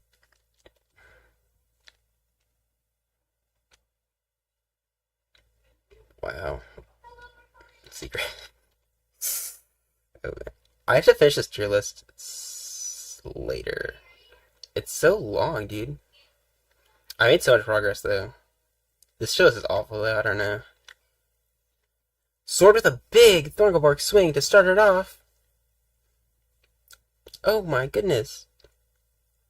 Huge plays. Huge, huge, huge, huge, huge plays. Huge plays. How will Secret 27 respond? He buys his own battle zone, his own creature zone, and his own resource zone. Woo! Woo! Woo! Woo! Woo! Woo! But will he buy his own Thornglebark? No, he buys Warriors. Early Warriors. Will he snipe something? We're going to see the hand reveal come out. Can I choose? Or... Nah. Look at your opponent's hand and kill one Titan card. Damn. GG's. Yeah, that... First sale sign? Gone? Yeah, that's what I thought. First sale sign kind of broken. Kind of broken.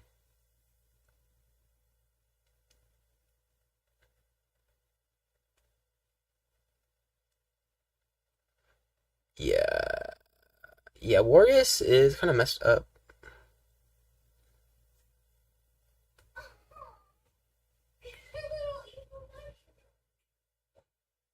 It like just snipes things out of your hand.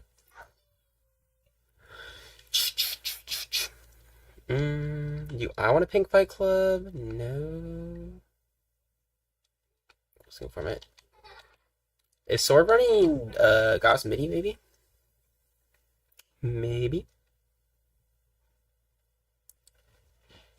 Another Warriors? Jesus. He snipes the PM. Bro. This is the Sword we all know and love, folks. Back-to-back Thorns coming down to back-to-back Warriors. We get to scope the Beast and the Field and the traps back there. A little bit of info for Secret 27 to ponder. What's the follow-up? What's the follow-up?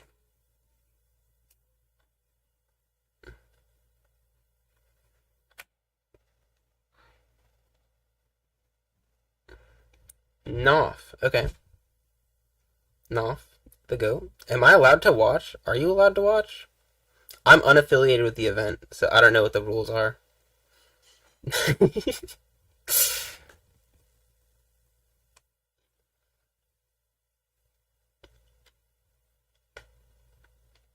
don't know your hand, so it seems fine, right? I don't know your hand. I don't know his hand. I only got the info that you guys got. You won't watch? GG's. Boom, boom, boom, boom, boom. You know, I could be give coaching, the commentators coaching.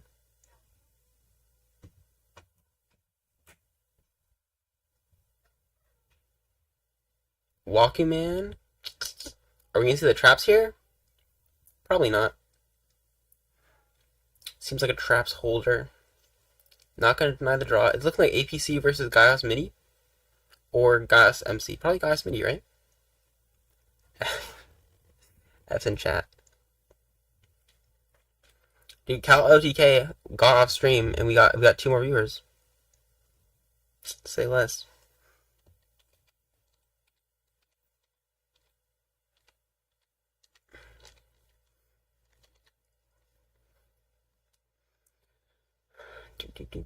Spoonsing.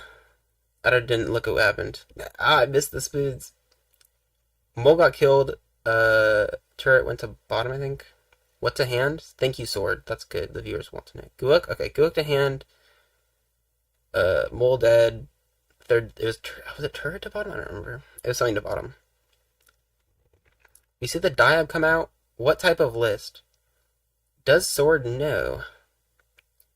Point turret, AA, Phantom Matter, Blur, to the grave.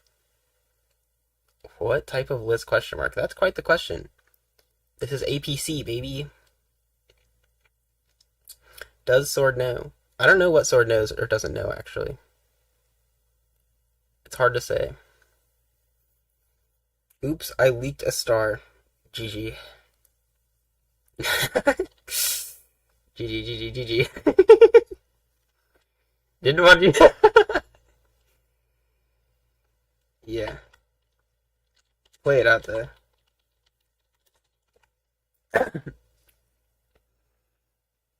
GG, but we play it out.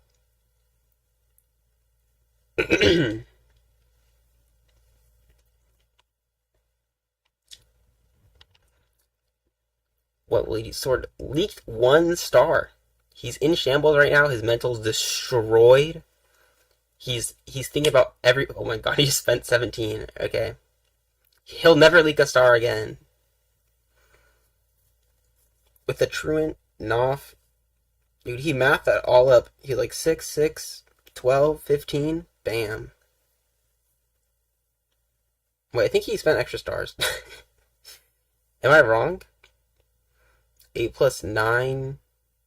8 plus 9 plus 3. 8 plus 9 plus 3. 8 plus 9 plus 3. 8 plus 9 plus 3. Oh no, I guess that's right. 7. Oh no, 8 plus 9 is 17, yeah? Plus 3 is. Okay, yeah, that makes sense. I can't do math. My bad, sword. I shouldn't have questioned. Shouldn't have questioned. Does Noff gain stats? Off what, man? I'm confused. Off of. Yes. Yeah. Let me check. Because Truant got.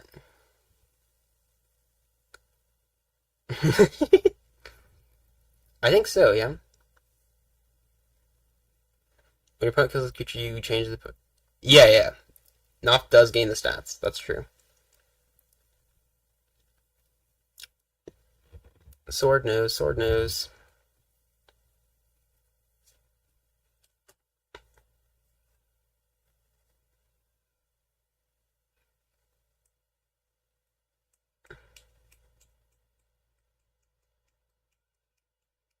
ABC's lame though. I'm a Chad for real. True. Truing. I'm truing. ABC is lame, and Sword is playing Gaios like something else.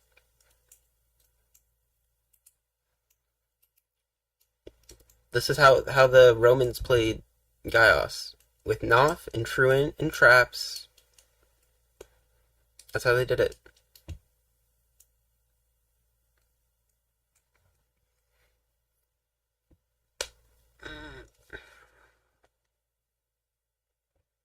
want a snacky snack. And Sword isn't playing any cards. So I think I'll be right back.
Be flooping?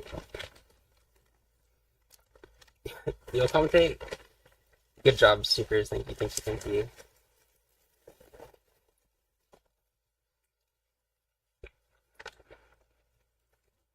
Did you see the flooper come out playing the Gula?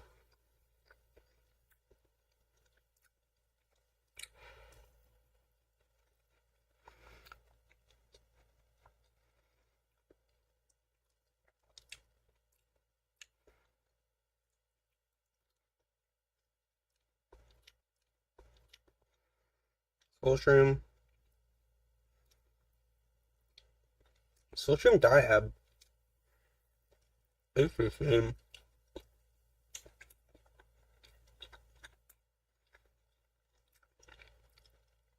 Clean Floop answer. Cool. Big deals come from Sword. Yeah, I mean, that's about as good as the field gets, right?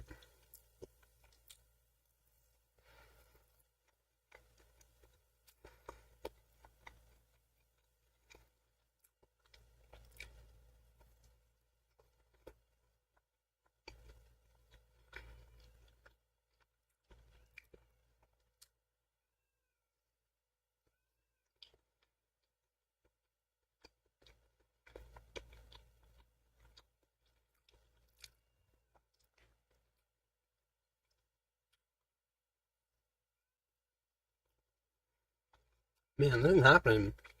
They're adjusting their zones, getting ready for the next play. Swings over this Diab, the Stark Spark. Another field coming down, okay.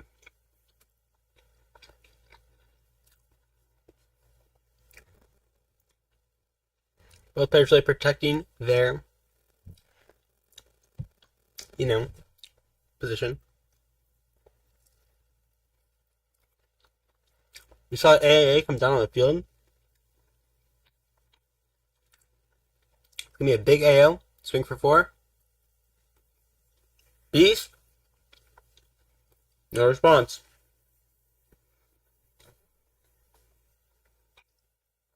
That's a pretty big board clear. AO can be kind of difficult to deal with. Has good board presence.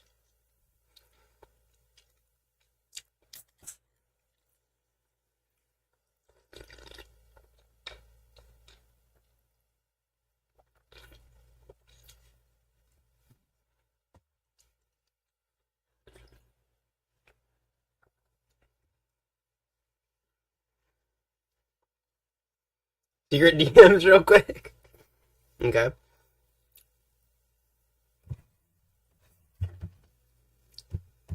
Interesting strategy from Sword.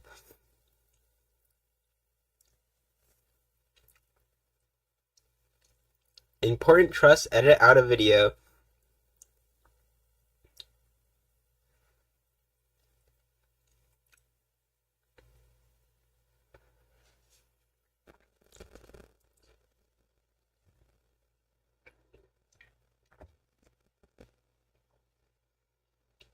I wonder what they're talking about in DMs.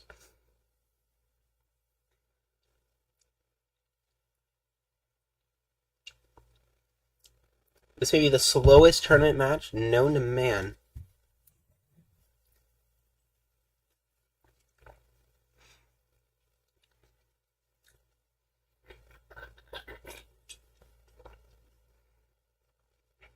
They're DMing, they're DMing. Secret's already 9 cards in deck. What happened, man? I guess that you did 2 diabs, right? Yeah, he did this diab. He showroomed it back. He went 8 cards deep.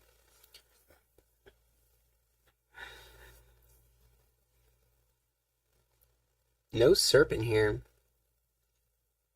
which is interesting.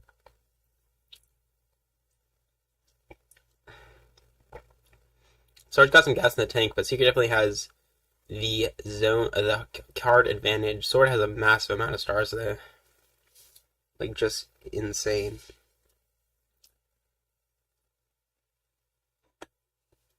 What are they DMing about, man? The people dying to know.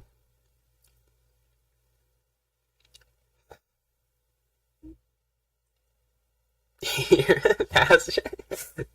This is so funny, man.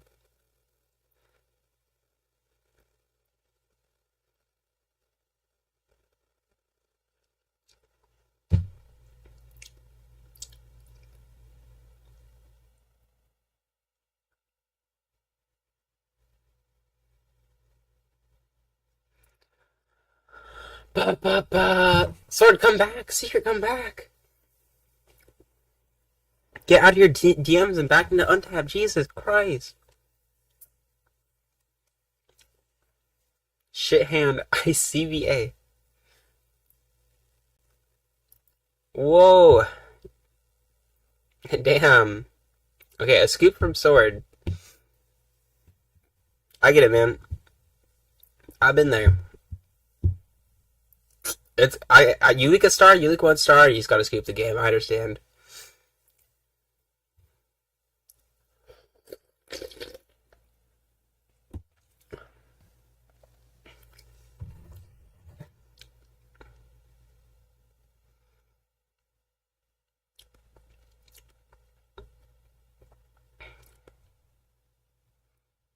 Okay. I wonder the sideboard's gonna be like. Probably Secret just sides in Flooper. Sword, hello. Sword gone. Is he coming back? No? Okay, you 2 accidentally left. Okay. Lost my keyboard for like 2 seconds. Spectate game. Secret killed the room. Tisk, tisk, tisk.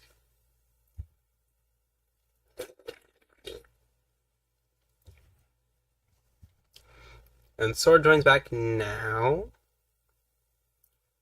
And then they sideboard. Right. Alright,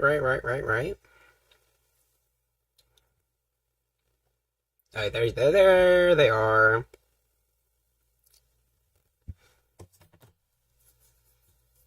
Fish is spectating the game. Wow. Game 2. Shh. Happens to the best of us. Second. Okay. He's going. Second super popular this format. Sideboards. Yeah, you have 2 sideboards. True. Train.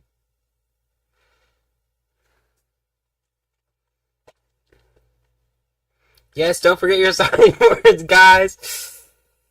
Fish is balding. He's so bad. Yeah.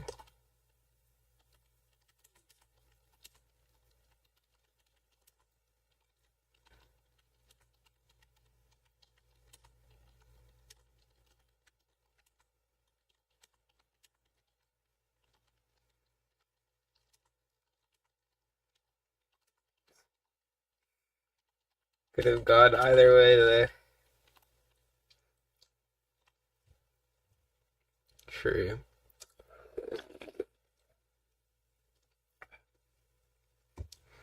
I think sideboard definitely favors Secret, right? I feel like control decks usually get a lot more out of the side, especially when Gauss is so vulnerable to the side. Also, I don't really know what you side against APC. I guess you side stuff like Shockwave Vader, Erratic Void, or whatever, what have you. But yeah, probably gonna be a tough game 2 for Sword.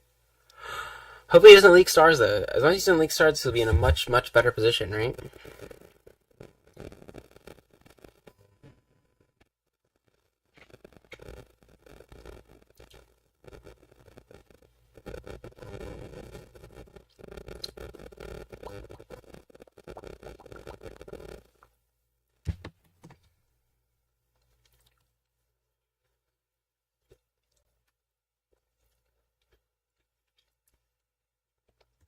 Okay, they're passing, they're passing.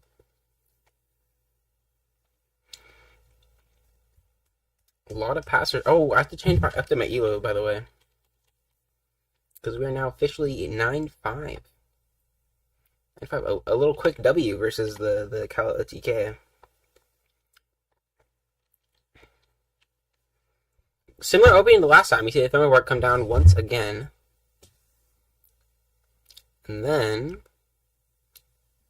do we see the Warriors' response, though? It'd be really funny. Like, hilarious. If we just saw Warriors right now. That's so funny.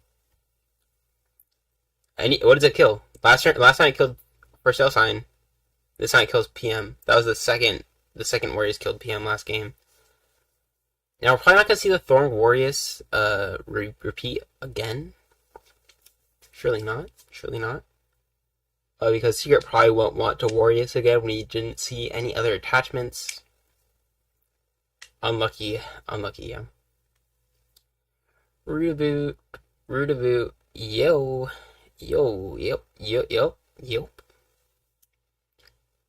yep, unlucky.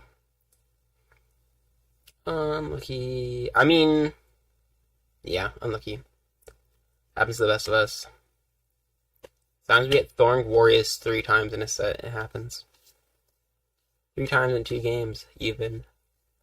The mole's gonna knock the... was it Beast, or was that last game? Might be Turret this game.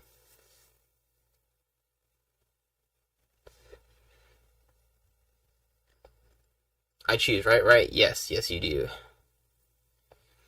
Choose away. Don't even have to reveal. I think it was Turret and maybe AAA or something. What's he dropping? He's thinking on it. Thinking.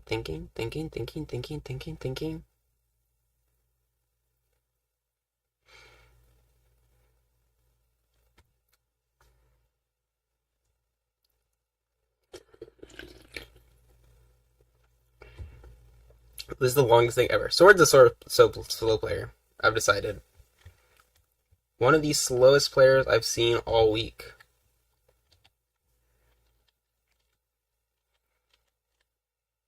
Why is his face like this? Sword, I understand it's tough, but you gotta kill an activator.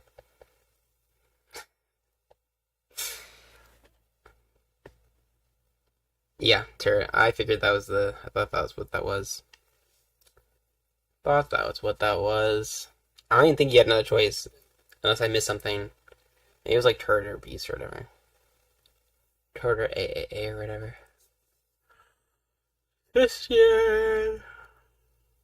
Christian comes down, he immediately kills his Gauss ability, brings back...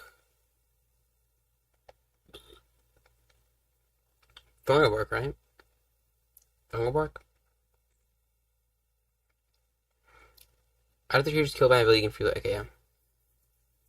So he just brings it back, kills Thunderwork so he can revenge kill this mole and get a better draws, maybe. Not like in his hand, potentially. No target, so probably only 1 copy of Root in deck. That's pretty common for Gauss midrange decks nowadays. I think. 210's probably about fine. 110, 210. They're not really trying to. They don't really need that like 260 benchmark necessarily. Lol. Dog is playing hand control at the moment. Basically, yeah, that is like half the deck of APC is hand controlling you. Or at least secret build. I believe Oddish when he was talking about APC builds, he said he does not favor Warriors that much. He plays like one, if any, copies of Warriors. Pelf to hand, Noff Grave, Field Bottom. Seems pretty standard. I'm gonna get this mole kill. Gonna swing for 3. Get a little damage on the board. AA is out of the picture, so you get a clean beast there. Pretty standard stuff. Sword is neutral facing in chat.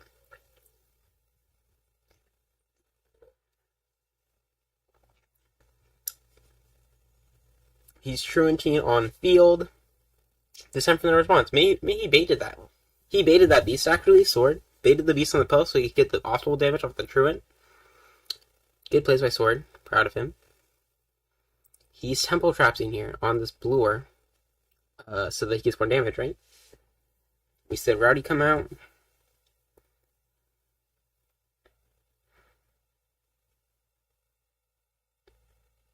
No tempo traps. Okay. That's fine. It's fine. It's fine. It's fine. It's fine.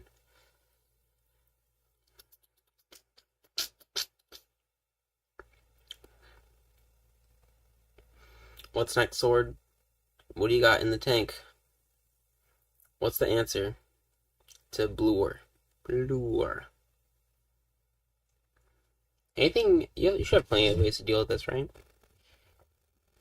Reboot. Kill Reboot. Search Sistian. I guess he had Root in hand, so he couldn't do yeah. So he couldn't search Sistian to Root earlier. He gets a free Noff, and then he attacks that bluer. He gets to press the thing, accidentally slides his bluer down the table. Happens to the best of us. Now it's Secret's turn.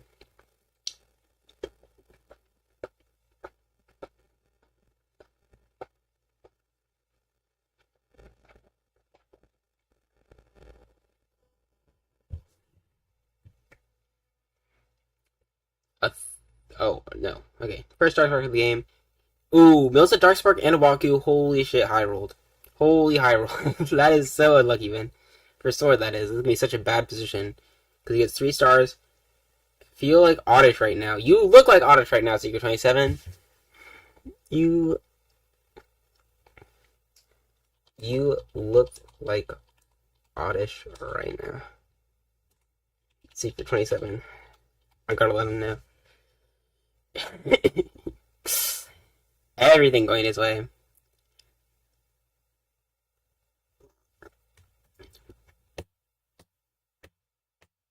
Donkey coming down. We're gonna swing for the 1. And Secret's first point on the board, but he's in such a commanding position. Like, look at this. Holy. You know, they're at a comparable star level. He's probably at a slight star advantage. He's got huge card advantage, it looks like. 1, 2, 3, 4, 5, 4, like 8 cards to 7, maybe? Yeah, this looks a really good position for Secret. He's got a strong-ish board. Potentially more draw off of Thorn. Darkspark could be hard to deal with that 270 bulk.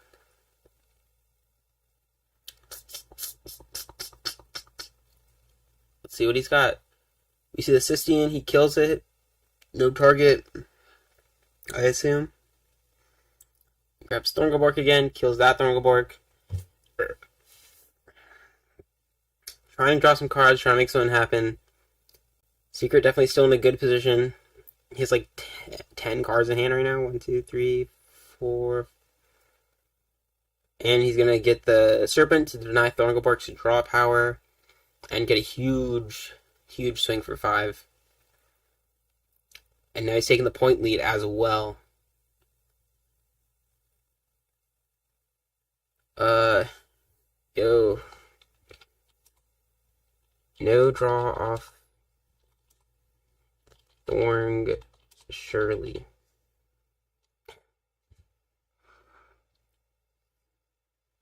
Main deck hand, right?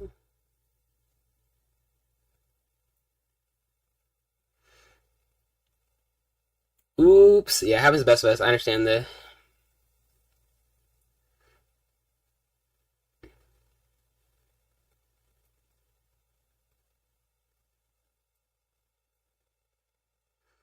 Okay, they can figure that out. Should I have shown you? No, it's all G. Yeah, it's all G. It's all G. Oops.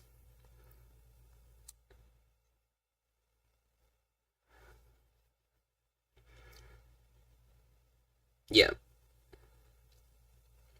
Yeah, so you want to do in that position, usually you want to say, you don't, yeah, you don't want to show last, you want to show last round and then put it back, and then show last round, then put it back. But yeah. I think Zero wins anyway, so he's not stressing about it, and Sora knows he's in a huge losing position, so he's also not stressing about it. Would be the biggest throw all time. For real.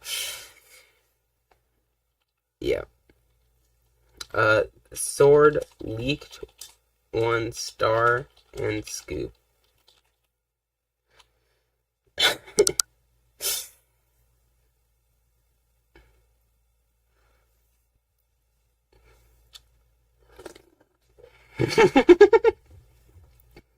Everybody in chat is cheering because it's true. That's what happened. Only really one option there. Yeah, it's a tough position, but when you do leak a star, you do have to scoop. Are you winning? We're watching Secret win, and Secret's really winning, like absolutely destroying. I think I played once today, and I did win. Versus Fish playing Kala OTK, and just like playing it awfully, just like worst deck, worst draws, worst plays. So yeah, we see the Glugawuk. Probably gonna knock out the Serpent. Yeah. Then pass. Yeah, this is gonna be GG's, right? Yeah, I think he has lethal this turn then, right? Or that is lethal, I should say. Or at least he's turning lethal. You should have lost, bro. Bro, yeah, I should have lost like twice. How dare you blame me? It's not my fault your deck sucked. It's not my fault. It's not my fault. No, my fault. Dude, it was so funny. I almost got you to scoop. I almost got you to scoop. I didn't have lethal.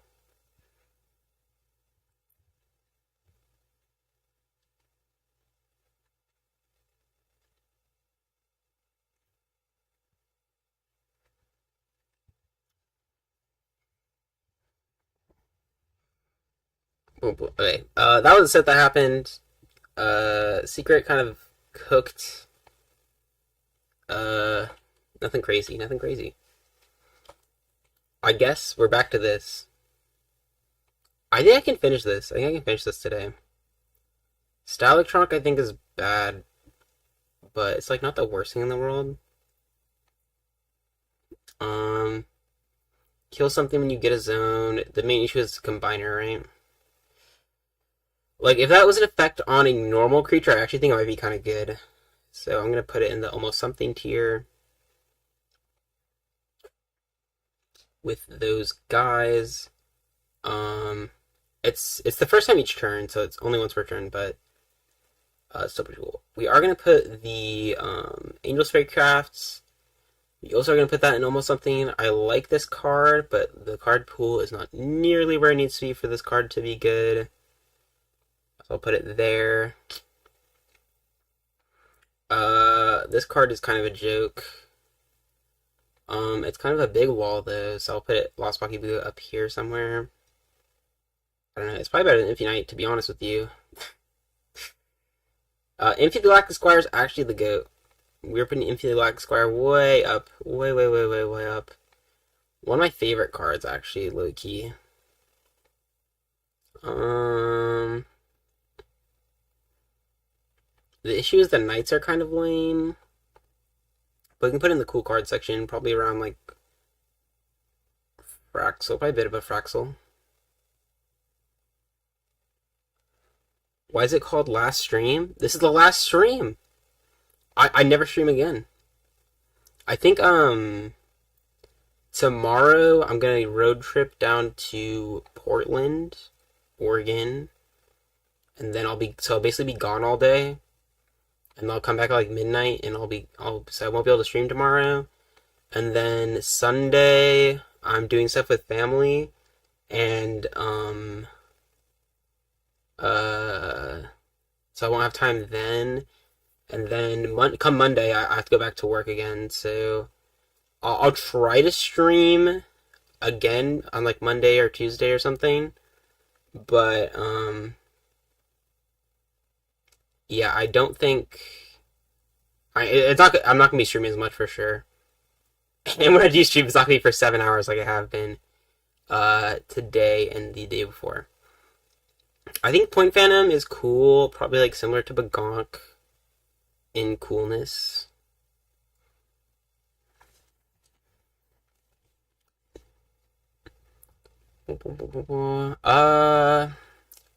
Horde from Who Knows Where is actually kind of cool. I like them. They're like 300, 300. They split. They're two little guys. They're a combiner, which is a thing that happens. 300, 300 is like not that good right now. I'd probably put them in this intriguing tier. I think they have some potential, right? Put them above like Purgatory or something. I don't know. I don't know. I'll stream. Yeah, Sneakers will stream for you, and everything will be fine. Ung is I don't know how to feel about Ung. He's kind of bleh. I'll be honest with you. He's like top of bleh. I put him here. Ozo Block's cool. I like the Ozos. I'm gonna grab all of them right now, actually. Ozo Block, Ozo Bam, Ozo Kai, you're all coming with me. And we're going to the top. I'm gonna put them in the intriguing tier, probably. I think it's cool to have like this little set of 3 guys that just thin your deck a bit. I think they're neat, and I'll move them up here. I think Ozo Kai is my favorite one, aesthetically. And Ozo Block is probably the strongest mechanically. Ozo Bam, kind of the black sheep of the crowd. I suppose Ozo Bam has the advantage of being the one that searches Ozo Kai or something, whatever it was. So I think if you run a two-piece set, that might be the angle, but I'm definitely putting these in the intriguing tier. I think they're cool. I'll put them in the top. And the order of their aesthetic, maybe. I'll put them in like this order. I don't remember what happens if you run the 2 thing. I bet you the person that made this is a really cool person. Probably a really cool person, yeah. Boominator! Boominator we can put up. You can put Boominator way up. We're putting Boominator in like... This card's so cool. It actually feels versatile in the ways that you can use it. Because you can make it like a beefier, like something, like a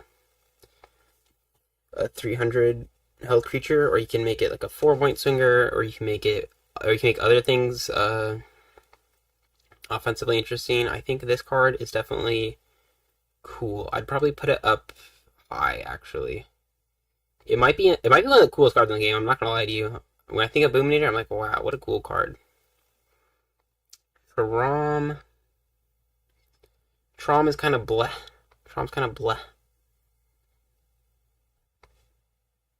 You flip it, it goes up. It goes up like decently fast, but it's like not that fun. Common Harvester is what we're gonna call cringe. That one's like going in the cringe tier. It's like cycling is cringe, and this cycle is the cringiest cards, right? It's not as cringe as Parallel Universe or anything, but it will go right below Gizerix, probably.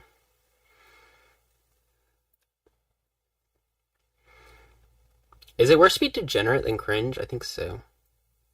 No, it's not. It actually isn't necessarily. Okay. Redbeak Squab is going in the Bled tier. I'm not going to bother ordering it. Zlock Beast is a combiner with a bad effect, so it's also going in the Bled tier probably. Somewhere in there. I'm like not ordering this anymore because it's too hard. This is a coolness tier list for me. Yeah. I think Snoopers was making a viability, a strength tier list when they were making theirs. But this is definitely a coolness tier list. Shocklefly I like. I like Shocklefly. I think Shocklefly is cool. I don't think he's like insanely cool. I think he's just like functional. Like he's a chump blocker. He ends your turn. When killed, he's just kind of dope. I'd put him there probably. H Utopian is bleh. That's a bleh card. That's going in the bleh section. Bleh. Warriors.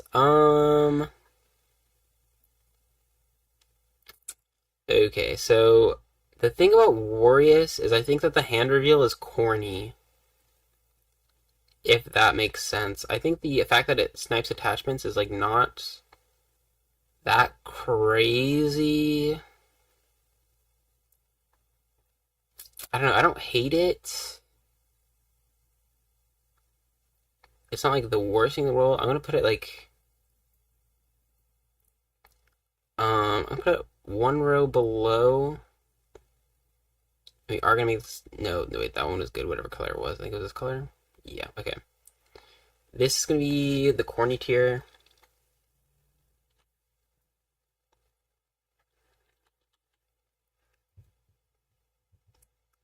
The sick list. For sure. Warriors is being in the corny. I'm putting Warriors in corny. Because like not a lot corny, just like a bit corny. A bit corny. Like the only that's corny is the reveal, I think. Otherwise it's kind of an interesting card. Gamba Jable is like almost something, just has too many restrictions on it, right?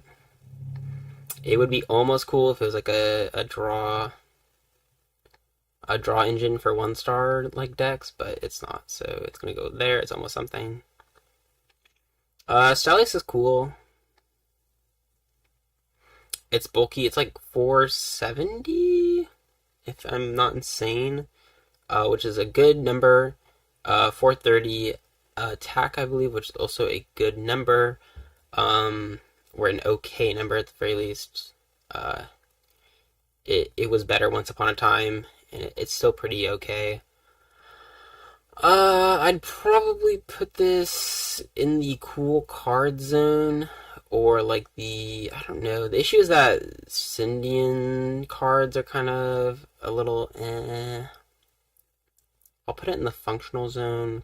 It's kind of around Talcon. It's a little bit cooler than Talcon, but it's pretty cool. Schwarb. As far as Yikes vanillas go, this one's kind of up there, maybe up here. Probably put it like with these guys over here. Being Syndian's no good, but having a high attack is kind of interesting.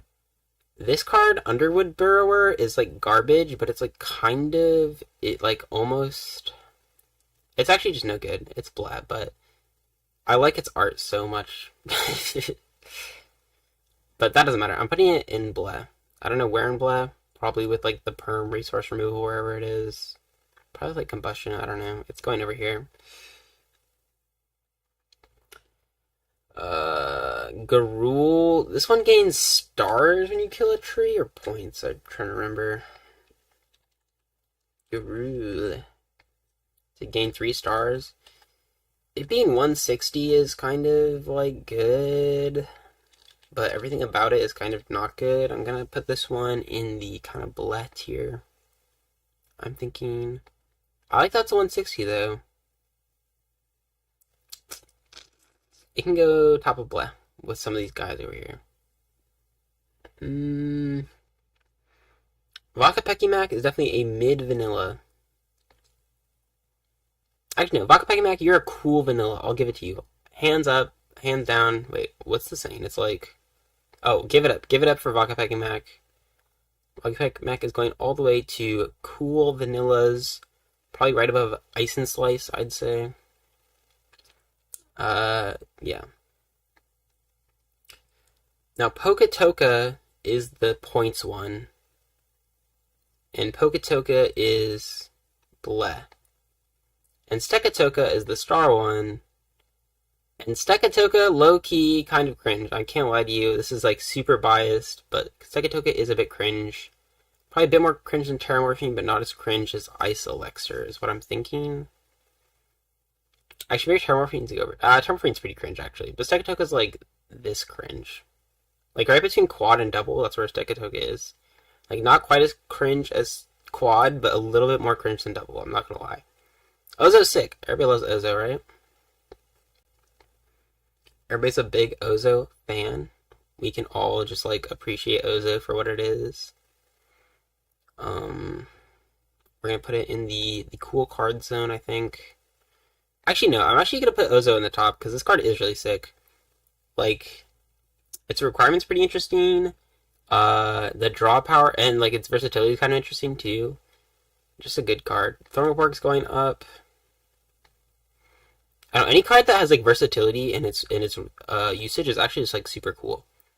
Super cool. Like it's cool when cards have like defined roles and they just do that role good and it's cool too, but it's also really cool when cards can be diverse and there's like expression and usage of it. Probably putting Thornborg up here. Thornborg is a cool card. I'd say Thornborg's cool. Thornborg's kind of functional. I don't know. I'm thinking of how I want to order these. Like I'm thinking of these cards up here. I'm actually being Gust Rep to 6, by the way. I'm being Gust Rep to 6. I can get the versatile enough that it's interesting. Galaxy Rock.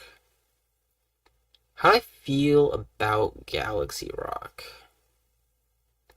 So it's kind of a Solomancer or Zemius support card right now. He's iconic in my opinion at this point. Yeah, he kind of is iconic. Thornborg is iconic, yeah. Galaxy Rock is like a functional card to me. I don't know. It's like not that interesting to me. It's like kind of intriguing, but I don't think it's like the most interesting design space ever. I'm probably putting it back down there. CC is cool. Or quadruple C, if you will. Can I think about more? Will this make it easier or harder? I think this might make it easier for me. There's CC. It's going in the almost something tier, probably. I think it's pretty okay. I'd probably put it like here or something. I don't know. It's kind of cool.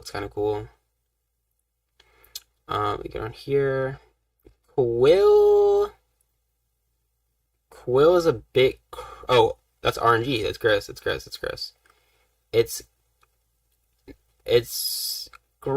not as gross as it is grosser. It's grosser than Relohex actually. It's not as gross. It's less. It's more gross than Shapeshifter, but it's not as gross as. No, it actually is the most gross out of the RNG cards. Dark Space Devourer is degenerate. It's.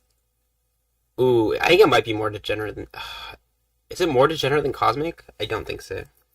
I think it goes right above Slush, though. I think Slush is definitely not as degenerate. It's on like a similar level, these two, right there. Help Boat's pretty sick. I'd put Help in the... I'll put Help right next to Starship because they're best friends, I think. 3-star Thistle's actually pretty sick. It's like the only star card that I think has a decent-ish pool, kind of. I'll put it in the functional tier, maybe. Actually, I'm going to switch it with Taupe Swinger, maybe. I don't know. I'll think about that. 4-star Feather, also actually kind of dope. Searches out Relohex Desrog, searches out Stardust Rog, searches out Facetime, Guster. This is just a dope card, I don't know. It's a cool card. Not in the corny tier, the cool tier. I think it probably searches out more things I'm not thinking of. 6-star strike, that's a melt and grab card. It's like almost something. I'm putting next to 1-star orb, but maybe a bit higher. It like doesn't have the pool yet, but it could be theoretically cool. Tornado Doom is cringe, if I recall correctly. I might have to read it again, but I'm pretty sure it's cringe. It's not cringe like a lot of these guys, but it's pretty cringe. Maybe here? Point Trap sucks. It's bleh. I'll put it next to Point Pickings. They're friends. Hand that nobody... Or Hand Without a Name. Broken Hand Without a Name is what it's called. This card's dope, actually. When people were playing this, I was like, oh, that's kind of sick. I don't think there's really any niche that it holds now, probably. But it is cool. Abandonment's really cool. These actually... Okay, we have a string of cool cards we're going to talk about. So I'm going to grab my phone charger before it dies.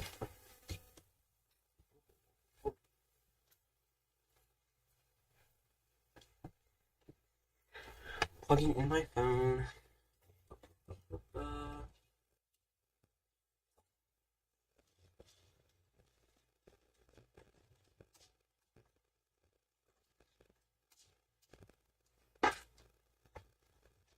I think I dropped a CG card somewhere.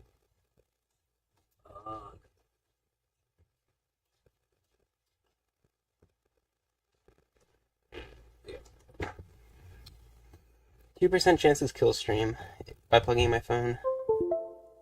I think we're good. I dropped lithium on the ground. Okay. Where were we? Let's see, make sure stream's still working. Yeah,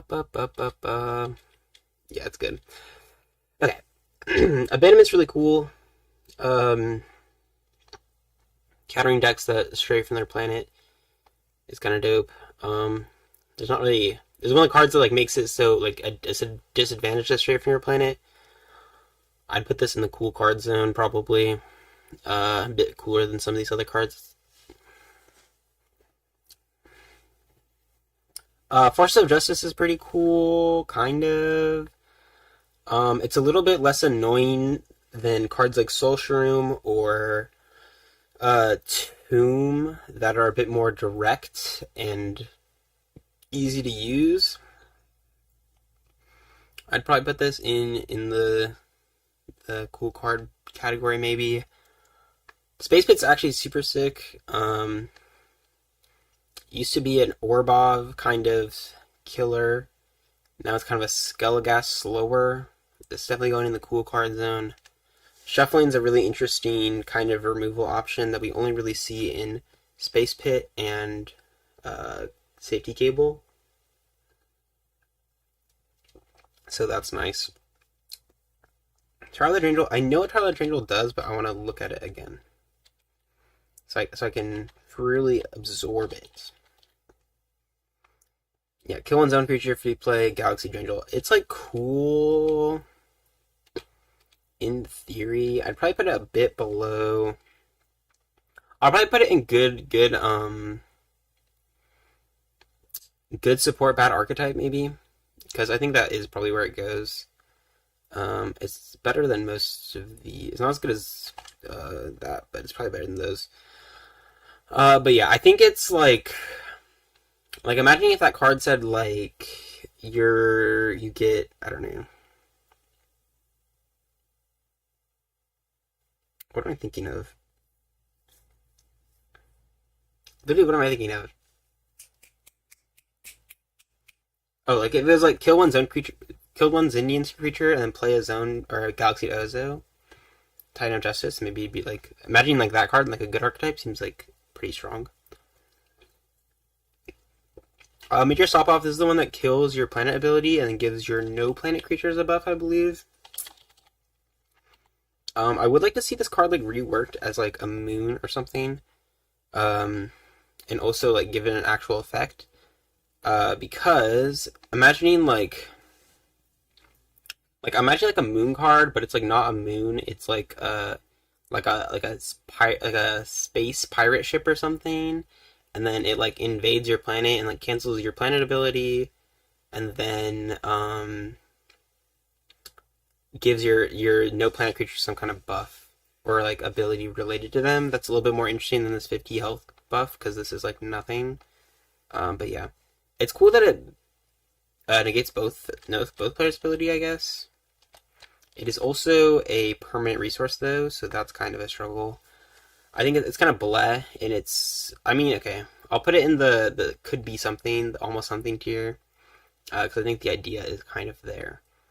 Shattered Core is along with Icaretta probably. Hot Potato, the goat. We can talk about Hot Potato all day. No, we can't. It's actually not that deep of a card. It is functional and cool though. It's probably. I'll put it next to the other point cards because I think that's kind of where they are. They're not incredibly dynamic, but they do a thing that's kind of interesting. Stargift also does a thing that's kind of interesting. Let's talk about it.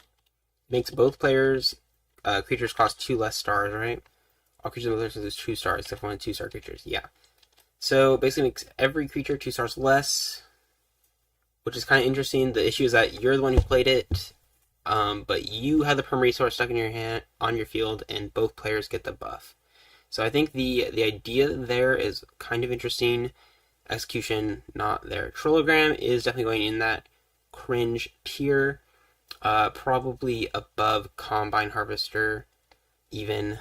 Maybe a bit below Gizzarix. Actually, maybe, I don't know. Trillogram's really cringe. It just is. I might have to play Trillogram Skellies, though. No, I'm not. I'm kidding. Mount Eos going in the blood tier. It's like kind of interesting, but it's just bad. Negotiation going in the cringe tier. I think negotiation is cringe, and I don't like the design. It's like not as cringe. It's kind of similar cringe to Tornadum, I think. Research Outpost. We're gonna have to look at it again because I have like a vague idea about it being barrow related, but yeah, you kill a handed barrow creature and all your yeah. Okay, I didn't even need to look at that. That's just a black card. Perm, kill a hand, gain 100 power. Not worth. Okay. Pentaplanter is weird. I'm just gonna put it in the blood tier because I don't want to talk about it. Hellstorm is actually good support, bad archetype. Having protection for one of your creatures and also a search card is like strong, I think. But you're searching for Weatherman, so. Defrost Talisman is garbage. It's like a. Isn't the card like a 1-star Polysium support again? Talisman. Yeah, attach only to plus creature attack so you can free play one of your. Okay, yeah, this is just nothing. There aren't very many good Polysium creatures with 1-star, I believe, and this is not helping. Polysium 1. Like, you can get Schwaggle, Kraut, yeah. This is a joke card pool. Schnoob might be the best card here, and it's not good. Dealy is. That's, I don't know. I'm not gonna talk about that one. It's something. Dealy just exists because Defusion exists in Yu-Gi-Oh! And that's all there is to it. There's no actual use for it. It's just bad. Warpole Jetpack is a functional card, I'd say. It like does what it does. It's not like terribly interesting in my opinion. Probably around here. Celestia's Curse is bleh. It just makes one creature's stats bad, but you have to play a creature that's bad stats. Spicy Salt Sauce. This is actually a really great sit card. You can basically get an OTK with this if you play enough cards and have enough killed. You get such a huge power boost. I think like if you combine this with like maybe like Purgator, Copex or something, you could get a really high attack, and it might be kind of good, I'm thinking. So I'm probably going to put Spicy Salt Sauce, just for the OTK potential. Definitely putting that in the sick tier. Actually, I'm going to put a tier above, maybe? I'm probably putting a tier above, yeah. I mean, this is just such a special card. We'll make it purple for Sindel. Let me see. Go here, here, here. Purple. We're gonna call this Spicy Soul Sauce OTK tier. And so yeah, that's definitely going there. Definitely the coolest card in the game. If you don't know about the Spicy Soul Sauce OTK, definitely go DM Goldfish Gallant on Discord. He will be happy to tell you about how good it is and how awesome it is. Next we have the Omniplanetary Ticket, which we can look at right now because I can't quite remember what it does.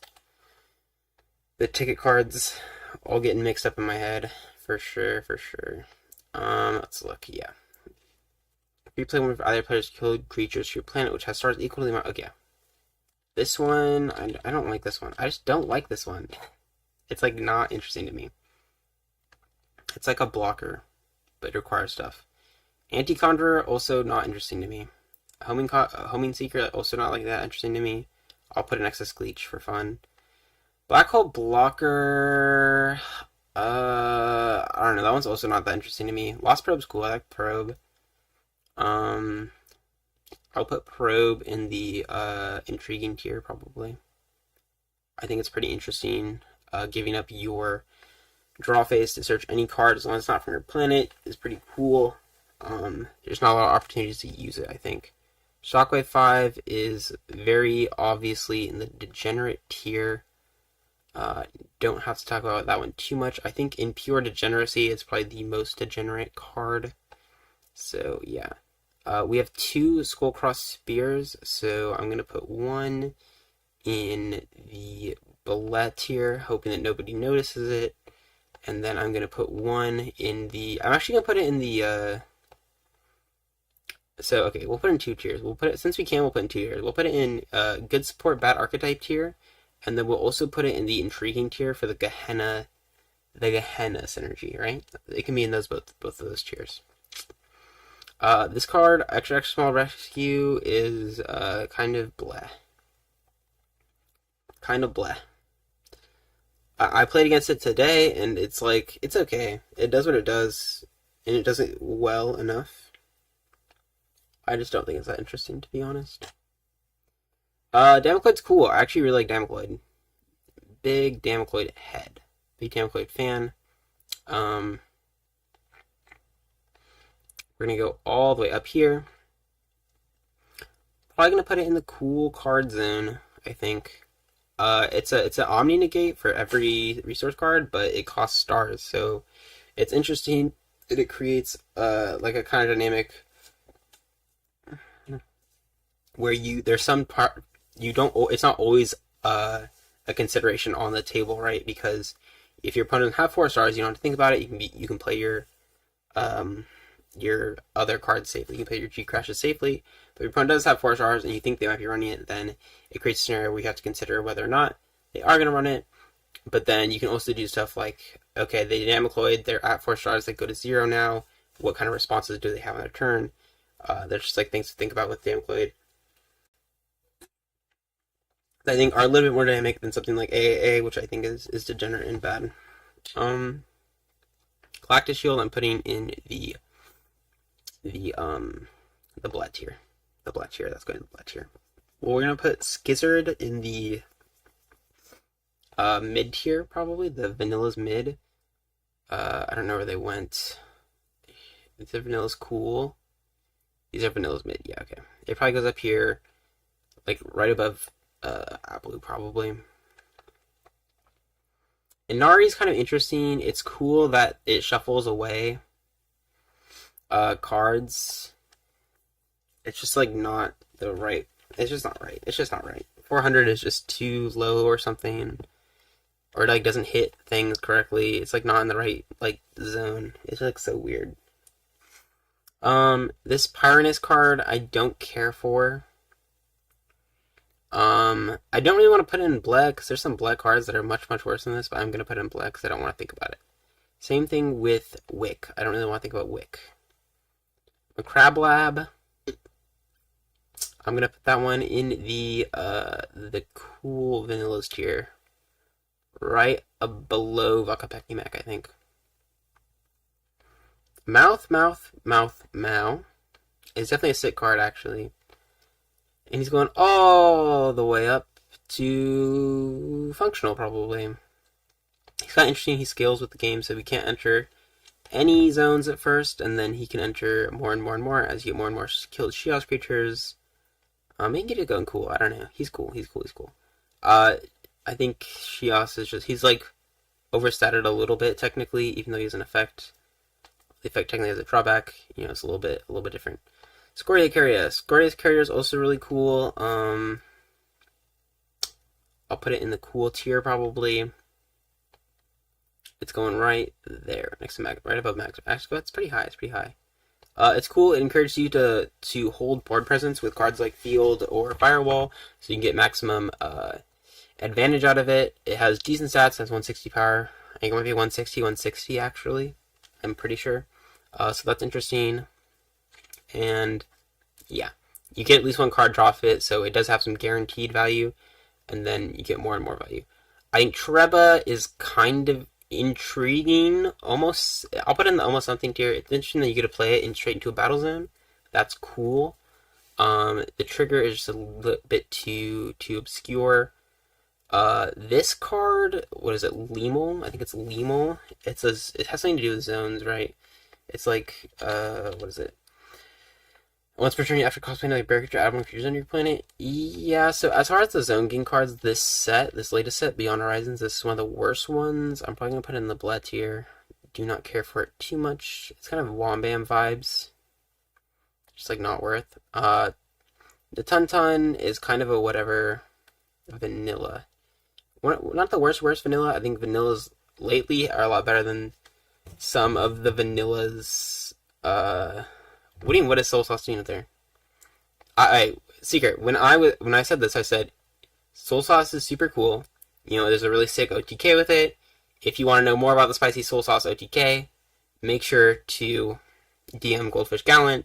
He knows all about it. He'll be happy to tell you about how good it is and how awesome it is and all that. So if you have any questions about that being up top, you should go talk to Goldfish Gallant, not me. I'm not an expert on the topic. It is the coolest card, though, of course. Pointosaurus is going to go... Pointosaurus kind of blah. 5 stars kind of expensive for 1 point, and then the card's kind of whatever. I don't know. Mole is kind of cool. Thank you, Mute. You're welcome. Yeah. No problem. Mole I remember being cool, but I'm trying to remember what it's cool for. It's like you get a free play from hand if something happens, right? Oh, is it 4 O's? Jesus. 2 years battling free this hand creature. Yeah, actually, like Mole, it's like not how this card should have been. It like needs better stats probably, or needs to be more expensive, a bigger creature. But it is almost something. I like the idea in theory. Avalanche Overlord is super dope. Super dope. I put Avalanche Overlord in the cool card zone, maybe. It might be up. I really do like Avalanche Overlord. It's probably one of those fun cards that's been released recently, and for good reason. Shaynak is bleh. Banangri is bleh. It kills from Galaxy. It doesn't really do anything besides that. Is this Darkspark? Yeah, Darkspark is degenerate. I'm not gonna lie to you guys. Darkspark's a little bit degenerate. Not as degenerate as this, or this, or this, or this.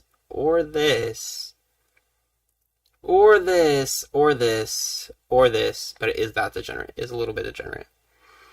Would not mind it being banned. TBH. Queen, I'm gonna put in the functional tier. I don't think it's like super cool or anything, but gas is cool and it functions with gas, so that's kind of epic.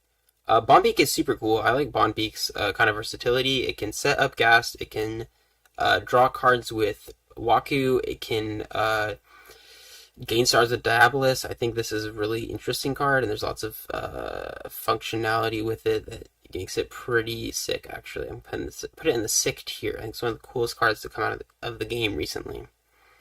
Blade Demon is kind of bleh. Actually, no. I don't want to put that on Blade Demon. Blade Demon, I think, is actually kind of interesting, but it's like not useful.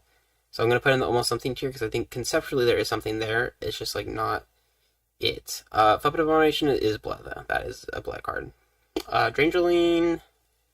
I also don't like the way Drangeline's designed. It like does not feel like it it feels so awkward to try to play in the archetype. Like I don't know, like it's like not what the archetype wants at all. I think. Lidlod. My Lidlod bias is gonna put in the almost something tier. I think. I'll fix these tiers later maybe, but that's how it's gonna go. Zenchi Designer is blah. I don't care for that guy. Spear is also in the almost something tier. Okay, and this is a big one for me. Dog. Like, I think dog might be a bit much. Maybe a bit much. Like, I don't want to put in the degenerate here, because I feel the degenerate has weaknesses, kind of. I don't know. It's just, like, a bit corny. Like, this is actually perfect. That's perfect. Dog definitely goes in the bit corny tier. I think it's a little bit more fun to use than Warriors, but it's definitely a bit corny, for sure. It's just like a little bit too easy to use and makes your economy a little bit too easy, which I think is lame. AOJ is, I'm going to put in the intriguing tier, I suppose. I think it's kind of intriguing. It's like kind of a good combiner, kind of. But also, it's weird. So I don't know. I don't know how I feel about it. Lightning Squads, I have mostly negative feelings about, actually. I don't think it's very fun to play around most of the time. I'm going to put it in the corny tier. I think it has an interesting design space, though. I don't know. The brain is blah, right? I'm like pretty sure. It's like a Stargate card. The brain. Yeah, that card is actually so bad. That card is definitely blah. That might be a disaster card, to be honest. Jesus, that's a bad card. Hyderon's cool. I actually like Hyderon. It swings for 8, which is like a bit much, but its effect is RNG in kind of a cool way. I'd probably put this in the cool cards. I like the flavor of it a bit. Cricket is kind of weird, right? It's just like put it on top of your deck when it dies or something. Killed by attacking, pay once or replace it second from top. I don't like it that much, but it's fine. Like it's okay. I don't mind it. It's like almost something. It's almost something. It lets you so you can always have that Teklar at top, but having a Teklar at top isn't actually that valuable, I think. Besides like a few scenarios like Talcon, I suppose. Planet Racer is kind of cool. I'm gonna put Planet Racer on almost something because it needs more card pool, but I think this is like out of all the cards here, it's probably the card that's probably gonna be guaranteed good eventually. Top Scanner is kind of bleh, to be honest with you. I don't like Top Scanner that much. It's like, I'll put in the almost something. I think its design's a little bit wonky though. Because it wants you to put a Teklar on top and then look at the Teklar and then put the Teklar away and then draw something else, which is a bit weird. So I'll put it there. Triby I quite like. It's interesting that we haven't seen Triby get played, mostly because of weird ruling stuff, I suppose, but it is pretty cool. I'd probably put it in the intriguing category with these other guys. Yeah. I think it's basically Secret's fault that that card doesn't see play, but I'm not entirely sure. Sapling Squaws is going to go in the Bled tier. I don't think this card's very interesting. I'll put it next to Star Dealer, wherever that card is. It's right there. Okay. It can go right above Star Dealer. Falooper, low-key degenerate card. We're going to put that in the degenerate section. How degenerate? A bit less than Darkspark. That's how degenerate. Cystian. I think Cystian's cool. I'm actually a big Cystian fan. I'm going to put Cystian in the cool card section where he belongs. Then Spore Gazer. I'm actually also a huge Spore Gazer fan. I want to put Spore Gazer next to Crash Landing though, I think. Wherever I put Crash Landing, I'm going to put Spore Gazer. Where did I put Crash Landing? Did I put it in this tier?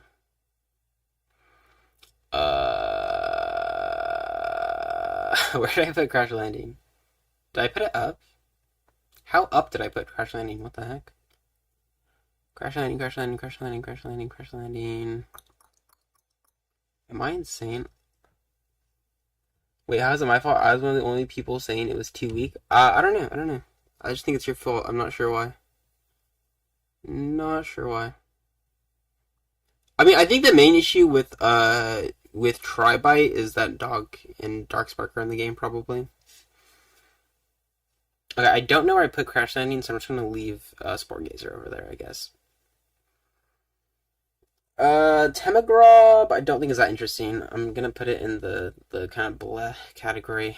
I don't care for it that much. Kaluka is fine. He's functional. I'd put him in the functional tier. This temp floaty guy is garbage. I do not like this temp floaty guy. On the other hand, I do like this Kinzeki guy. I think this Kinzeki guy is super cool.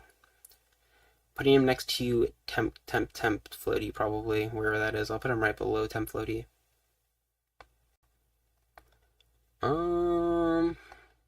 Featherhammer. How do I feel about Featherhammer? Featherhammer.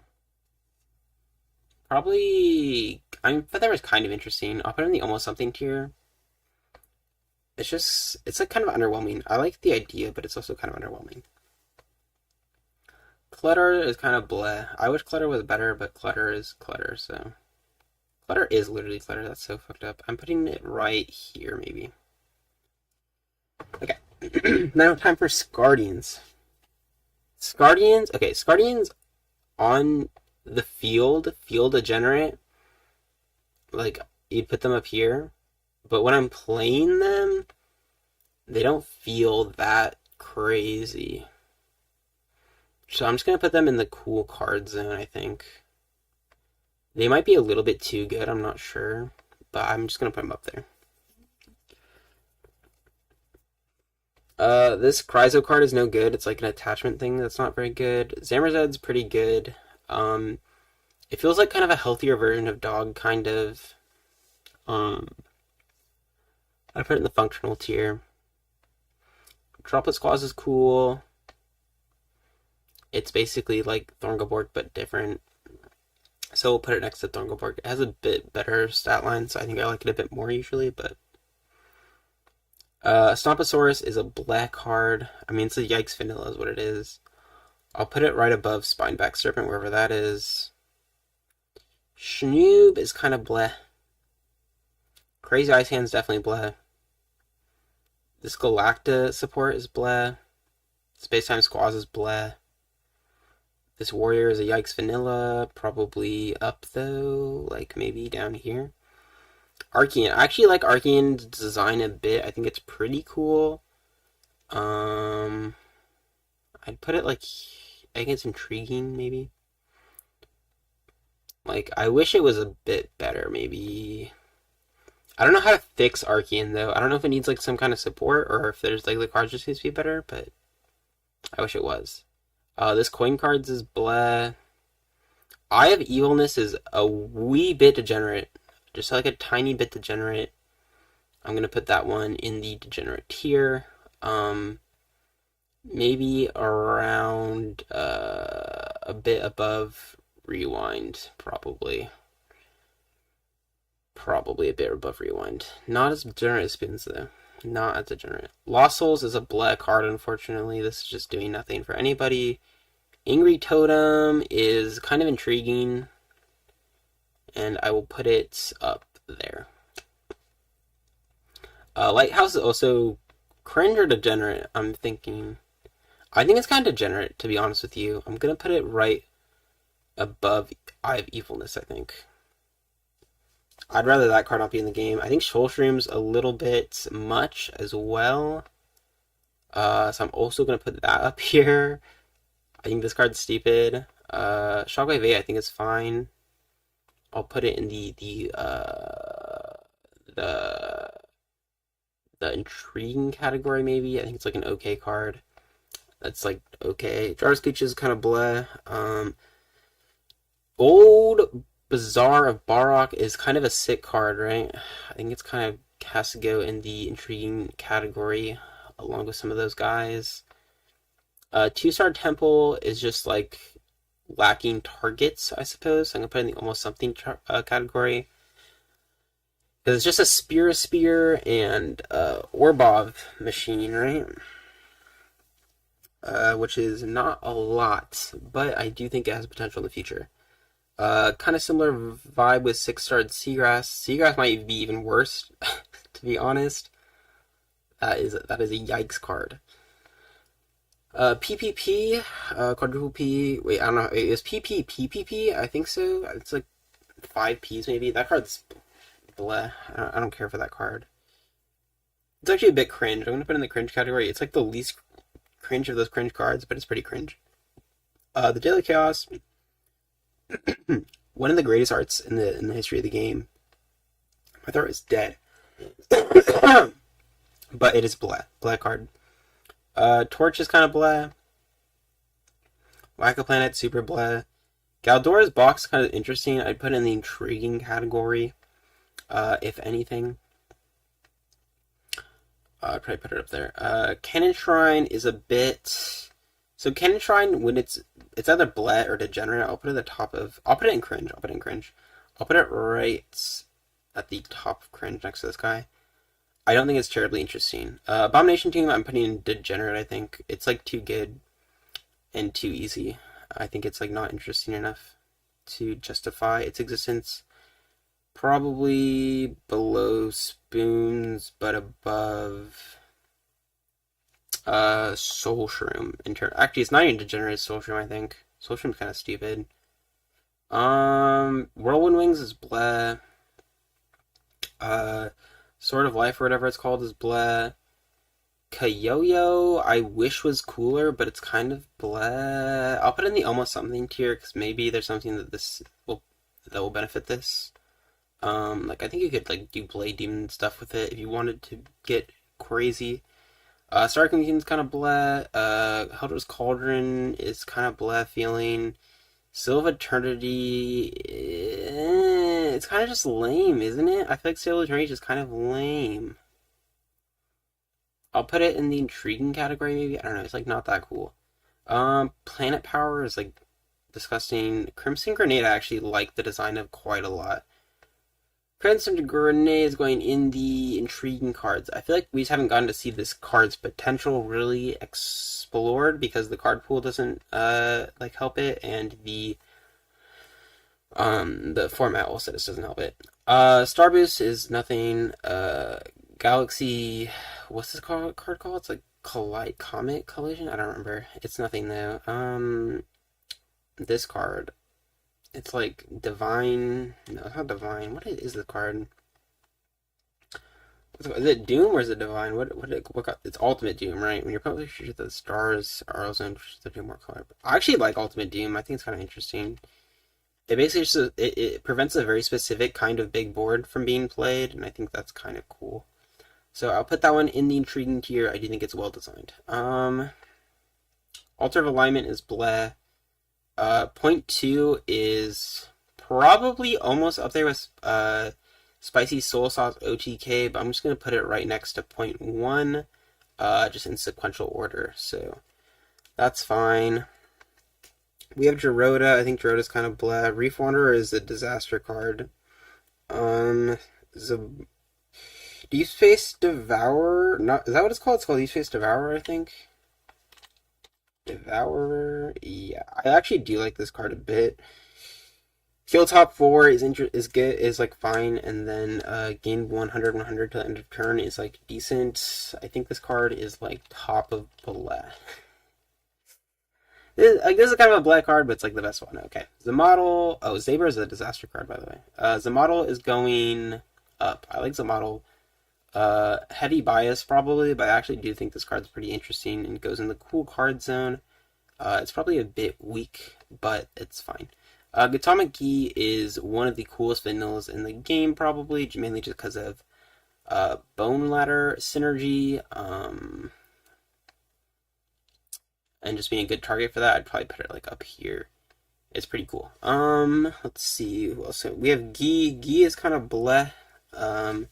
Goka is bleh as well. Uh, Gork. Actually, okay, I'm not gonna say that. Goka deserves a bit better than bleh. Where'd I put Goka? Where did I just drop you, bro? Where'd you go? Goka. I felt so mean doing that to Goka. Now I feel bad. I want to take him out. Where'd I put him though? Damn, there's a lot of cards here. Okay, there's my goat. Goka, you deserve a little better. You're like good support, bad archetype, as I'll put you there, because like you are good support, kind of. Same thing with like Gork and Gurple. They are decent. They're like they do a thing and they do it okay.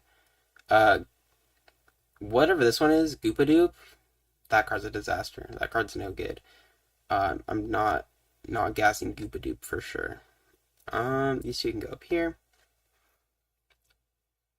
And then, let's see. Skelepede's actually cool. I think Skelepede is cool as a burn card. Has a little bit of extra utility. Gives a little extra utility to your Skele Gas. Unfortunately, I don't think it's like high impact enough to play like ever, but I do think it's pretty cool. Skelegas is super sick. You can get queens for damage. You can get beaks for deck thinning. Like this card's like super versatile. Unfortunately, it's like as a result of how the game is, it's kind of been made a burst damage machine. But I think that card's super cool on paper. Skelecone is like kind of almost something. Kind of. Sheeple Shadow is kind of blah. Spirit of the Ancient Justice Sword is actually kind of cool. So we're gonna go up. Being able to kill sentient creatures is kind of cool. It like helps random interactions. Putting it in the intriguing tier, and also it's a good. Actually, I gotta put it higher up. I'm gonna put it in the functional tier. I think it's a functional card. It's also just a good 3-star in that planet. Team Dragon is bleh. Don't think I need to elaborate on that too much because I've thought about it before and it was bleh, and I don't want to think about it again. DMD is 6. DMD can go up. It's a bit RNG, right? But it's like cool, so I'm gonna put it in the cool card zone probably. Relihex Dustrog deserves coolness. Where'd the other Dustrog go? Star Dustrog deserves coolness, so I'm gonna put those two up. Krorok. Ooh, Bolide. Ooh. We are gonna put these guys up though. Relihex up. Cool card. Stardust Frog up. Cool card. Yeah, I'll put those in functional card. I don't know. I'll think about it. Pure Dust Frog is like kind of interesting, so I can put it in the almost something tier maybe. What even is this thing called? Like Woople? Not Woople, but like Worm. Like Wurple. It's like a W somewhere. It starts with a W. Is a Roka creature. Is a Roka 4-star maybe? No, 5-star, 6-star. What is this guy? Okay, I'm checking the starter deck. I guess we skill Roka. Maybe it wasn't a W. Maybe it was a different thing. I actually can't remember this guy's name. What's wrong with me? Of course, nothing's fucking organized like this. Oh my god, man. Oh, okay. I'm pulling the card out IRL to find where it is. You choose a certain Pokemon who wants to play ELO if you want to play. Oh my god. I gotta finish my tier list though. I don't know if I want to play ELO with that guy. I kind of want to play ELO with that guy, but also I don't know. I'm like pissed off. I can't remember what this creature's name is though. There's that binder. Okay.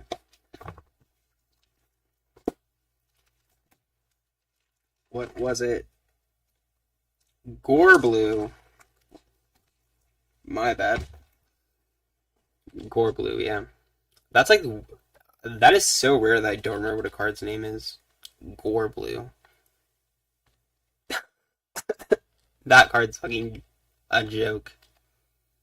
That card is a joke.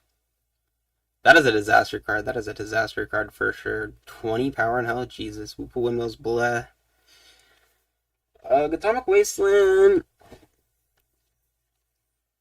1 in a million moment. Yeah, it's a 1 in a million moment. Katonic Wasteland's kind of blah, I'm gonna be honest. I do like Mellow Rock Valley. I think it can go up. I think it can go up, up, up, up, up. I'll probably put Mellow Rock Valley in the cool card zone. I'm so close to done. Ka is like a functional card. I don't think it's that interesting.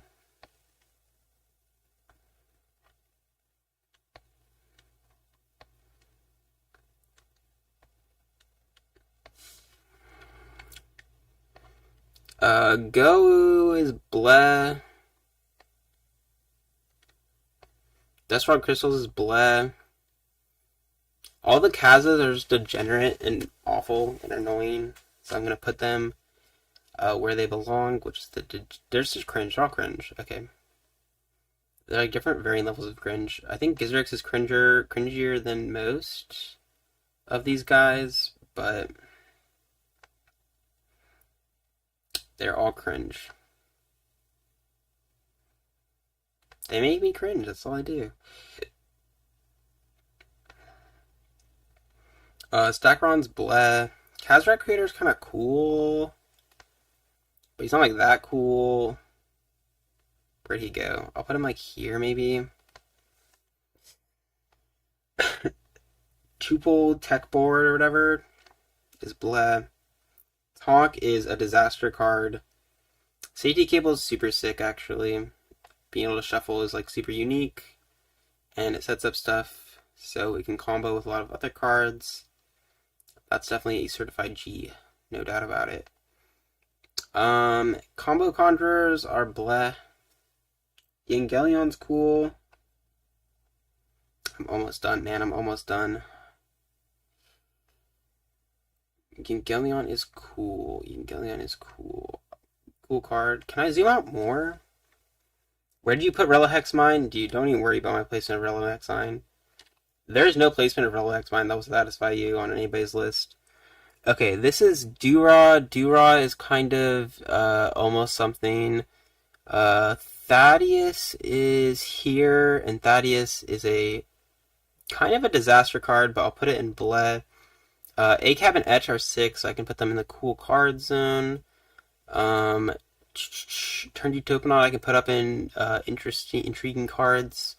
I think we put this here, put Etch and ACAB in not in functional, we'll put them up in cool, I think. Actually, I might put them, I don't know. They're like cool, I like them. I like them a lot, so I'm putting them up here. This is... What card is that again? Oh, heck. This is Chupal Cherub, I know that much, and I actually do like Chupal Cherub. So I'm gonna put Chupal Cherub in the, almost something, cards, maybe. This is Anti-Justice Shield, and I think Anti-Justice Shield is unfortunately not as interesting as Anti-Justice Sword. I don't see it next to Soul Sauce. Yeah, okay, man. That's true. You don't see it next to Soul Sauce. It's like 2, 3 card? Wait. Yeah, it's like the 4th tier. It's like the 4th tier. I need to think about where I'm putting it again. We need to zoom in because I cannot see this card from that distance. Oh, it was Strand Cleric. Didn't I play Strand Cleric? I literally did, by the way. That's why it's throwing me off. I'm putting this Strand Cleric in bleh, except the other Strand Cleric higher. This Combiner goes in bleh.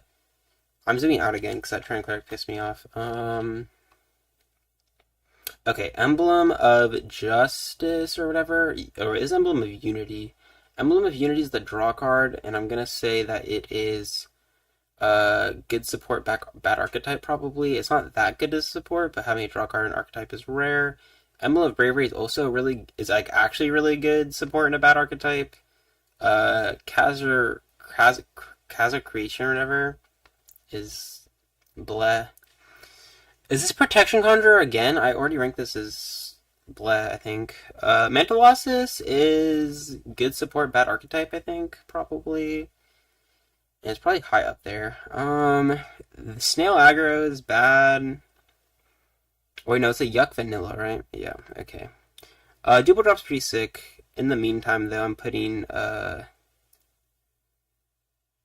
Elite Transponge at the bottom of that. Double drop, we're going up, up, up, up, up, up, up, up, up, up, up, up.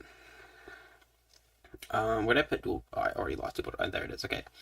Double drop, we're going to put in the functional cards. It functions in Palladium, and that's all it needs to do. Relantis is kind of a disaster card, to be honest.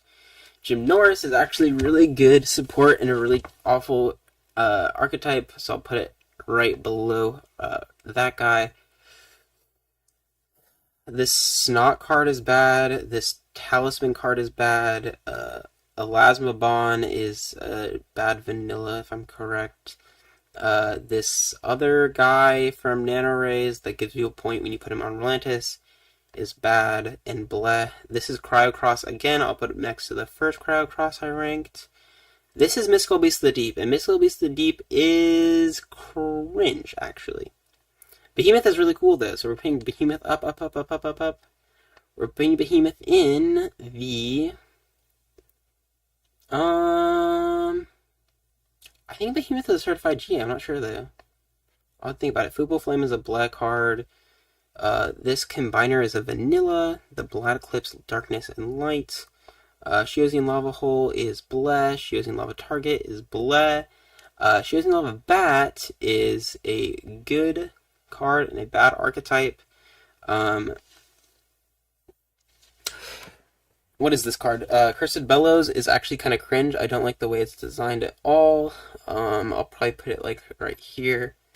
Panther is actually kind of sick. I'm putting Panther in the kind of almost something tier because I think it is kind of sick. It's like so bulky for some reason. It's kind of cool. Crocodile going in bleh probably. Elite Spark Eye going in bleh, but like higher in bleh? I don't know. I'm going to the bathroom really quick, and then I'll be back to finish.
Let's finish. Go Berserk is just kind of bad. So we're putting in bleh. Humongous Creation is kind of cool, so we're going to put that up here. Probably in the intriguing tier. If not, the functional tier. I'll put in the functional tier. I think it's functional. Is this Patrillis? I think so, and I think Patrillis is bleh. Uram is kind of bleh. These Notum cards are a disaster. Both of them. I'm just going to grab them right now. So we can put them next to each other. Where's the other Notum? There it is. These Notum cards are probably some of the worst cards in the game, actually. These are actually just awful. Like, actually just so bad. So bad. Humboldt is actually also so bad, I'll put him in disaster. This Smud card is a Combiner vanilla. And then we have trees. So we have these three trees. So we have the stacking tree is this one. They're all bleh, man. Why am I even thinking about it? The saturated gain is bleh. The point loss tree is bleh. And this resource conqueror tree is the worst one I've ever seen. Elite Trekkatrank also going in that bleh category. Now, Lupo Leaf. I'm also gonna put this fruit in the blood category. I don't care for it. Now these four, though, let's talk about these four. So Lupo Leaf is gonna go in the intriguing category. I think it's kind of interesting. It has a lot of versatility for searching.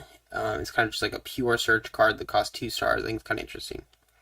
The Kraka here is a cycle card, and cycle cards are cringe. So we're putting it right below Double Wormhole.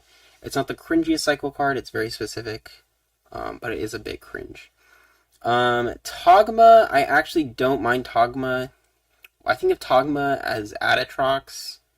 Obviously, it doesn't really serve that strong of a purpose in the current game where you have Adatrox, FaceTime, like a bajillion options.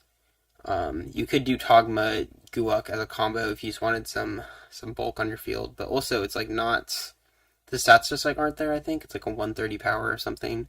So I'm gonna put that in the almost something tier. Glaw's sick. We all love Glaw. I don't have to talk about Glaw that much probably.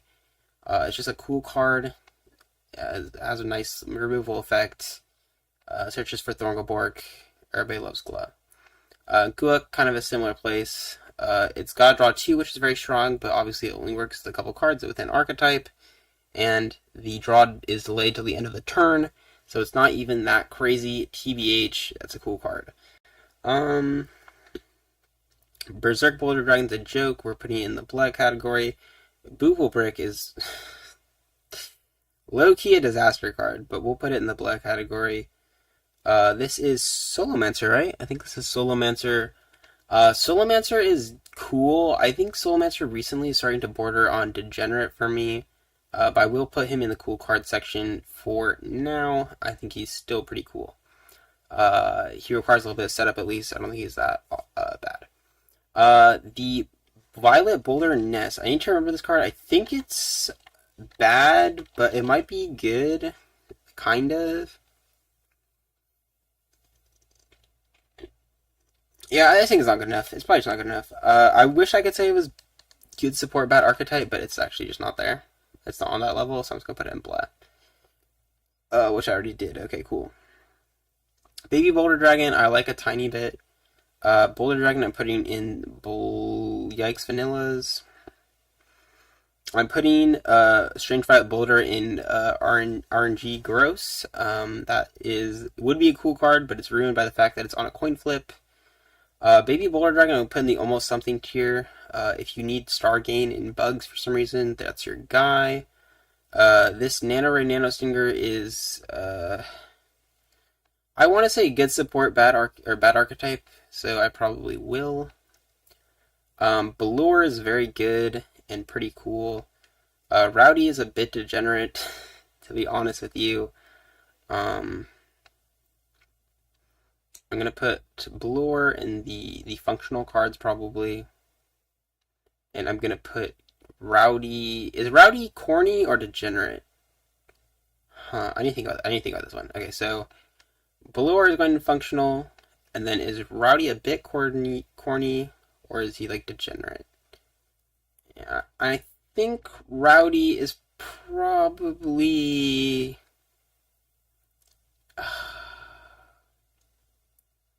I don't know. Maybe it's just cringe. No, I think Rowdy is a bit corny. I don't think Rowdy's like the main problem. The main problem is obviously Serpent, which is degenerate. We're gonna put Serpent in the degenerate tier.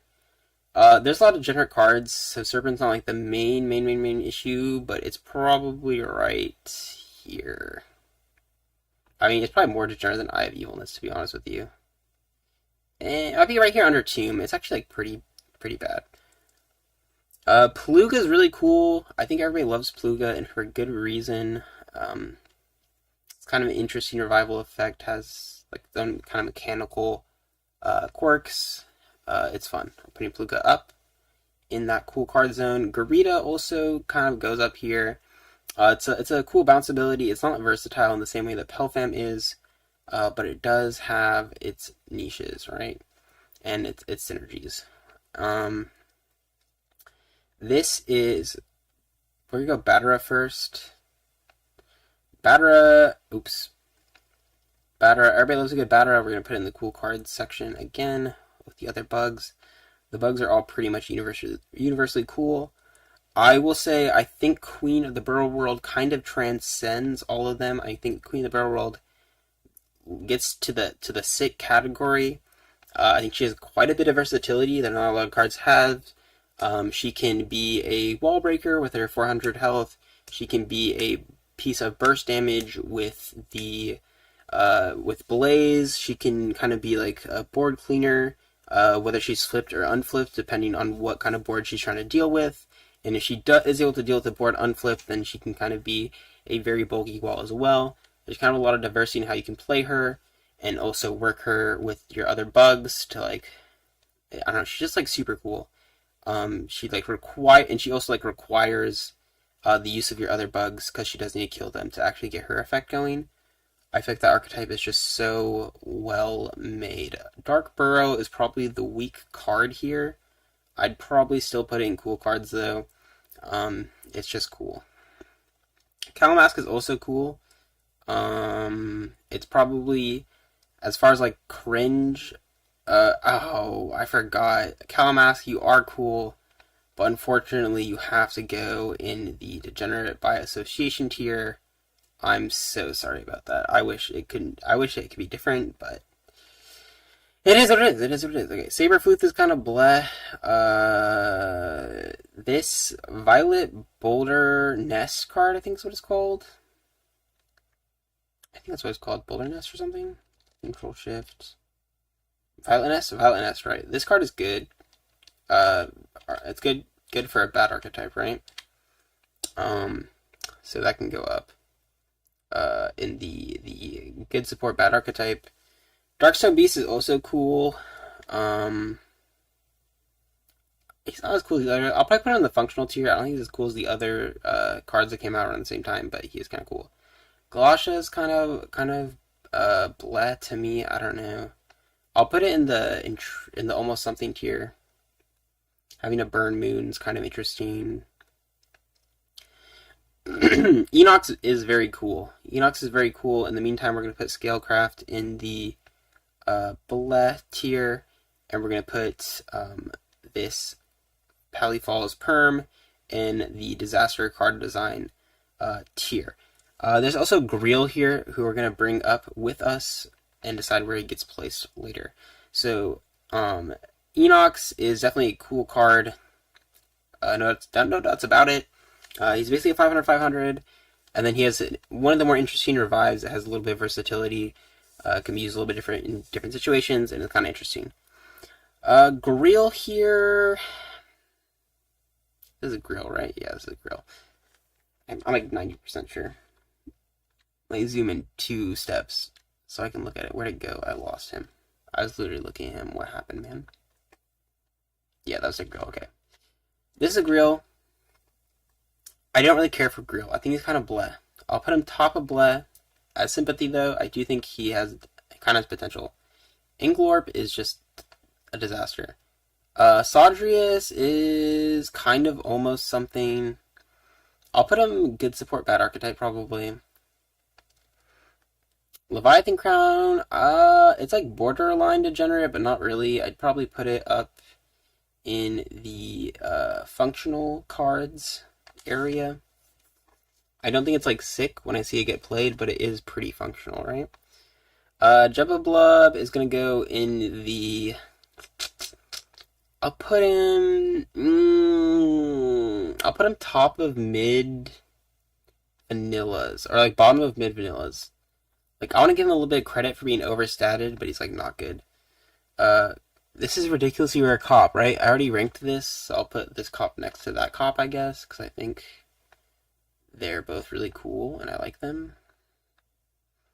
I actually think the Ridic might look better, I'm not sure, though. And Crozin, I think is kind of whatever. I'll put it in the intriguing tier, I suppose, and then that's like every card. Done. One day. This is an awful tier list, by the way. I would definitely change this. I'll probably I like to go back through this and like go over it with a fine-tooth comb and really think about my placements a little bit more. and what I value in cool card designs. But I think this is a good start. Those guys backwards? No, those guys are good. Okay. GG's.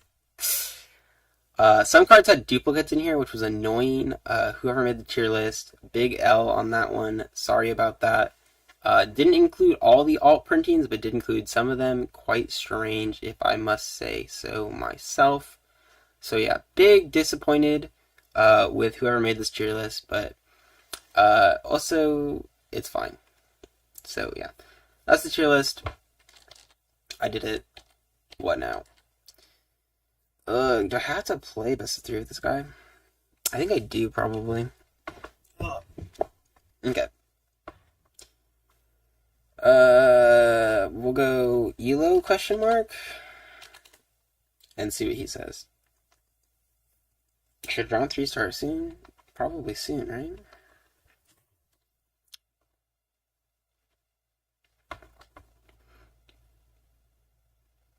Maybe the alt prints weren't meant to be in there. Maybe not.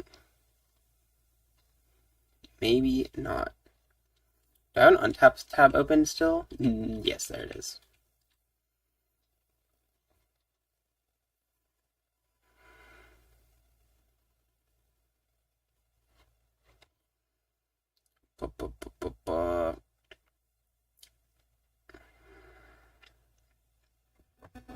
GG. Quite warm now. Okay. How long has the stream been, actually? 6 hours. Jesus. Okay. Stream too long.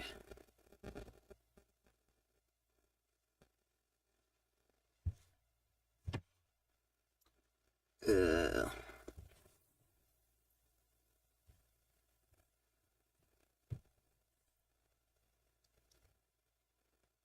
You don't have to play this guy, by the way. No, I don't have to. I just want to play him.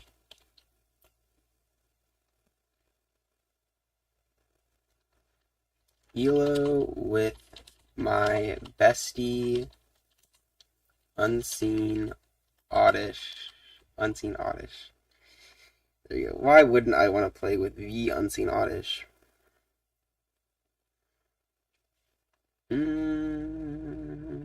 I'm playing Rook Aggro, right? Okay. GG. Are we playing the mirror?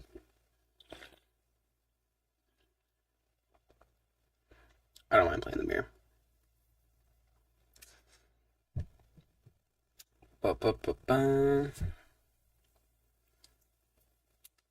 Yo, look at this. Sure.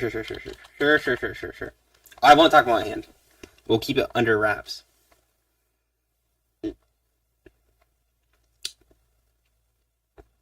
Just talking about anything but hand. I'll talk about how bad the position is. And nothing else. Heads or tails, by the way.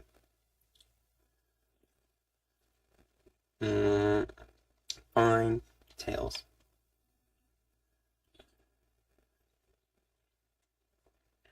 Heads? Dude, every time. Every time! Second? Okay.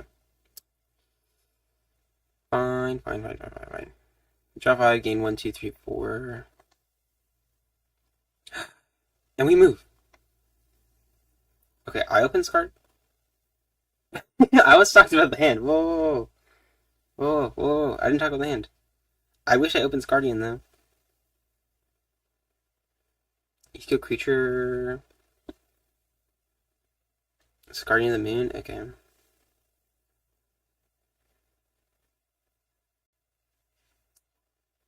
Roka. And then I select random. I reveal to all players. I draw. 1, 2, 3, 4. Okay, this might be a bit dumb, but we're gonna go 1, 2, 3, 4. Ooh, which battle zone should I use? I have so many zones out here. I'm gonna go for... What do I have down here? Those are not zones. Wait, the error zone choosing's hard, right? It's okay. I'll go with the new secret zones. I think these have been working well for secret in tournament. It looks like, so I think I might as well steal them.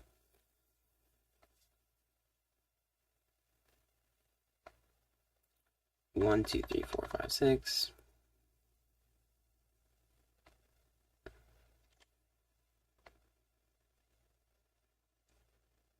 Boom. Boom. And turn. I wonder if this line is like okay or not. It might not be okay, but I feel like it might be okay also. Who knows? Setting up his moon so early is kind of bad, maybe. One, two, three, four. The idea here, though, is I just go like this. And grab moon, obviously.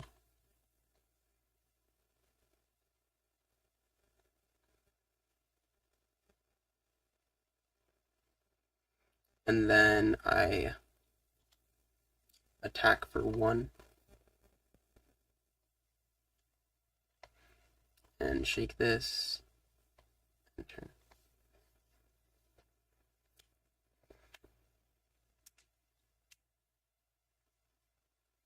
Solo? Scary, scary, scary, scary.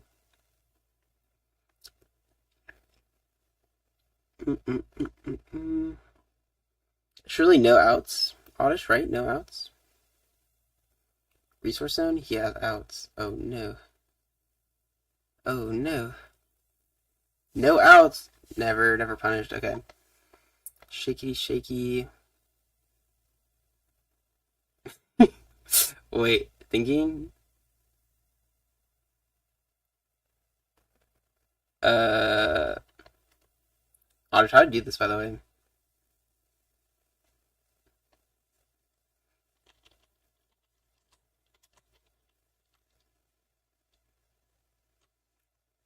I'm thinking how this interaction works. Thinking about how this works.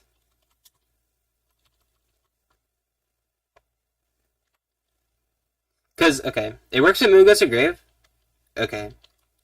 That's what I was thinking. I think. Because PM kills Moon, right?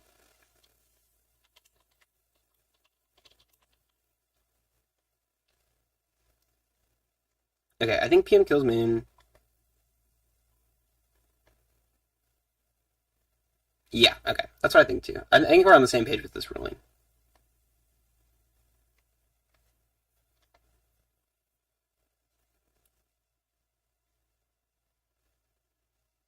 Like, this is probably how it goes.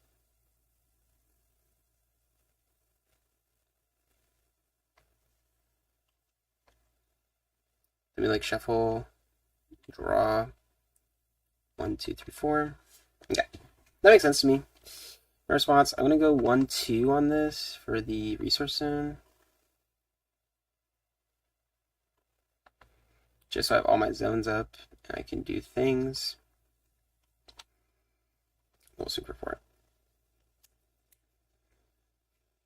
it. Okay, that seems like a good play. Seems like a decent play. Decent play. Okay, 1, 2, 3, 4. And then we shaky. Shaky.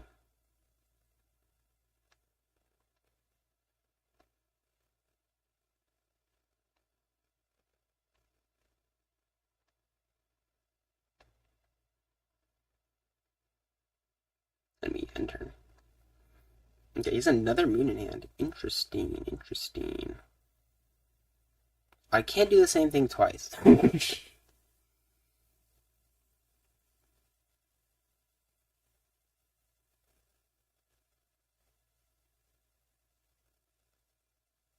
Solo, okay. Solo over my moon, very understandable. No response. My turn, I draw. 1, 2, 3, 4. I'm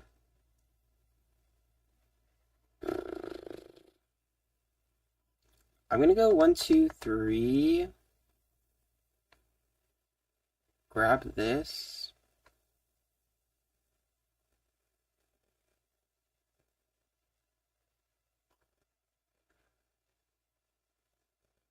I feel like a little high roller right now. I'm gonna go like that. We are gonna go like this.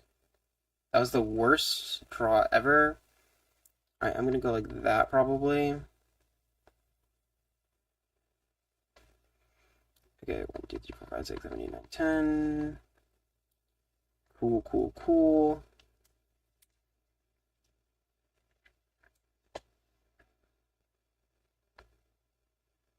Yeah, this machine feels really good probably.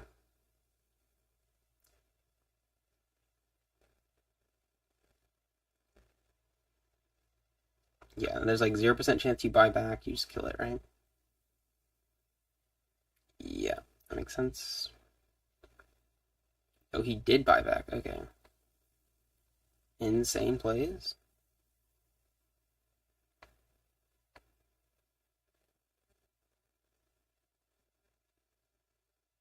I just let him have that 10, I think.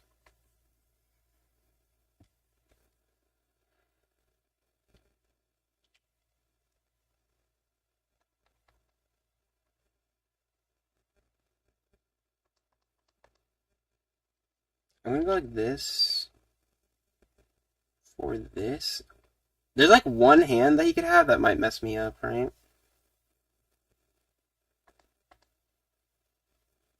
2 and like 1, 2, 3, and buy this back. I like really hope he doesn't have the stuff that I don't want him to have. And then we just swing 5.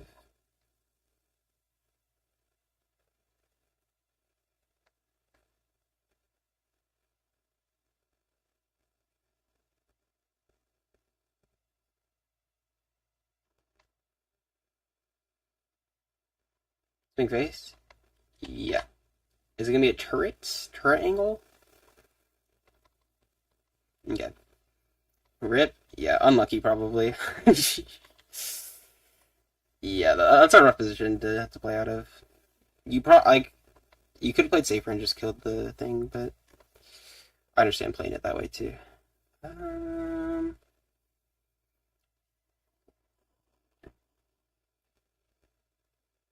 I think what I actually want to. We don't play safe. That's cringe. Yeah, we're the same. You, me, Oddish. We both understand this. It's a bit cringe to play safe.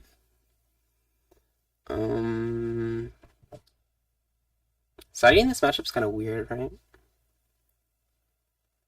But it is what it is. Second, I assume.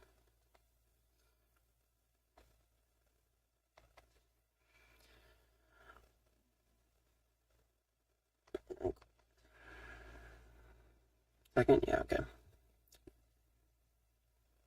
I will draw 1, 2, 3, 4. 1, 2.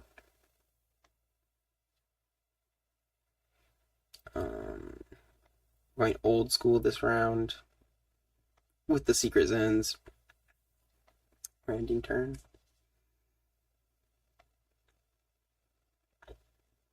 I'm just gonna grab these guys in anticipation of the future.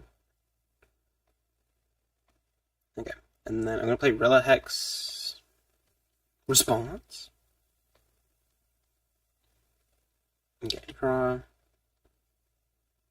I draw 1, 2, 3, 4.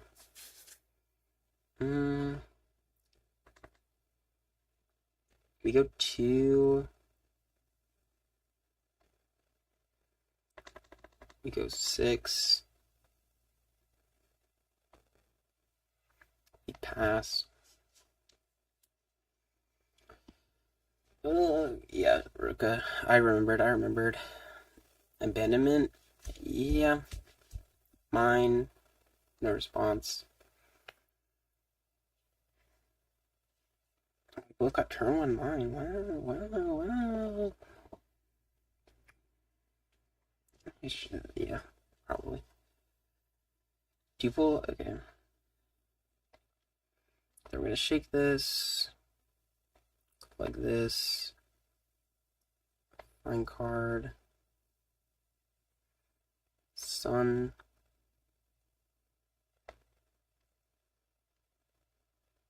After the set, we'll do.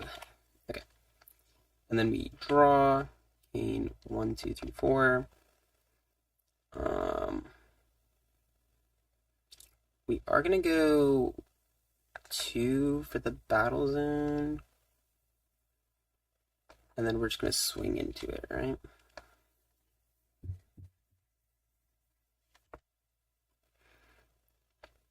And then we're gonna shake that. Shake that.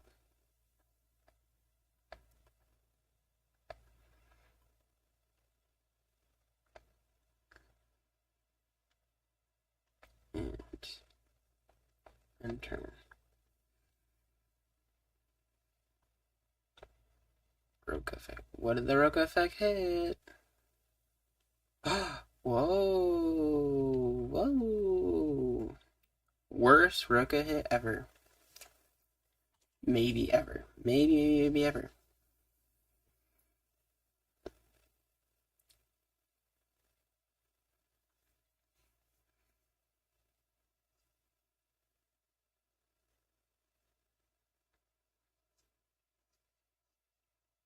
No response, by the way. I forgot to say that. Bonk. Yeah. I forgot. Good rule following, Oddish. Proud of you.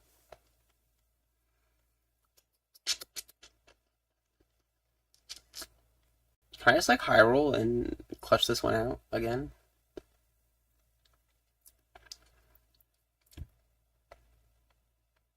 I feel like it'd be cool if that happened.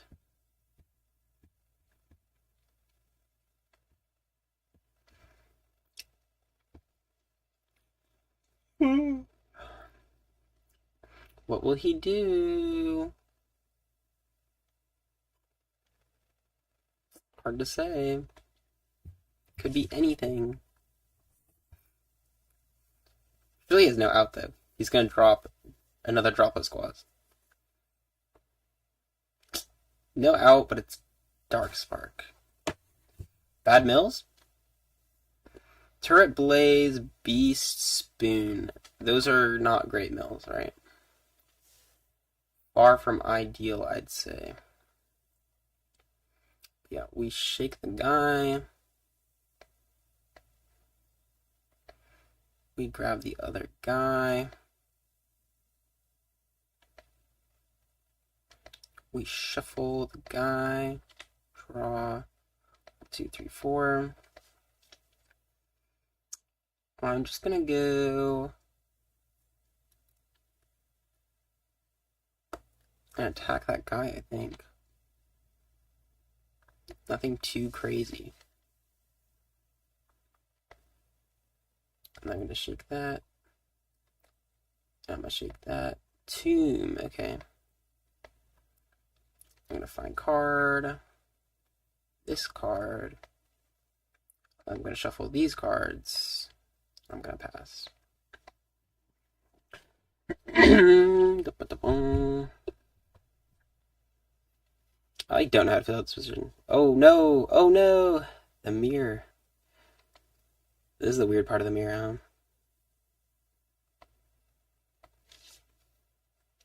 huh? Okay, just gonna pass on it, okay.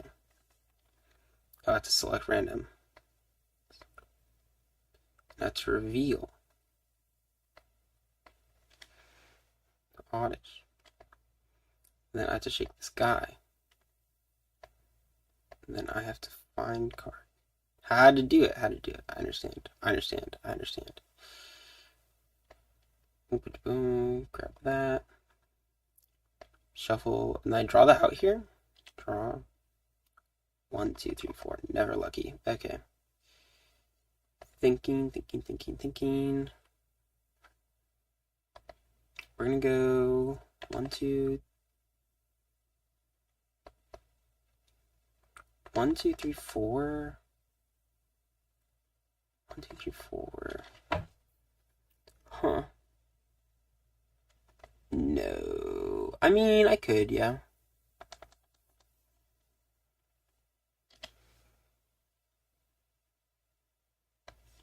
Two, three, four. 1, 2, 3, 4, 5, 6. Dark Spark. Shake. He got bad mills, so we get good mills. I think is how that works. We got similarly poor mills, yeah, actually. We did get 1, 2, 3, 4. He said 1, 2, 3, 4. Go to this and try to make some progress this way. All is balanced. Yeah, unfortunately so. That does seem to be the case.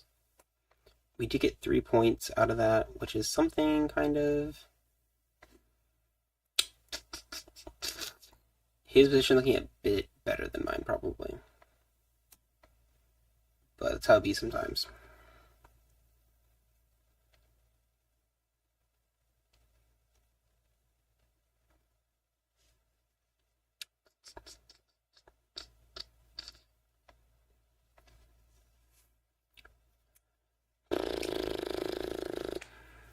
He has more cards too. This is messed up.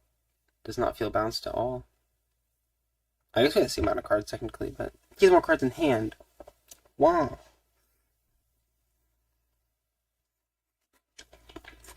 PM, not the PM. PM Sun, yeah. Good. Good plays. Dark Spark. Select random. Reveal. This is a big reveal, I think. Okay, draw. 1, 2, 3, 4. We are just going to drop a little guy and call it a day.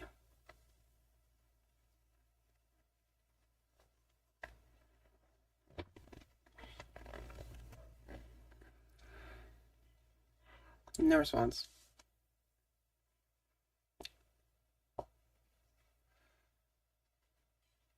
He could just he could expand maybe.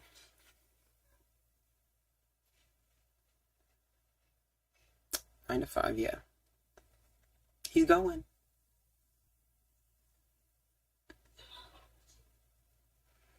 What gets played here? Probably Mole, I want to say. 3 stars. Zamer's Waku, okay. I see. No response.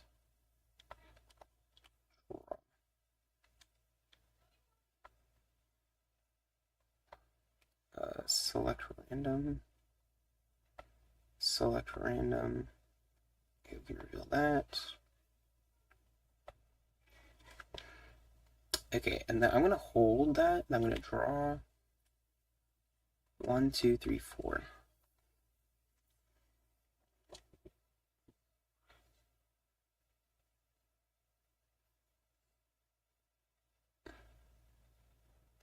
I'm just going to pay 6. 1, 2, 3, 4.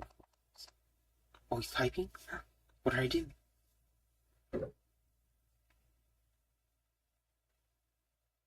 Playing around Mole, are we? Oh, yeah. Yeah. Mm-mm-mm. That's gonna end turn and shake here.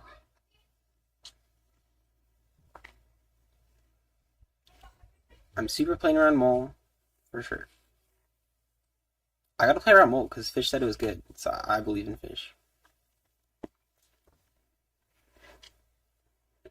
Fish would never lie to me, right?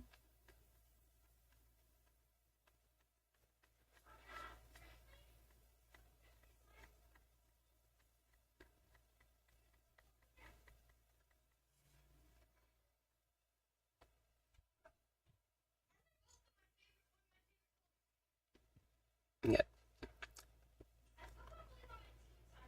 Select random. Oh, we're gonna reveal this. And then I'm gonna shake this. And then we're gonna find this. Going here. And then I'm going to draw 1, 2, 3, 4.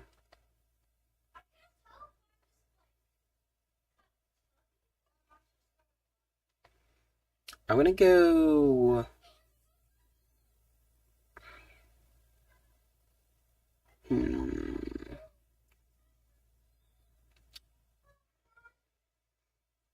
We're gonna hope that you have a thing, right? At the very least, we'll set up the other thing. You know?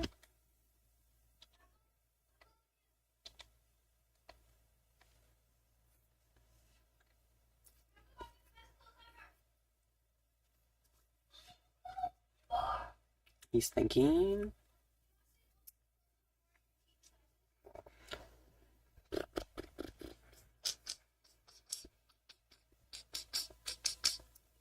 What will he do?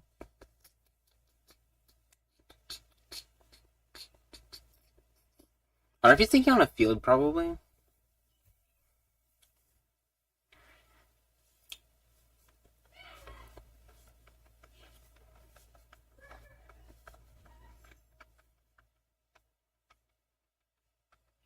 Oh, where'd he go? Did he see? Surely he saw. He's thinking so hard. Don't read me.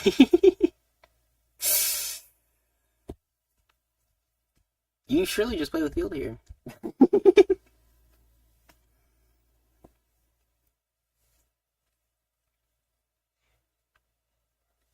Unless he also held the mine, then maybe you just want to drop that.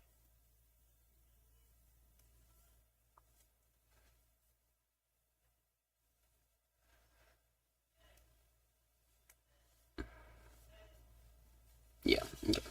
Easy reads. No response. At least we get this now, though. So I don't mind it too much. Shaky, shaky.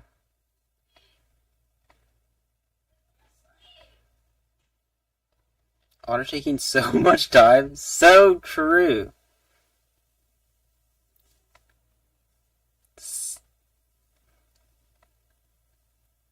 Okay. And it's your turn.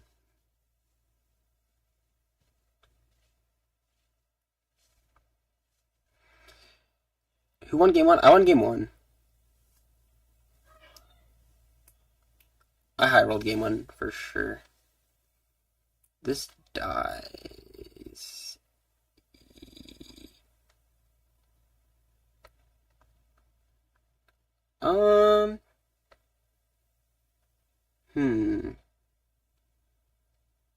Do I feel to try to get that AA away? Maybe. Okay, that's what I thought would happen. And this dies. I feel like that means he's protecting something more important. Low key, but also I don't know. And then we shakety shake this. We find card. We get this. And then we draw. In 1, 2, 3, 4. It's wraps. We had a good run. We tried our very best, but it is over. For us. Man,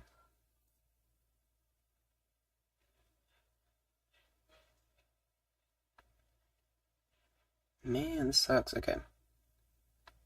I'm gonna go...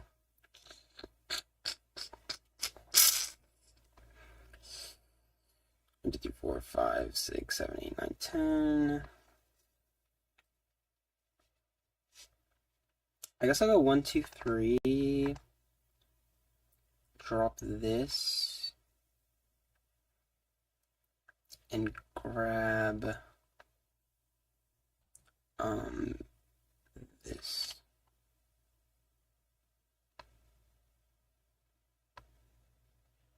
I guess we grab that. And then, do we crash here? Probably.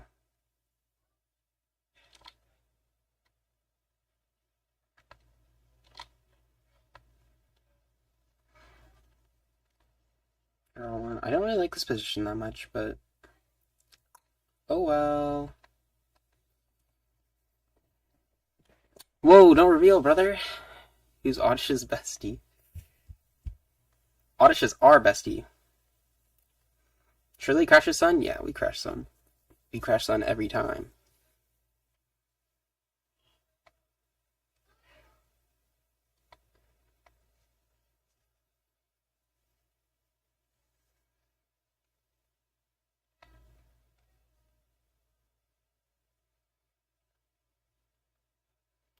To 6.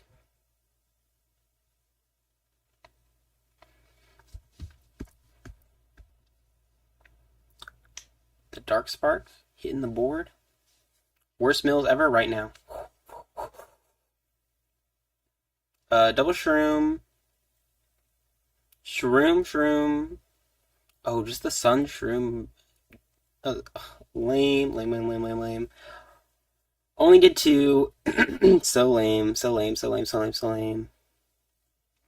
have done all 4. Fuck this shit. We do a little bit of crashing. It's true. It's true secret.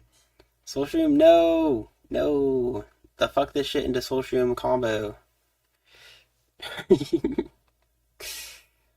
Whoa, that actually goes hard. What the fuck, secret? Where'd you get that bar? Secret? Where'd it come from? Be honest. I have to select random, right? Select random. I reveal this to you. I'll reveal it to everybody, just to be fair. Okay, we draw 1, 2, 3, 4.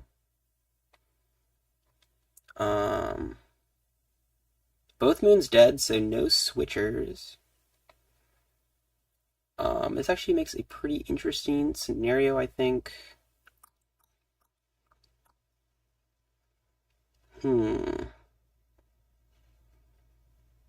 So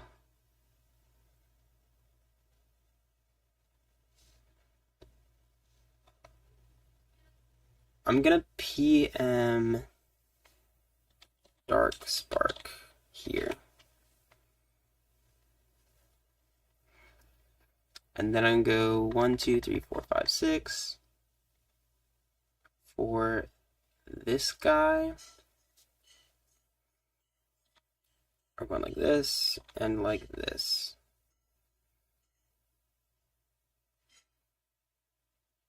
Then this guy dies, which is good for us. Let me end turn. I'm trying to look at his grave. It's kind of annoying down here. Turret's gone. Field's gone, so he has to worry about Beast. And he has both solos in hand and deck. Pelf, okay. That's fine, probably. Could easily be not fine, also.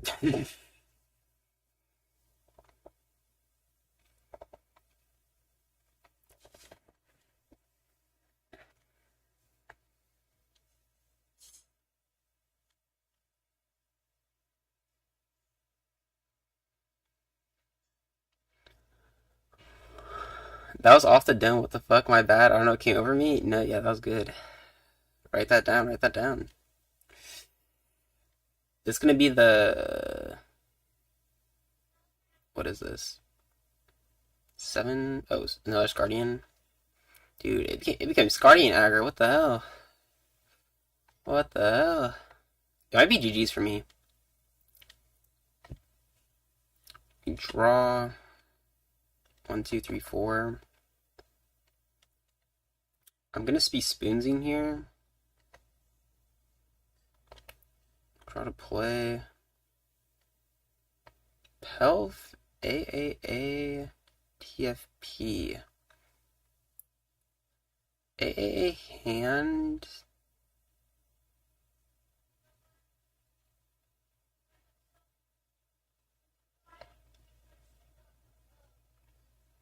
TFP, discard, Pelf, bottom, probably.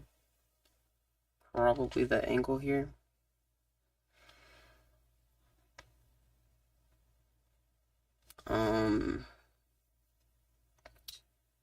Not good looks though, all things considered.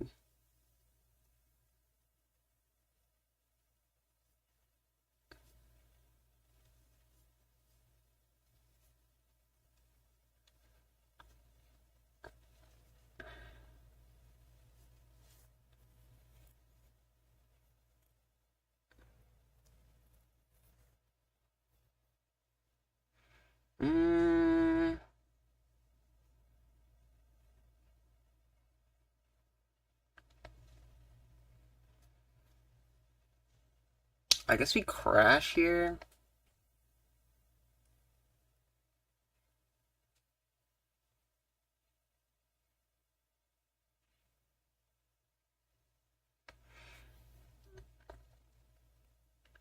Then we shroom. Solomancer.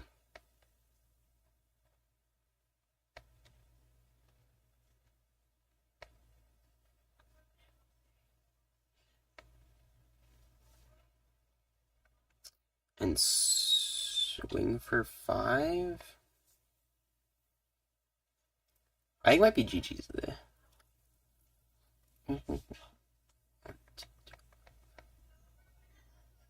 Response, okay. And turn.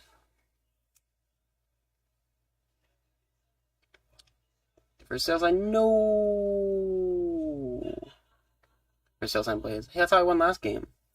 Alright, GG. Game 3, huh? It all comes down to this. Play another. This mirror's kind of awkward. Oddish won that one.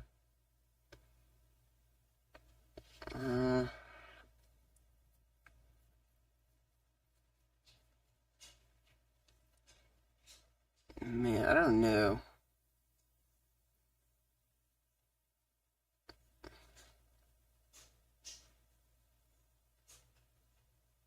This mirror is not fun. I think you're right. I could go like this. I could switch these out. Do you have our ultimate strats? Yeah. I'll go second, by the way. I'll type it out for you so we're so fast. Draw 5. Your turn. Yeah, this mirror does seem like kind of a drag, to be honest with you.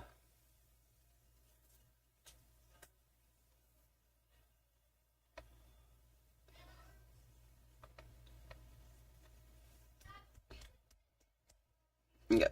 Draw.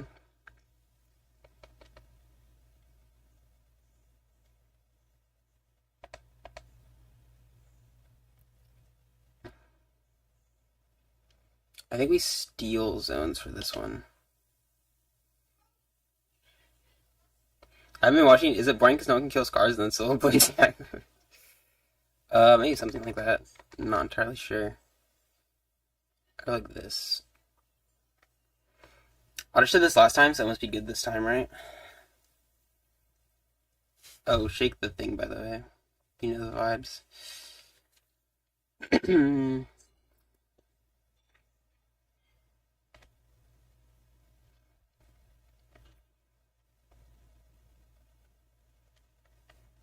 Whoops. Whoops. Whoops. Okay. Good.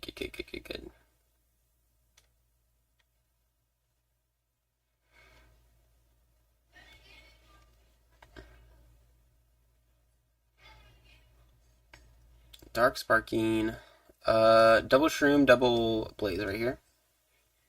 Shroom. Ooh, nice Dark Spark. Gets the 3. Did he get the 3? Got 5, which is weird. Okay. Buys battle. Okay. We're shaking.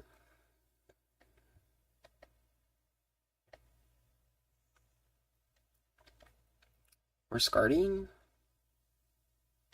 Any Scardians in chat? And then we shuffle.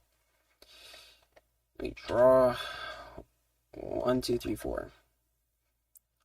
I'm gonna go 1, 2, 3, 4 probably. Like this. So I'm gonna try to mirror these up a little bit. And I'm gonna attack over this guy.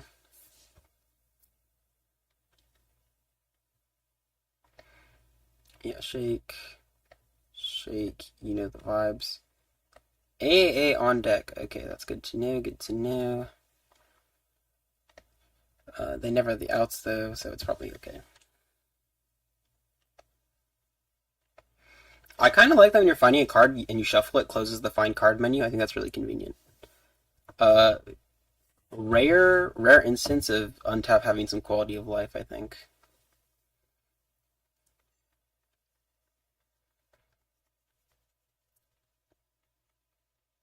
Whoa, what do you mean this is the other way? Whoa, whoa, whoa, whoa.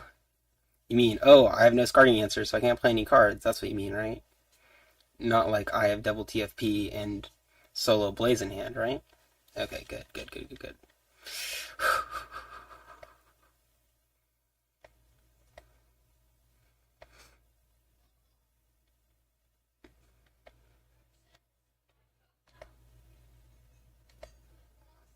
Full draw. 1, 2, 3, 4. Tragic draws, tragic draws.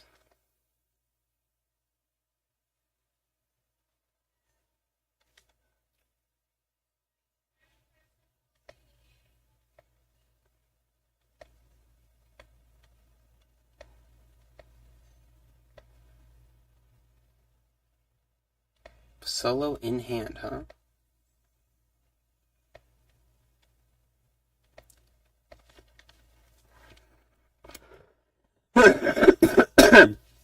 Rare untapped W. Luca dropped 49 points? Holy crap, that's a lot of points, right? Select random. Ooh, reveal. Okay, and then I throw this guy in here. Shuffle. Find card. Draw this guy. Shuffle. Then we draw. 1, 2, 3, 4. Okay. Now we're gonna think for like 2 seconds.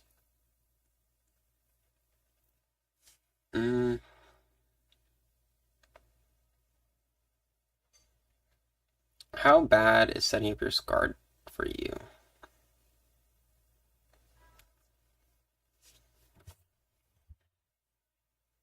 Wait, basketball season started, didn't it? I want to watch basketball this year. I don't usually, but I want to this year. Because I never get to watch basketball, but I always want to watch basketball. We're gonna go 1, 2, 3, 4. No, that seems bad, actually. We actually are just gonna shake this turn. We do a little shaking. I didn't have to do all this moving around, but I didn't think about it until now. I want to see what I drew, actually, is the realness.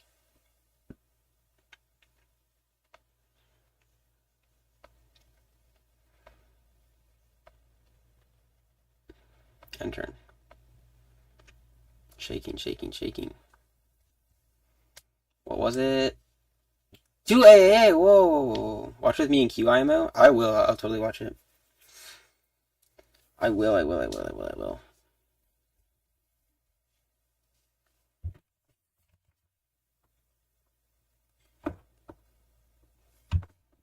Just select random, right?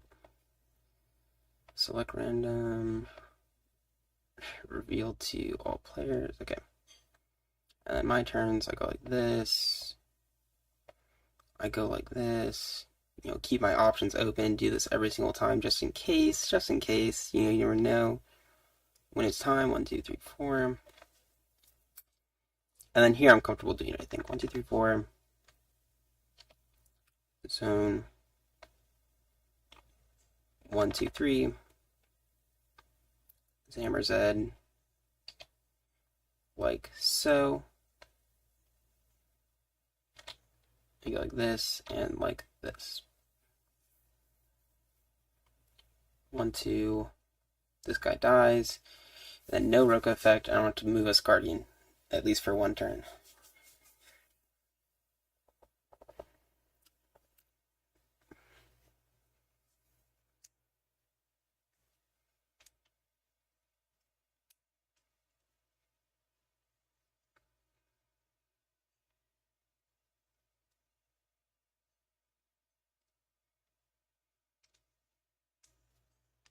Sorry? Whoa, what do you mean sorry? Huh?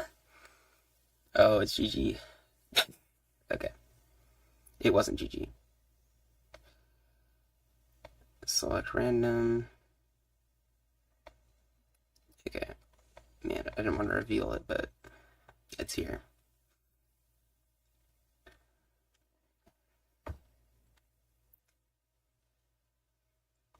Man, Oddish always throwing the onus on me to get rid of this Guardian stalemate. So messed up. Okay,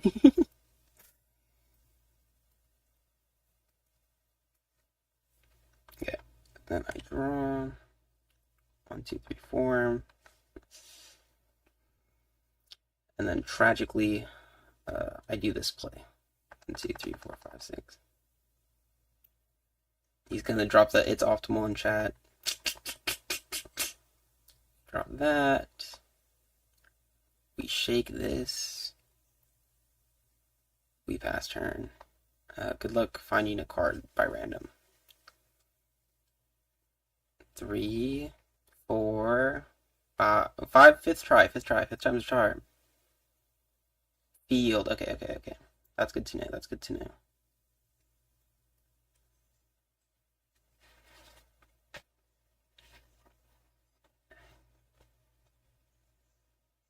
Mine. No response.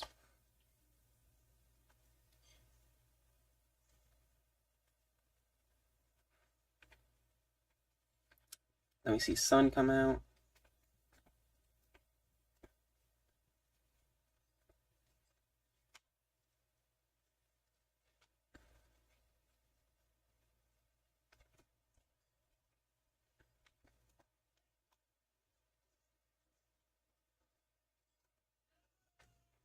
I think the optimal way to play this matchup is becoming clear to me now. And it truly is awful. I feel like you almost want to side for the mirror just because it's so annoying. But then it's annoying to side for other matchups. Oh god. Oh god. Yes, now you see.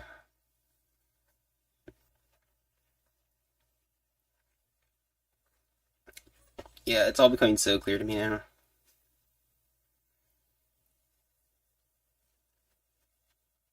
Spoonsing. He's spoonsing.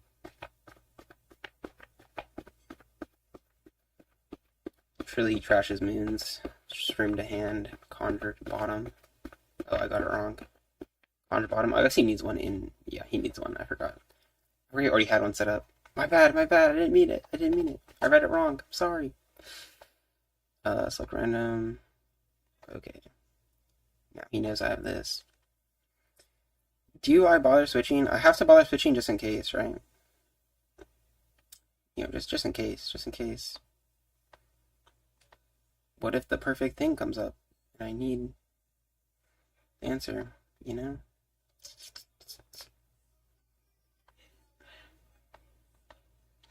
One, 2, 3, 4. Actually, low key, I'm going to do it anyway, just so I don't accidentally draw the card.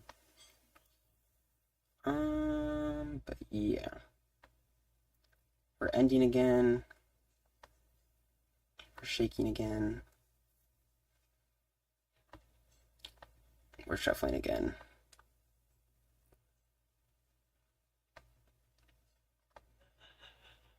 Yeah, it's actually annoying because I should switch every turn so I don't draw something I don't want to draw, you know? So I don't accidentally draw the sun. Did I shake this? I don't remember.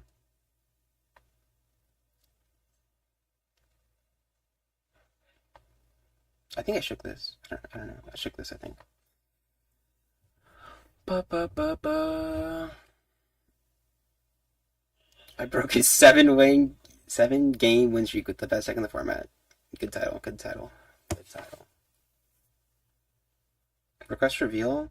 Okay, you're right. Request reveal.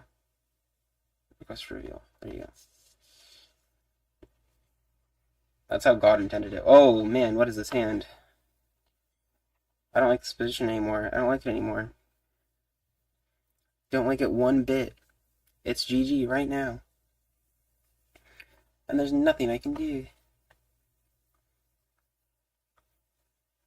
I mean, I can do like one thing, but...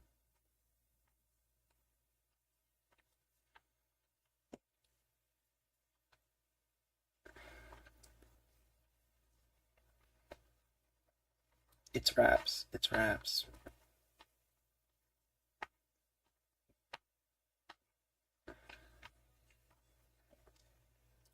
I'm going to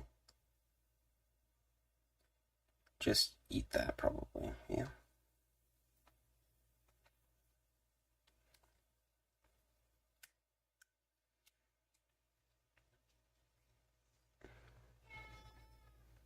My turn. I draw. 1, 2, 3, 4. Oh wait, that's totally legal, right? Man. Wait, I'm thinking. Let's read this card again. Isn't that illegal, actually? Reading Guardians? You can only have one zone Guardian. The same creature can't be killed or shit, it is? Yeah, GG's, GG's. Fuck. That's my least favorite part of Guardians. I hate thinking about that shit. Thought I said zones Guardian creature? Yeah. GG, GG, GG, GG, GG, GG. Scoop him up. I'm kidding. What will he do, actually?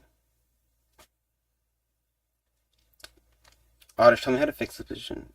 Or fix it by yourself. I don't care. It was like this.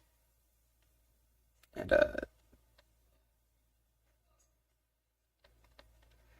what, my card was like this. And 1, 2, 3, 4. Yeah, you're right. It is fixed.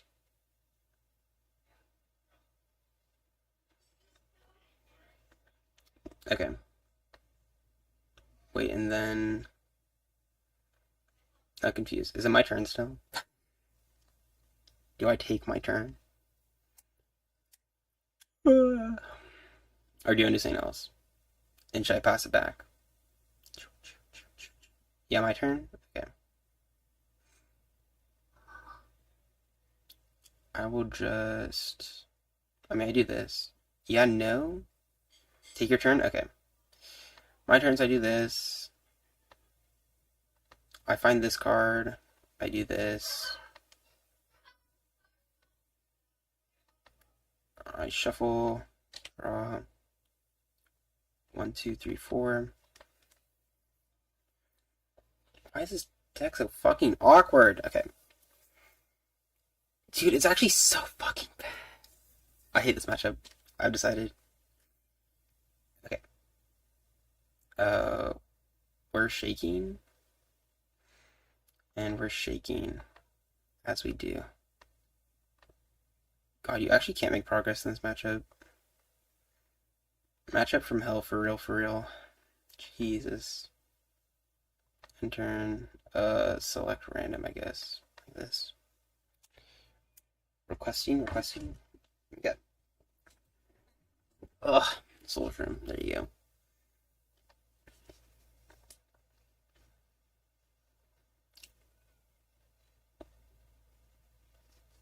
Position so fucked.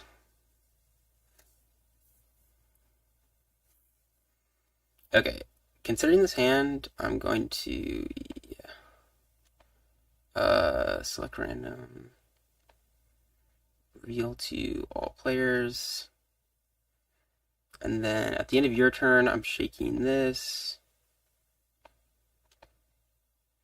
finding card, playing this, and then shuffling, and then we are mining, in which we draw, and then for turn we will draw, gain 1, 2, 3, 4. We're going to spoons, praying that some card in my deck will fix the position. Never lucky. Never lucky. I'm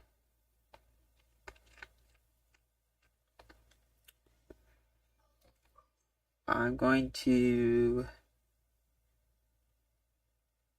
Jesus, man. Jesus, man. Okay. Diabolus to discard. 1, 2, 3. PM to hand. Mole to bottom. Yeah. This matchup is actually like literally hell. Jesus. And then end turn. Shake. Shake. Put that back. Grab this card. You already know. Did you get one or should I request reveal? I didn't see. 2, 2, 2, 2, 2. I don't know, man. That one? Okay, cool, cool, cool. Jesus, what a hand. What a hand. Your hand looking kind of like my hand. But different. Got turret, got it. Got it. Yeah. I think I don't like this matchup. I think whoever said that wasn't right. Then I select random. We got this. What's all players? Shaking. Binding.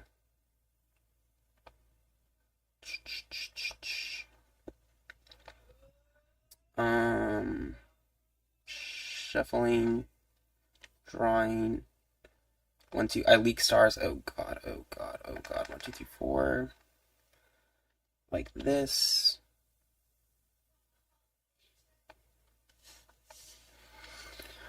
Oh brother, this matchup stinks. We are shaking. Request reveal this one maybe, I don't know. Fine card. Moon. Pass. This matchup is kind of growing on me. Oh man. That means he's gonna win. That means he's gonna win.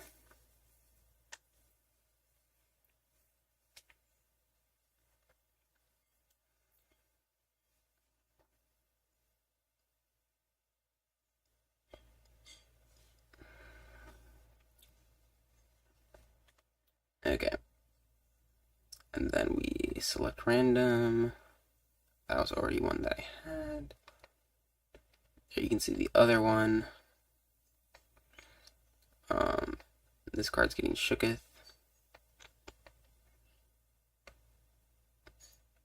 Grabbing this card. Shuffling this card. Draw. 1, 2, 3, 4. Whoa, it happened. Something happened. Okay. I guess I just go 8. 1, 2, 3, 4, 5, 6, 7, 8.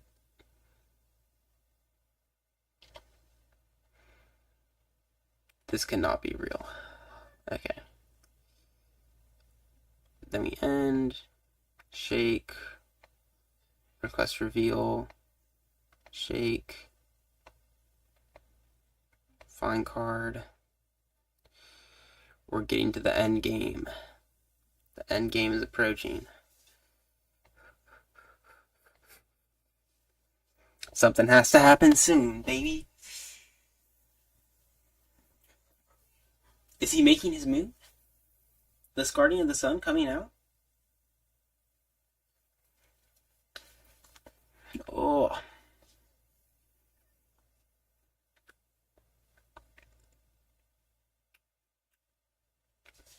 Hey man, it's still illegal.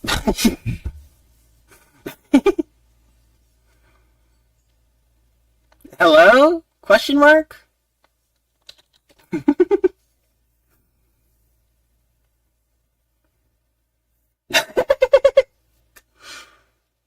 Bruh! Game took so long!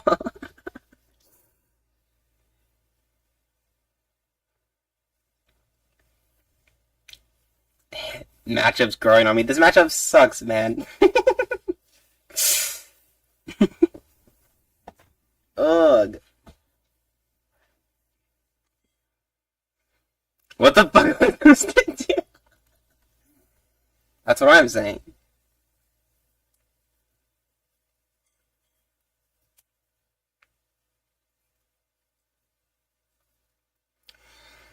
What are you supposed to do?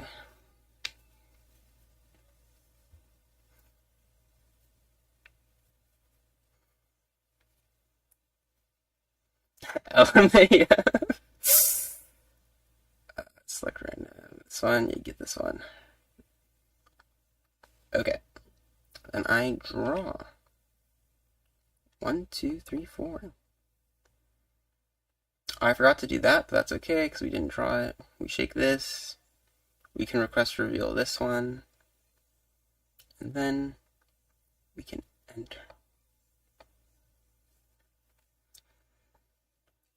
Living on the edge by not switching to the G crash coming down. There's like 2 cards I need and then I can make a play. I think is how this is gonna go.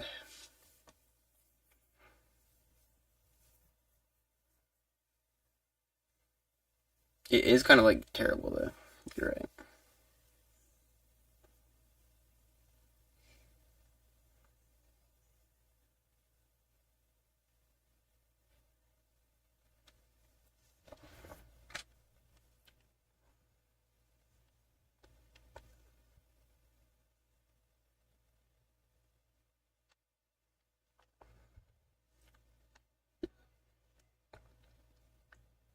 But yeah, this board state definitely looks like it's a losing angle. Probably not winning this one, but we try our best. Okay. Select random. Reveal to all players. I am going to play that Relic Hex Mine, I believe. Draw. That's the card I wanted to see. And then, end of your turn, I'm shaking this. I'm finding this. I'm going like this. I'm shuffling. Draw. 1, 2, 3, 4. Okay. This is probably where it has to be. Because I don't know what else to do.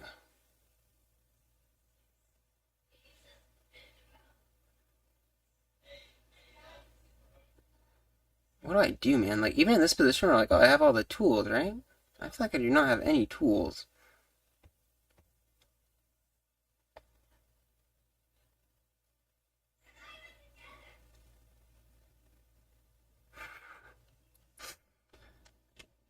How fucked up is this?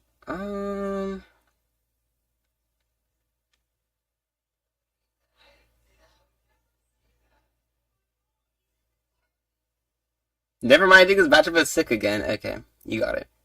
It's probably sick, right? It's gotta be sick. It's like chess. It's a real chess matchup.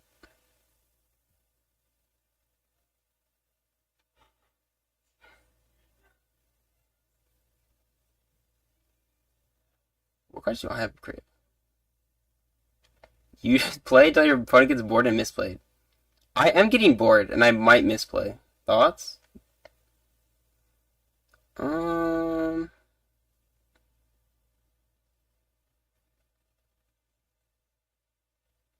I'm thinking.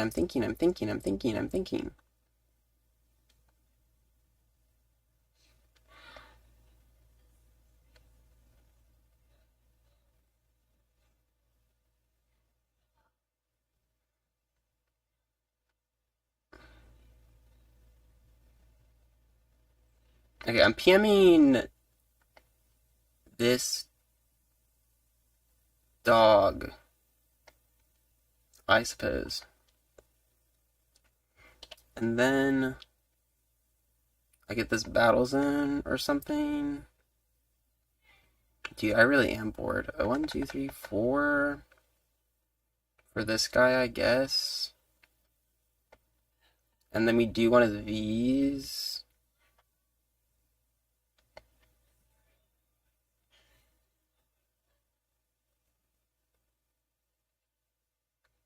And then we, no response. 1, 2, 3, 4, 5. Okay. And then it's GG's right now, right? Shaky this. This thing can't switch. But this thing can happen, so we're shaking this. Right? And then this thing dies. I know. Yeah, just give me that's why I killed it, because it couldn't switch. I'm explaining the thought process to... Wow, you can see everything. True. Oh yeah, you're right. So there's no Roka. You're right. I'm putting this upside down. Because I hate it now. Okay, your turn. Go.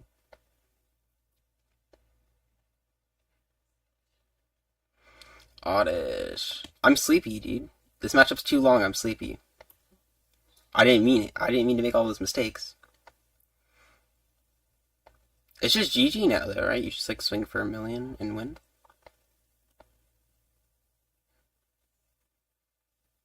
I mean, actually, maybe it's a little more complicated than that.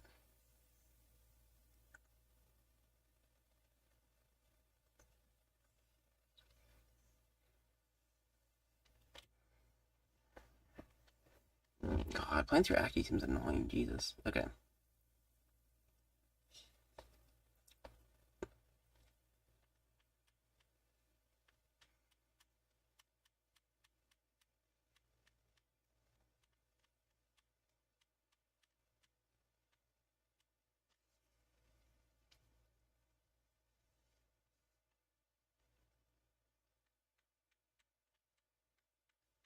Mole, no! Pelfan, bounce that, makes sense.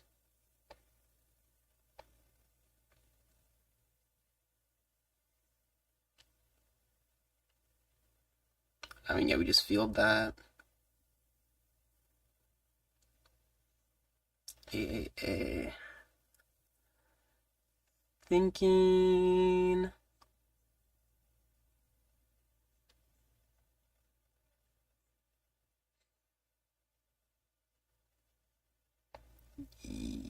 I think I AAA here. And you AAA. And then I pitch the beast. I think is how that goes. And then, yeah. No response. Actually, wait. Yeah, that's fine. Draw. 1, 2, 3, 4.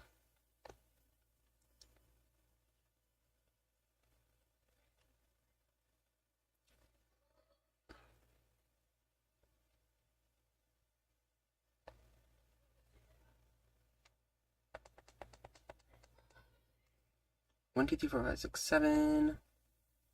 Bounce this. 1, 2, 3, 4, 5, 6. Play this.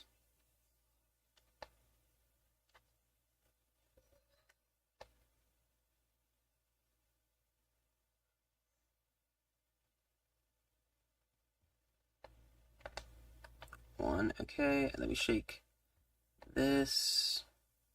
You want to shuffle that hand? I can request reveal this if you want. Like that, okay. Sun reveal, okay. We pass on that. The solo, finally. Ugh. God bless. Droplet squaws. Blaze. This is a beautiful, beautiful thing that's happening. Are you just breaking the board with that? Yeah. Is that no response from me? Draw.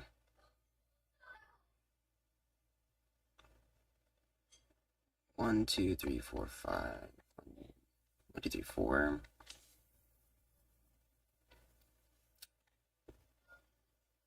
Mm. 1, 2, 3, 4, 5, 6, 7. Like this. This dies.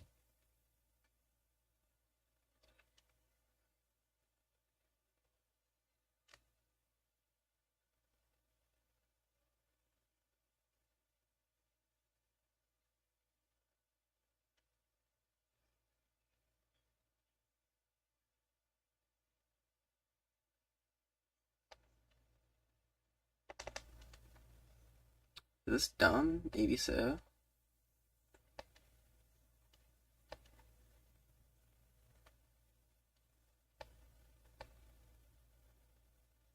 Both?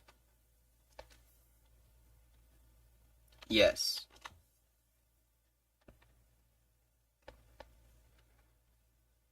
Four. Yeah. This seems a bit bad for me, right? I mean, I know it's turret's guaranteed, but I don't know if that's gonna be enough. Abandonment. Okay, they all die. That's okay. That's okay. You can play through around this turret, though, I think. Like, fine enough, right? He has 3 Ackies in hand. Should be okay. I'm sure he'll figure it out. Do you have a Moon Dead yet? Yeah, you'll figure it out, right, Avish?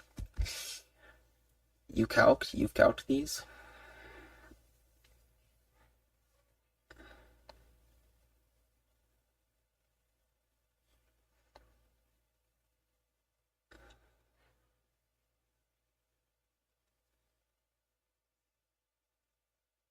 Six. I'm done drop us squads. It's a mole. Yeah, we turret there. 1, 2, 3, 4, 5.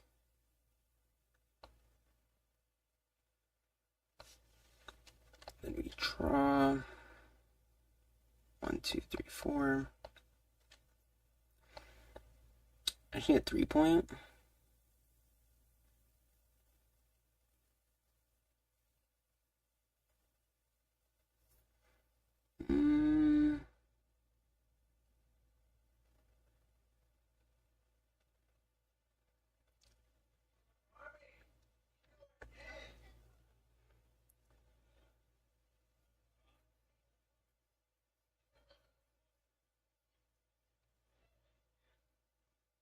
I mean, I think it's wraps because you just do the thing next turn. But we can try regardless. Let's do this.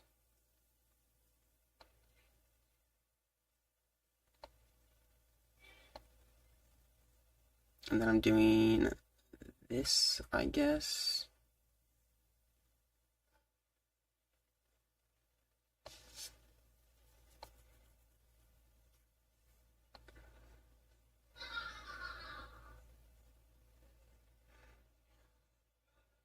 And then I'm doing 1, 2, 3, 4, 5, 6. And then we attack with just Pelf.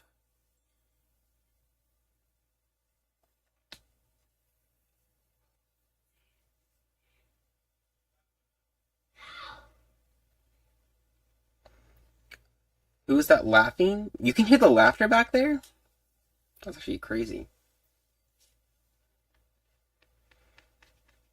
If you hear the laughter in the back, that's my little sister probably.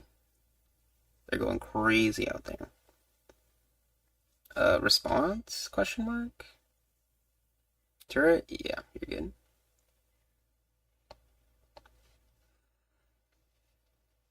Yeah, he was thinking on it. If I had the go yell at them on stream, JK, JK. Yeah, they're fine. The reads. Okay. Okay, oddish. A little bit of a read. Tiny read. Do you just have lethal here, right? I mean, you don't. Do you? Oh yeah, you have lethal. You for sure have lethal. They play CG? No, they do not play CG. I should get them to play CG probably, but they do not.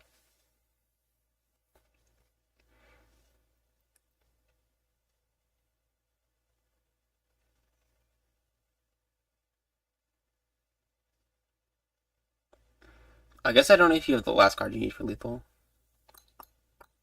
I do not have that knowledge. Hmm.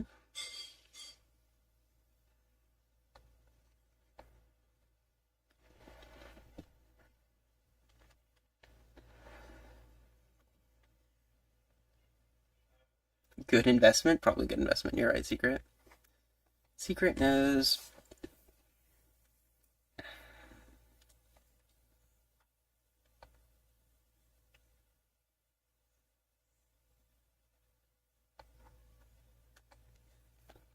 This endgame's... Okay, it's fine in the endgame, actually. This matchup's like kind of interesting in the endgame, but the entire first part is so annoying. I wish it didn't exist. I feel like I'm playing League where I sit there and do nothing for 30 minutes. And there's so much shuffling, man. Jesus. G-Crash? Okay. Palf dead.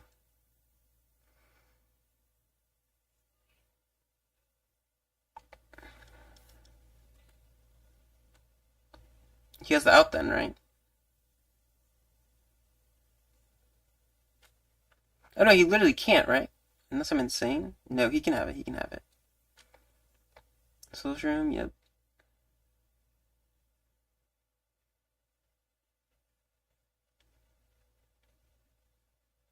Soulstream Beast, okay. What's going on? Battlezone for 8? PM. Oh, PM.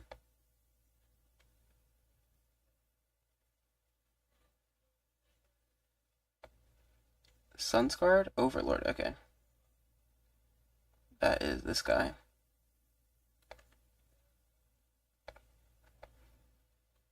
Deep Space Lighthouse. There you go. It's wraps. Damn, he's writing Lighthouse? Crazy. Crazy. There you go.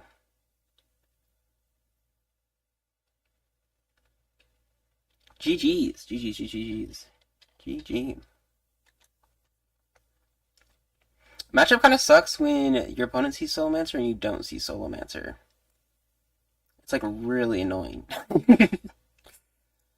But otherwise, whatever. It's not that bad.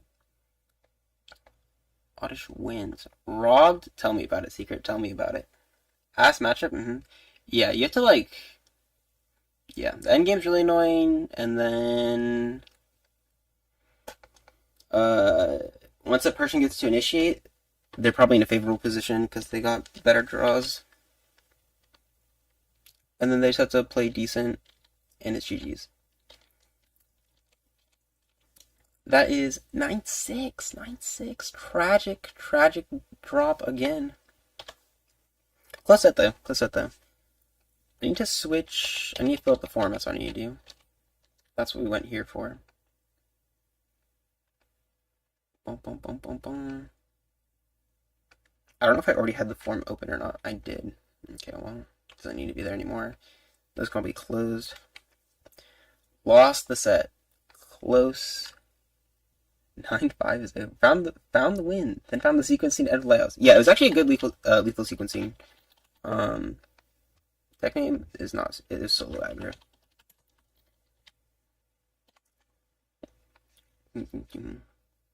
Yeah, I don't think I had the ideal side for that matchup, which is too bad. Because I think you'd want to side Lighthouse or... I don't think Lighthouse is that good of a side. I'd rather side like KO probably. But yeah, it did help find the lethal scenario there. Do I still have it on paste? I do. That's awesome. That's awesome. Roka. Secret, why do you make us fill out that it's Roka and then make us fill out that it's Roka over here? It's annoying. Game 1, I went... What was the order? Who won what? I won game 1. Yeah, I won game 1. I went something. I went first games 2 and 3. I lost the coin flip, so I also went first game 1, I think. And then I won game 1. Okay. Unseen. Oddish. Oh no, I probably went second game 2. Okay, this makes more sense. Lost the coin flip, went first. One game one went first, second game two, and then went second game three where I lost. Okay, there you go. Fixed it. The Galaxy, what are they doing? Finals winner FMVP. Literally, what does this mean? Oh, I know what this means now. Okay. Now I can end the stream now, right? It's GG. The final stream, it's over. We were trying to get to 10 wins. We ended up at 9-5. Happens to the best of us. We had a good productive stream there. We played at least 2 sets. Wait, we ended 9-6. Whoa. Whoa. Worse than I thought. GG's. Now we can never play CG again. Tragic. Tragic, tragic, tragic. Wait, how has it been 8 hours? What the fuck? I know, I've been here. I've been here the whole time. Tier listing CG. And I played like 2 sets. Well, that's why it's over. The final stream. We did have a good run though. But it's time to go. Did you eat food? Yeah. I had lunch right when the stream started, basically. And then, I didn't really eat after that. Well, I had a snack. And then I'll probably eat dinner now. So yeah. Bye! Oh, I forgot to end it. And I pressed the wrong button. Thanks.